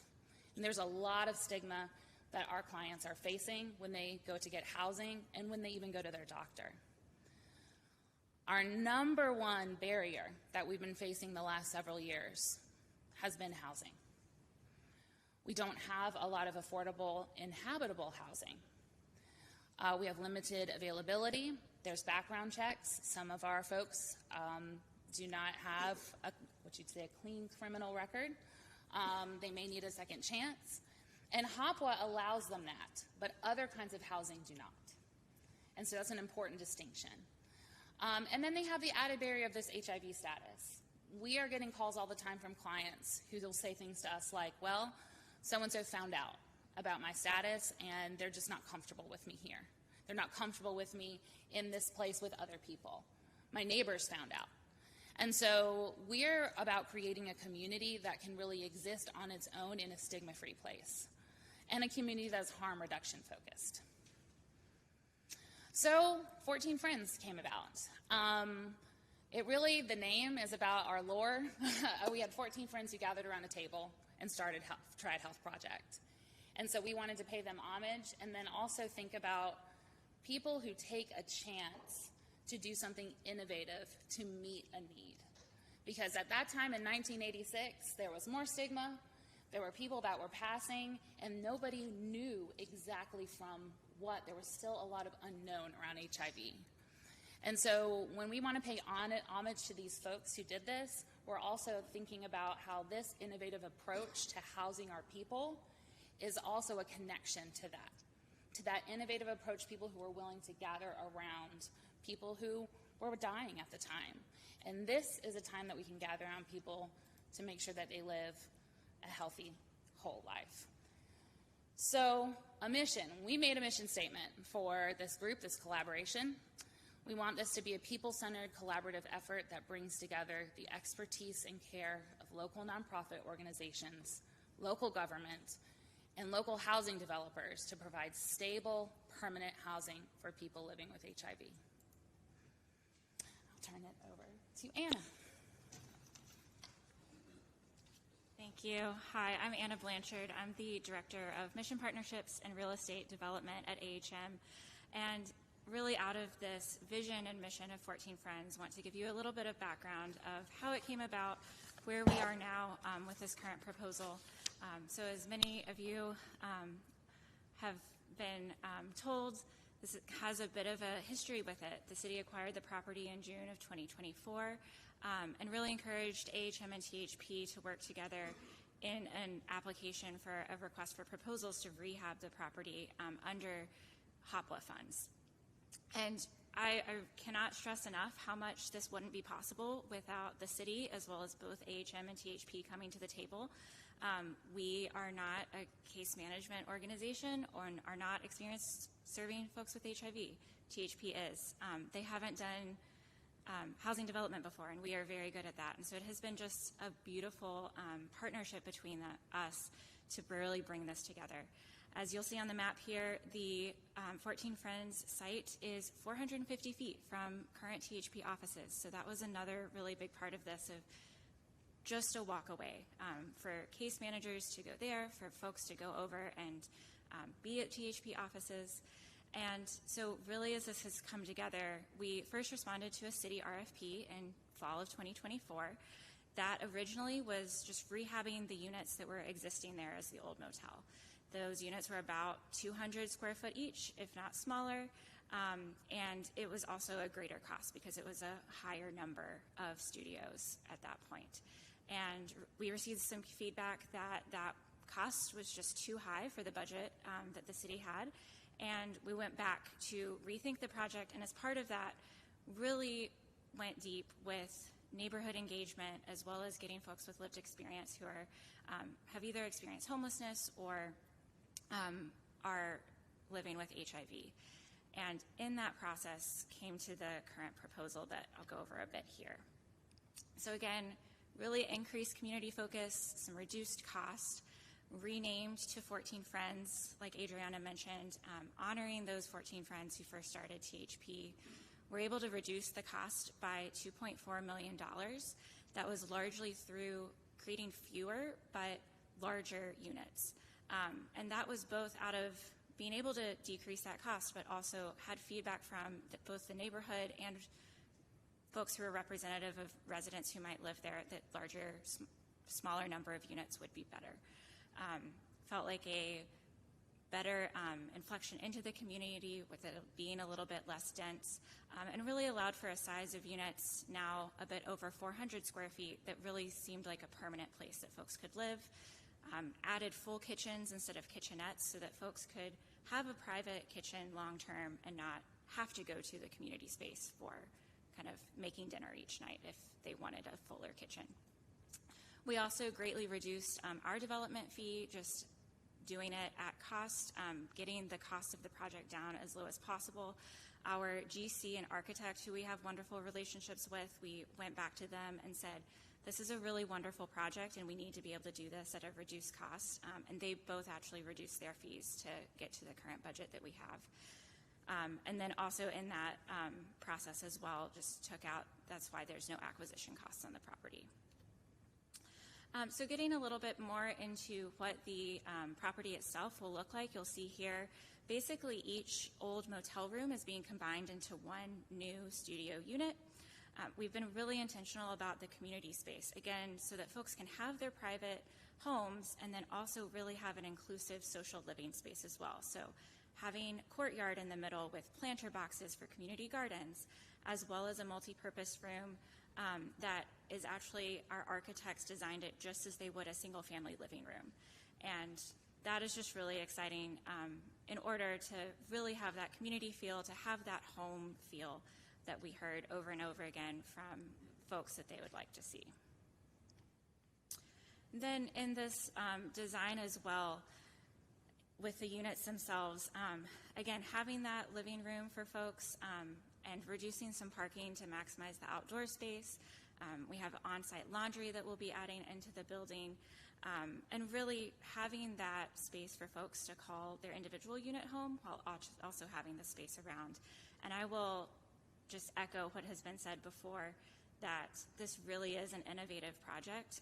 We're really excited to be able to do this in partnership with the city and THP and really create an inclusive living environment for folks who will call 14 Friends home. And I will pass it back over to Adriana.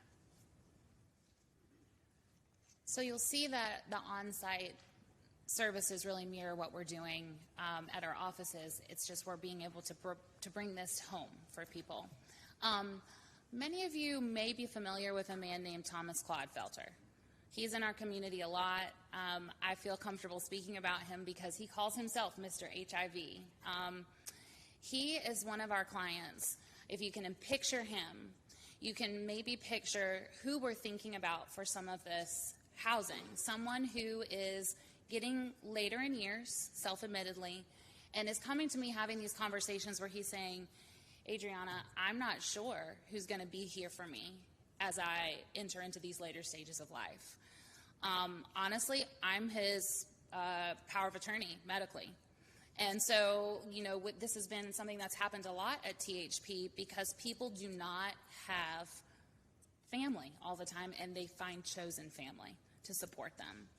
And so you're thinking about this as from a perspective of a community that would be of chosen family living in a place that's really beautiful and built for them. So it is very innovative. Things on site, psychosocial support. We have moved to hiring people living with HIV in many of our staff members, and they provide peer support. They're walking people through these pieces as they age. And so we envision that being a part of this community, having support groups, people making dinner together if they choose, having this community garden, which is something that we do at our office sites, but really bringing it home, because there's always this piece where people are having to go home and they're lonely when they don't have a family and they need to be with their chosen family. Some of our partners, I won't even go through them all. We partner so much. If I don't know how to do something, I'm finding a partner. And that's exactly why we have AHM as partners. I've been asked throughout this project, don't you want to own this building? Don't you want to have this property? No, I don't right now, because right now this would be a first-time project for us. And I think it's smart to partner with people who know it better, right? I am not in this place of, let me just own this property. I want to make sure that we can also use HOPWA funds to pay the rent. And we can't pay ourselves in HOPWA funds. So that's a bit about how trying to get the wheels turning. I both care for my people, and I'm thinking about this from a business perspective. How do we keep people here, and how do we keep it stable? We have a lot of people who are very interested in this project, all the way up to the federal government. One of the things I've been able to do this past year is be a part of the AIDS United Public Policy Council. Just in D.C., talking to the people, Congress, and talk to the opposition about how they could be helpful. And I'm not saying I did it, but I did hear this morning that we are in a place where funds are going to be carried through for HIV. We are actually going to get an increase of about 24 million in HOPWA funds. And so just to let you know about some of the stability that we're going to have going forward as well, will there be funding going forward? Yes, and we're advocating for it constantly at every level.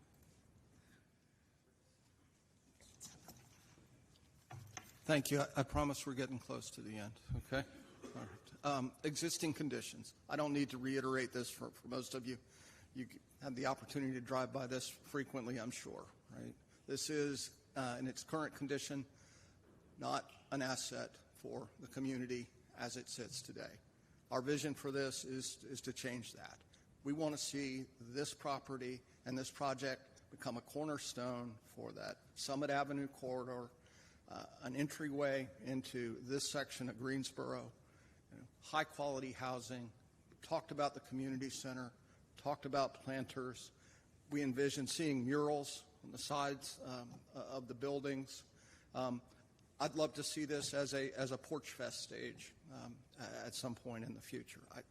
I see this as something that the community can embrace. The community that we have talked with, the residents in the area are very excited and supportive of this smaller unit count, this more stable type of proposed project.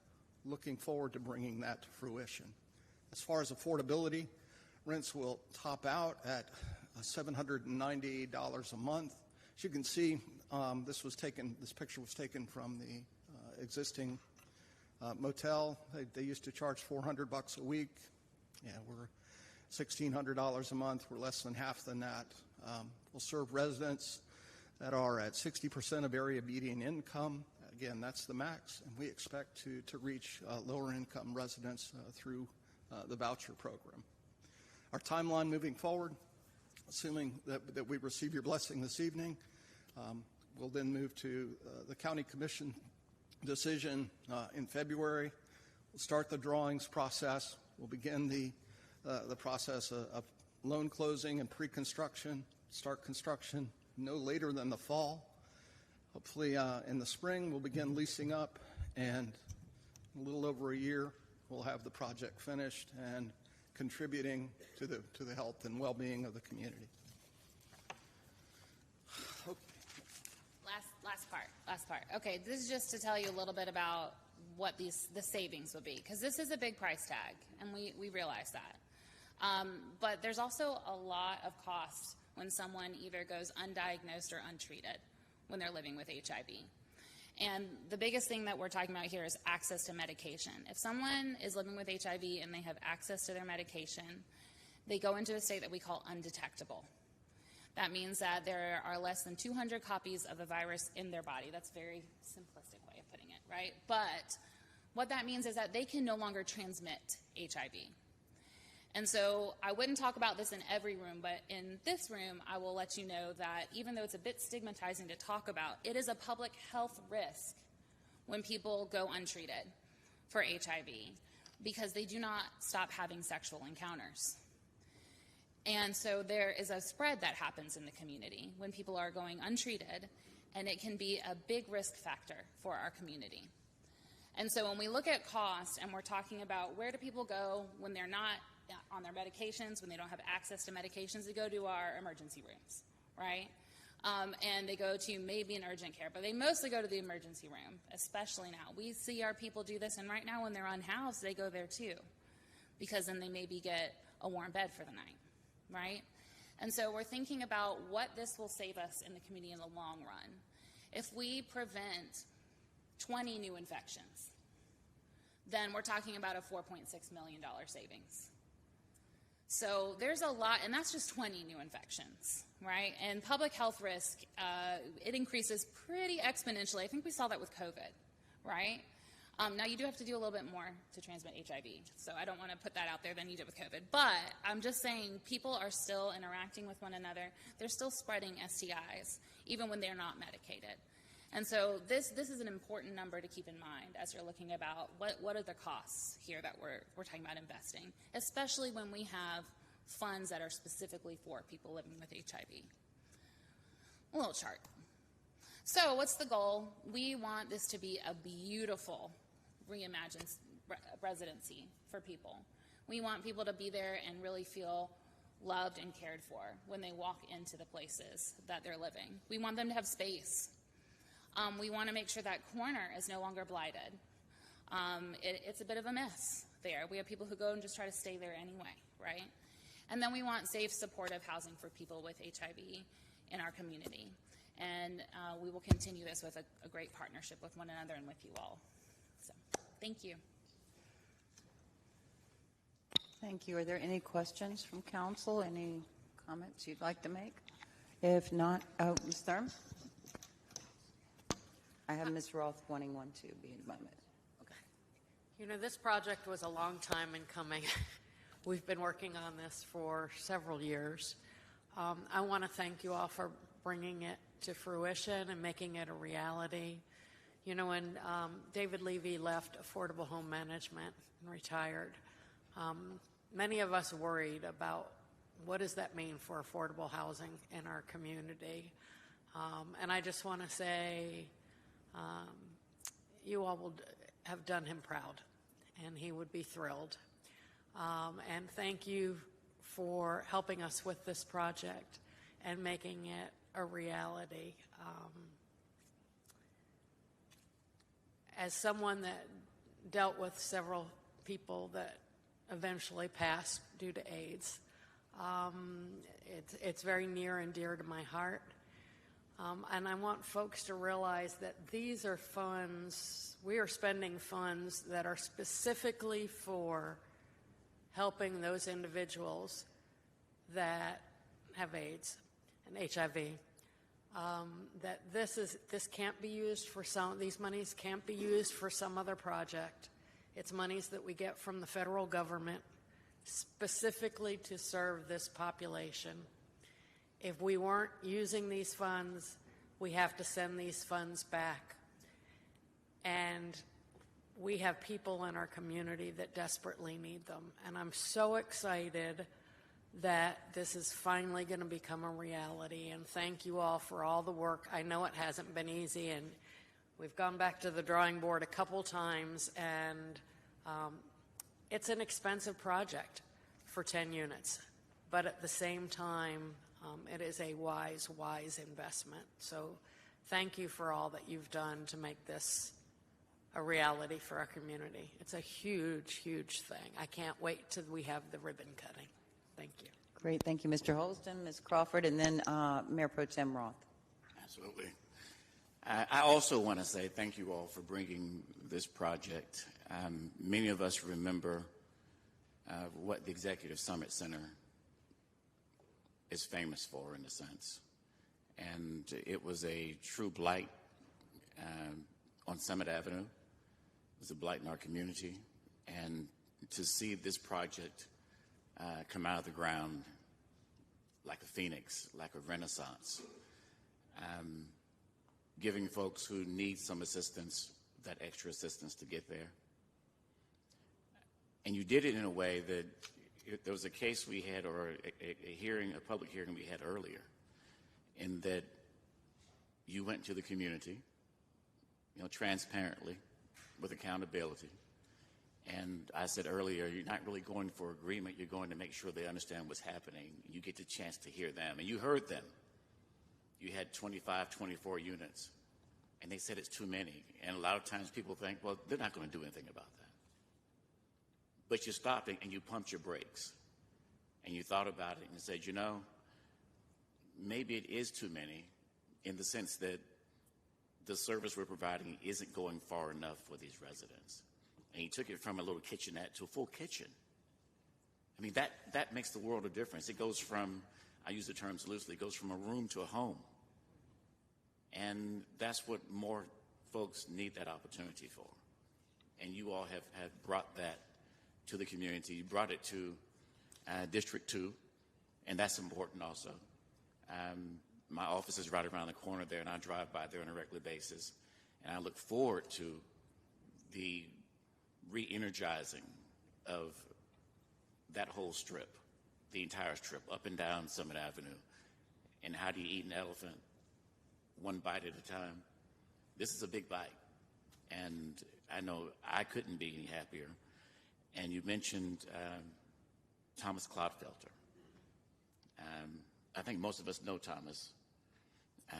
If you don't know Thomas, just look for a very gregarious man with red hair who likes to take pictures. And I've known him for many, many, many years. And I know that this is a type of property that he would thrive in. And I'm just happy for him. I'm happy for you all. I'm happy for Greensboro. I'm happy for the Dunleavy community. And also, I'll give my RSVP for the ribbon cutting. Thank you. Yes, thank you, Mr. Holston. Ms. Crawford? So I'll keep mine brief. I remember I got told that you all were building this right where that blighted, ugly eyesore on Summit, the executive center is, and I heard it was AHMI. I was like, I think that's Grant. I said, yeah, that's Grant. So this is going to be perfect. This is how we do these kinds of supportive housing. It is something that is the three-legged stool of the city, the county, and public nonprofit organizations. This is how this gets done. And then to be supported by a solid community that is happy that this is coming. Dunleith is a great community, so they're going to have the kind of support that they need. And there's plenty of places for them to get what they need going up Summit. It clears up, like Hugh said, that terrible blight of the Summit Center, Executive Center. So, and I just love the fact that, our cousins that don't really get cared for are going to have a really nice place to live and feel a part of a really great community. So thank you very much. Thank you. Yes, Mayor Pro Tem Roth. Thank you, Mayor. And I just want to add my thanks to Affordable Housing Management and Triad Health Project and the city staff. I think this is a tremendous example of what innovation in housing can look like. And I want to bring up the point that as we are going forward over the next few years and really trying to tackle our housing needs, it's this opportunity to think holistically about where housing needs to sit, as well as the type of housing we need to create. There will be many types of housing footprints that are created in our community, and it's really incumbent upon the staff as well as nonprofits coming together with private sector to think about these unique spaces. So thank you all for that in particular, and job well done.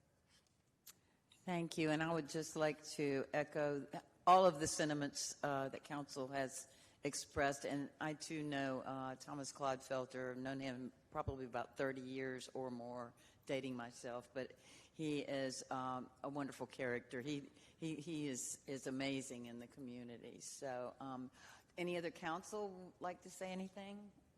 Mr. Holston, do you have an additional comment? All right, so I would accept a motion. Motion to approve. Second. Moved by Ms. Crawford, seconded by everyone on the dais. I'm sorry, I couldn't hear. All right, council, please vote.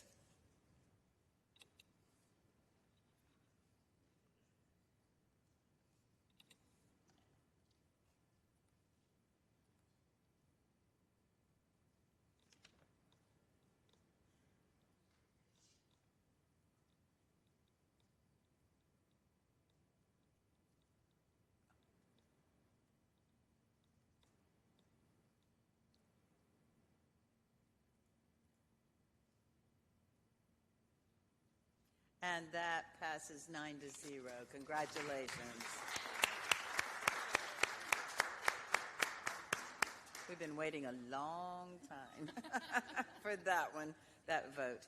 All right, item I2, resolution providing response to certain audit findings relating to fiscal year 2025 annual independent audit as required by local government commission. Mr. Davis.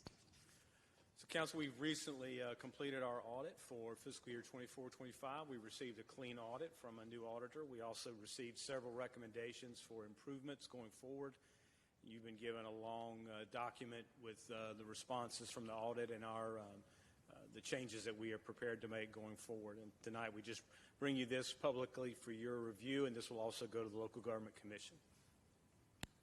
All right. Council, any questions? Move to approve. Moved by Ms. Thurm, seconded by Mr. Holston. Council, please vote.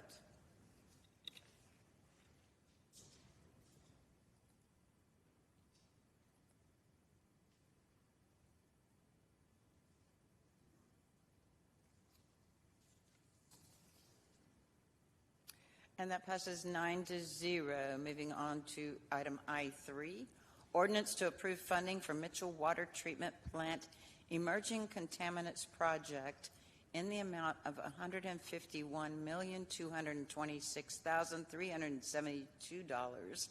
And item I6, resolution approving the change order number 1 to contract 2023-0360 for construction services for the Mitchell Water Treatment Plant Residuals and Emerging Contaminants Improvements Project in the amount of $140,703,876 with the Haskell Company. All right, Mr. City Manager, is there anyone, do we need to hear anything on this item? No, unless council has any questions. Any questions? Hearing none, I would accept a motion. Moved by Mrs. Thurman, second? Seconded by Mr. Holston. Council, please vote.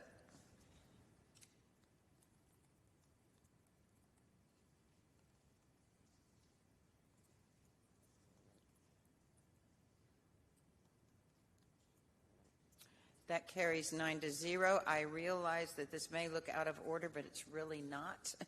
As for a motion to adopt the resolution item I-6, and that is the item I-6 on there. We've jumped from I-3 to I-6, but they are the two that are related. So I would accept a motion. Moved by Mr. Holston. Second. Seconded by Mr. Marshall. Council, please vote.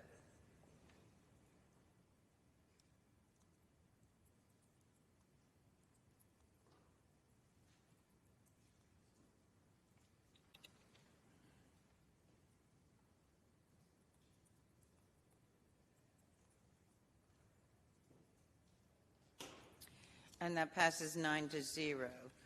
Item I-4, ordinance to approve funding for the Mitchell Water Treatment Plant Emerging Contaminants Project in the amount of $6,365,804. And item I-7, resolution approving the Minnie Brooks contract in the amount of $16,880,300 with HDR Engineering Incorporated of the Carolinas for construction, administration, and resident project representative for RPR services to Mitchell Water Treatment Plant. Any questions from anyone? Hearing none, I would accept a motion on I-4. Move the item. Moved by Ms. Black, second. Seconded by Mr. Marshall. Council, please vote.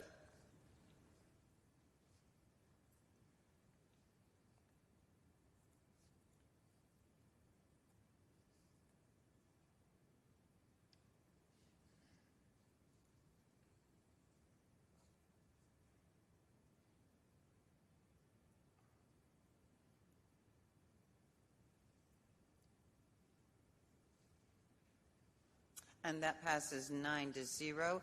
And the accompanying item, I-7, I would accept a motion. So moved. Moved by Mr. Marshall, second. Seconded by Ms. Black. Council, please vote.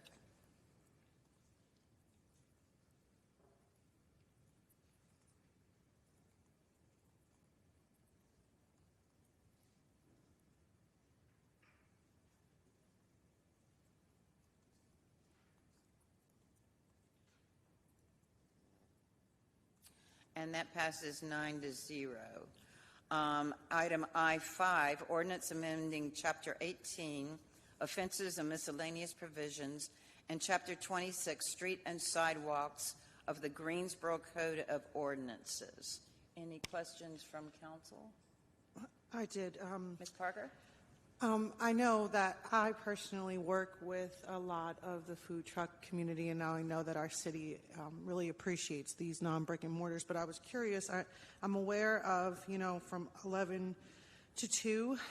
That doesn't mean that folks cannot be in neighborhoods, but I'm thinking about like a College Hill or somewhere close that that the food trucks are able to use the power generators, the non-gas power generators between 11 and 2, and that they don't have to shut down with the use of that.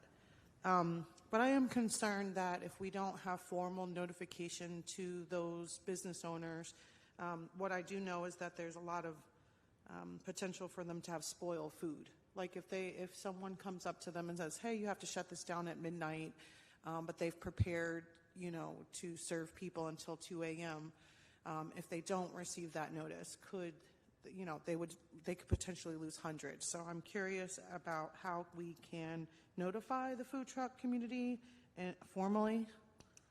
Yeah, part of rolling out that city ordinance would be an educational period, largely through our police department. Usually when this happens, it's after hours, and police are usually the only ones sort of roaming the streets.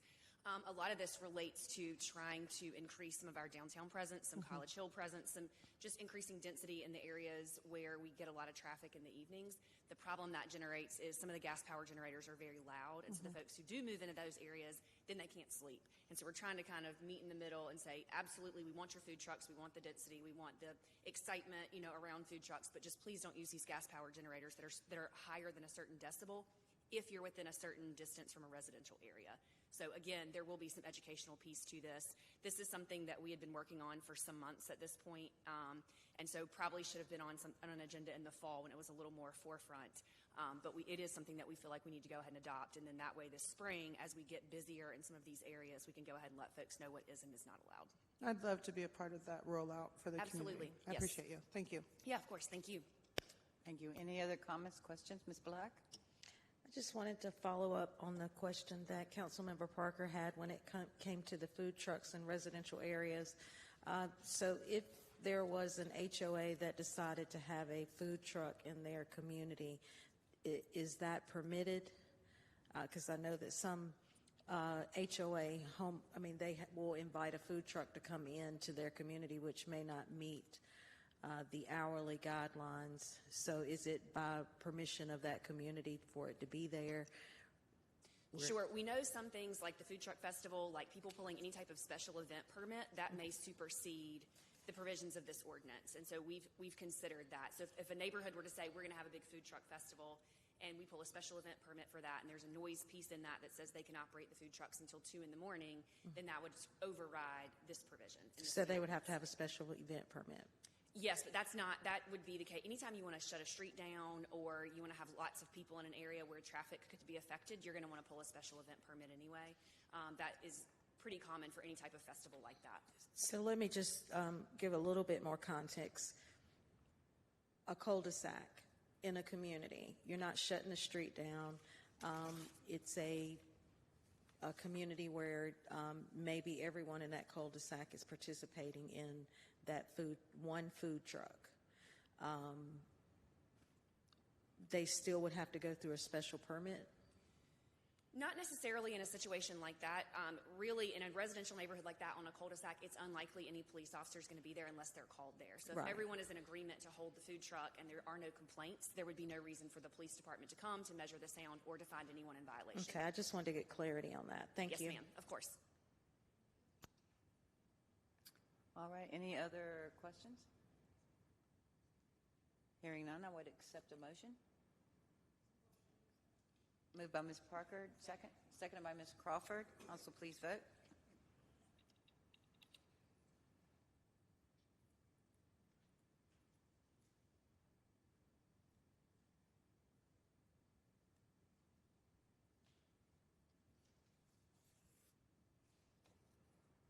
And that carries 9-0. Item I-8, reappointment of George Ingram to an additional one-year term as Civil Service Board Chair. Mr. Holston has moved that. Do I hear a second? Second by Ms. Crawford. Council, please vote.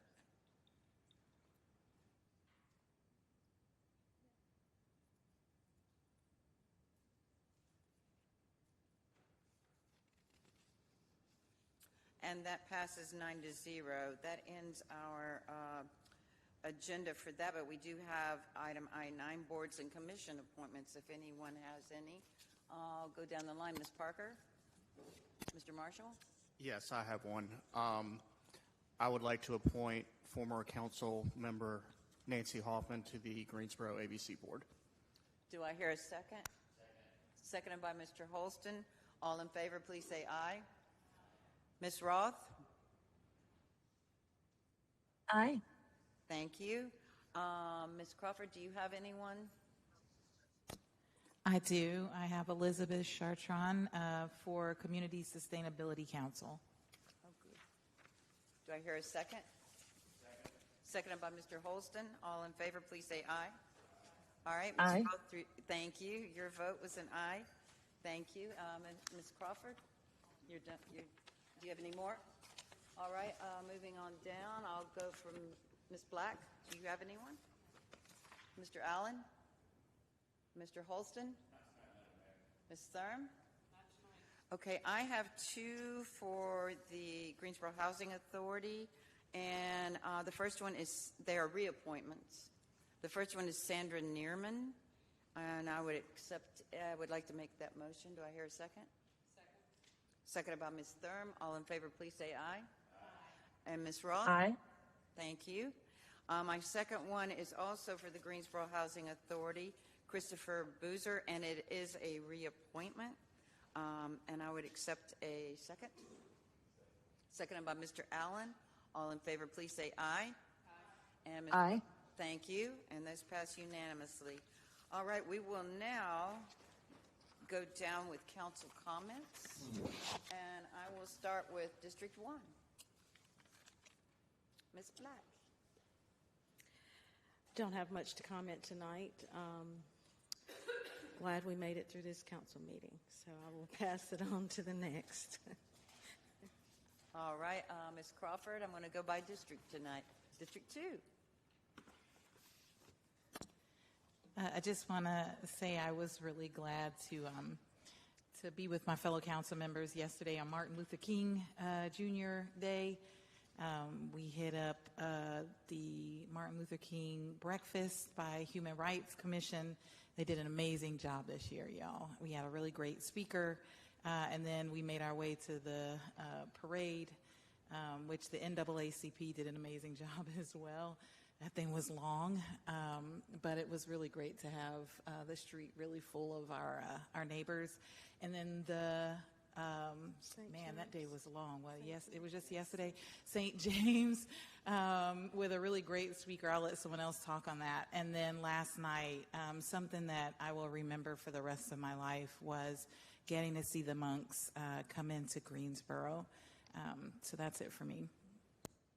Thank you so much. I think I'll say something about the monks. That was amazing. All right, so Ms. Parker? No comments this evening. Mr. Marshall? I just wanted to promote an event that we got notice of today, the Police versus Fire Guns and Hoses, I got to be careful how I say that, charity hockey tournament that is going to benefit the Special Olympics of North Carolina and the fire department. That hockey game is going to be on March 14th at the Coliseum. Tickets are $25, and that ticket will also get you in to see the Greensboro Gargoyles game. So that sounds like a great event that promotes two great charities. Great, thank you. They do great work for Special Olympics. So, Ms. Thurm? I don't have much to say other than, yes, the monks were amazing. And really, thank you to the Greensboro community that showed up in such a big way last night. It was an amazing thing to be surrounded by so many people sharing a common theme and a common awe of what we were witnessing. Very, very special evening, and a special shout out to our staff, the police, EMS, everyone that was involved in making this event a reality, and also to Corey Corporation that did an incredible job of hosting all the folks. So just yay. Everything. That's all I can say. That's great. Okay, Mr. Let's see, Mr. Allen. You good? All right, Mr. Holston. Thank you, Madam. Thank you, Madam Mayor. You're right. The breakfast was awesome. The MLK breakfast by Human Rights. The parade was great also. I will tell you that I had some fellow council members who were walking just ahead of me. I had the candy, and they kept telling everybody ahead that the candy's behind. The candy's behind. So they were really hungry when we got there. And the monks out at Grandover. That is almost speechless. Greensboro has always been a place the A&T, Greensboro 4, the Greensboro 6 at Gillespie. And so we just have this innate pride. You know, we're the You're Welcome community. And yesterday, our residents really welcomed the monks. It was especially important in that they were here in Greensboro on M.L. King Jr. Day, the day of service, a day on. That M.L. King Jr. Was a strong proponent of social justice and peace, nonviolent peace, and the monks, peace and compassion. And it was just a very special day. And it's a good thing they weren't giving out parking tickets, because parking around Grandover was absolutely, if you saw it, you know what I'm talking about. Never seen anything like that before. In every median. In every median, and cars hanging off the median into the lanes. But no one cared, because everybody was there for the same purpose. And the breathing that we went through, it was so calming. It was absolutely wonderful. And thanks to staff, thanks to Corey, thanks to GPD and the sheriffs, everybody, it was just wonderful. Just one more thing. This upcoming weekend, I know we're anticipating some inclement weather, and I know our city manager in the past has been very good about getting information out for those essential services and making sure that our folks are safe. This one has the propensity of being very dangerous, just depending upon how far the low front goes. It could be snow, or it could be a whole bunch of ice. So we'll be looking forward to some comments from the city manager at the end. But again, yesterday was a great time for Greensboro. Bread Thank and you, milk. Madam Mayor. Bread and milk. Oh, that's right. Bread, eggs, and milk. And batteries, just in case. Batteries. Okay. I don't know what we're going to do with the bread, eggs, and milk, but okay. So, Mayor Pro Tem Roth, I know you may have had a few comments, please. Thank you, Mayor. And I was so disappointed yesterday to miss the Martin Luther King events, and certainly seeing the monks, but I'm glad that everyone else was there. I was definitely with you in spirit. I'm sure the mayor will talk about this, but I did want to just say thank you. We had an opportunity to be invited to New Jerusalem with Bishop Williams and Temple Emmanuel with Rabbi Andy on Friday, and that was just a wonderful way to kick off the Martin Luther King weekend of celebration and discussion and reflection. So just want to thank Tammy Thurman and Mayor I'm the Mayor Pro Tem, the mayor for ensuring that we were informed and engaged in those events as well. And I'm sorry again to miss yesterday. I wanted to ask the manager if just when you have your time, if you can speak to one item that we've talked about in the background, but I've noticed a bit. Obviously, with federal funding that has changed priorities and has reduced funding for many of our nonprofits, we saw some of this sort of preambled at the beginning of this year and starting to, I think, see the root of it really coming to roost in our community, with a number of our nonprofits announcing challenges from a funding standpoint, even maybe some doors closing potentially. We've certainly seen coverage of the YWCA. And I am just raising the specter because of the fact that there's probably more out there that we haven't seen. While all of these services that are being impacted are not all within the city's purview, they certainly are impacting residents in the city, or likely will, as well as in the county. And so I would, and Mr. Manager, I know you've been talking with the county about some of these impacts, but I think it would be helpful if we can just hear where your thinking is, where the county manager Eisler's thinking is as well, and love to hear some strategies, maybe not tonight, but in the future, of what we can do proactively. Again, as nonprofits are cut in our city, we can't save everyone, but being proactive and thinking strategically, I think that we can at least have approaches that will meet all of the needs in one way or the other. What I don't want to do is just wait for the phone calls and and cross our fingers. So would just love to hear some about the thinking there and potential items to come. Thank you. And I'm sure Mr. City Manager will certainly get some information to us.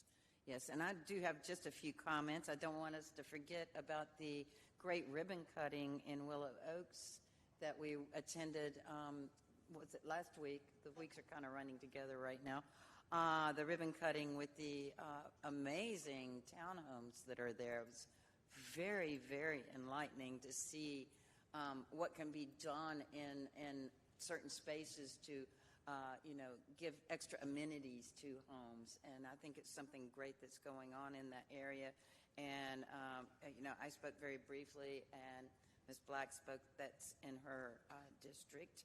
And, of course, the New Jerusalem Cathedral did a very nice reception for those of us that were able to attend. And, it was very nice. They reached out, and those of us who were able to go know that it was very, very nice. Temple Emmanuel, I think all the Martin Luther King services this weekend, the one at Temple Emmanuel was very uplifting. And also, I know several of us went to other things on Sunday. And then, of course, Monday, the breakfast. Yes, it was very, very early, but it was really, really nice. And I think I heard most everyone give compliments on it this year. And beyond that, of course, the seeing the monks come in. I cannot tell you that when we were watching them and knowing that they had been on 1,700 miles of walking for peace already, that it was very moving to see them walk into the facility. So at Grandover, and as others have said, we want to thank them so very much for accommodating. And I want the public to know the monks still did not sleep in hotel rooms. They refused. They take a vow of being very simple in their lives. They did sleep on a floor. It was just too cold for them to have tents outside. So they did sleep on the floor of the ballroom. And, I think that's something that many of us don't realize that they have done along this journey. Most of the times they have been outside, but it was very moving to see them and hear them and know that they are walking for peace. All right, Mr. City Manager. Thank you, Mayor. I'll first touch on Mayor Pro Tem's question, which is a very good one, that we have had an influx of requests from various organizations that provide significant services in our community. And the county manager and I have had this discussion, as well as High Point's manager as well. I think when people are experiencing challenges, they don't see the city lines. I mean, it could be folks in any of our communities here in Guilford County. So the county manager and I have had some significant discussion about how we can collaborate between the county and the city municipalities, but then also how we can look at consolidating some of the services so that we can better serve the communities. I have spoken with a few folks who lead some of our most reputable nonprofits in the community, and that is a conversation that they're entertaining amongst themselves as well, because of the fact that there is some significant, whether it's clawback in funding or just areas that have been challenged and experienced. This is a time that we all have to come together. So I appreciate Mayor Pro Tem raising that point, and I will provide you all an update very soon. Matter of fact, I've got an upcoming meeting with the county manager and the manager in High Point. I do want to raise a few other things just to highlight for you all. Yes, the weather. I know that we have been a little bit relaxed the last couple of years, and we don't really think that we're going to get a lot of weather, but it appears this system may bring conditions that could be very challenging. So I'd ask you to please be mindful. I know that ACM Oliva as well as ACM Harrell are meeting with their folks to work on some briefings. I think there'll be a media briefing on Thursday morning about 10 o'clock, but then also we will send you all updates. We'll try to make sure we send you more updates than you even want, but I just want to make sure that you all are prepared. And just know that those updates will be consistent of everything from our folks that are clearing the streets and the schedule of that. And if you've not seen what our folks in transportation do to make sure that you know what roadways are clear, then you will be very pleased with the work that they do, as well as our public safety and our transportation folks, to make sure that people can get access to the places that they need. So we'll give you all of those updates. Another thing I want to raise tonight, oftentimes you all have a lot of information or you have a lot on the agenda, but I want to make sure I remind you of a moment tonight. So as we continue to try to push forward, we are addressing how we're looking at the future for our community.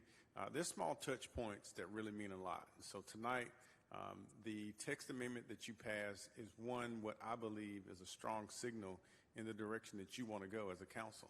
So you're going to make sure that medical and dental facilities are able to be located in communities in proximity to folks in our community, which is really huge.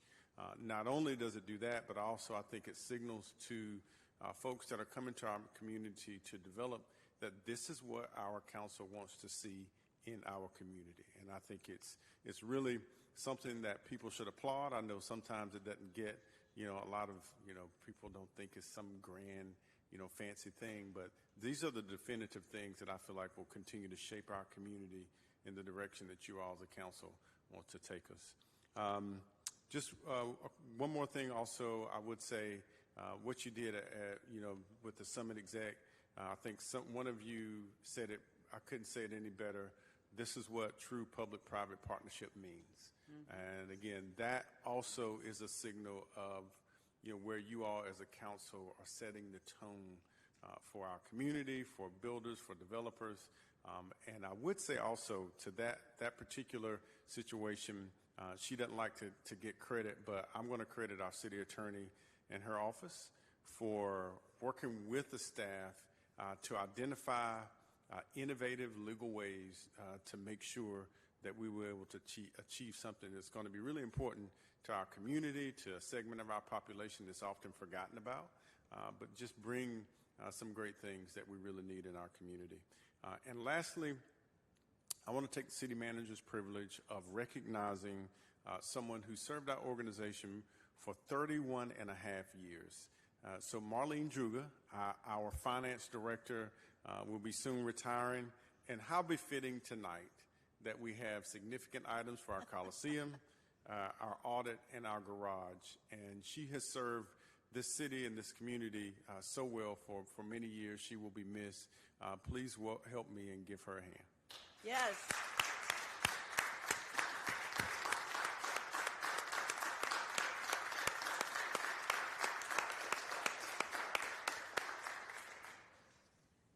Thank you, Marlene. I think those of us who've been on council for a while have always appreciated your hard work and your quiet demeanor, I guess is the word, but yet you've let us know exactly the things we could do and couldn't do. So those were wonderful. So thank you so much for your many years of service. Are you finished, Mr. City Manager? Yes, ma'am. Thank you very much. City Attorney. Just very briefly, I'll echo the words of City Manager Davis.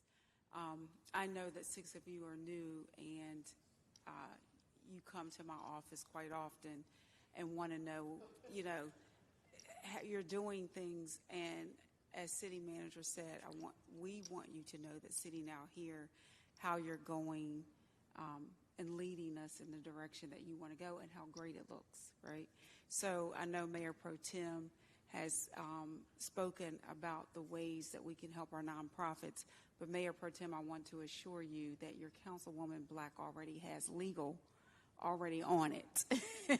So she came to the office a couple weeks ago and put an assignment in my lap that I am working on to address those concerns that you spoke of. And so, as City Manager said, those are the things. You're challenging us and you're moving us and you're making us see your vision and making sure that it could come. And that's what we're here for. So thank you. Just another thing on the monks. It was it was an amazing experience. I was freezing. Yes. But it was an amazing experience. And she never gives herself credit. So I'm going to do it tonight out loud. Andrea Harrell put all of that together for us, and the many, many phone calls. I know I texted her a million times between Saturday and Monday and was like, well, what about this and what about this and what about this? And she made everything happen yesterday. And so, Andrea, thank you so much, because that is a once-in-a-lifetime experience that without all the effort she put in, we would not have been able to have that. So thank you, Andrea. Exactly. Anything else? Good.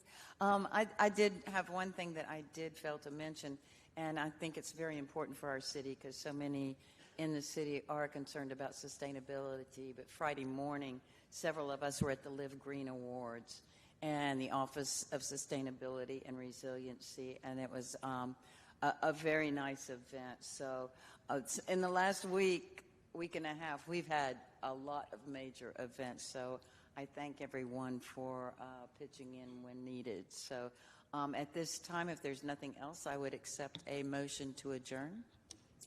Make a motion to adjourn. All right. Moved by Ms. Black, seconded by Ms. Crawford. There is no need for a vote. Thank you.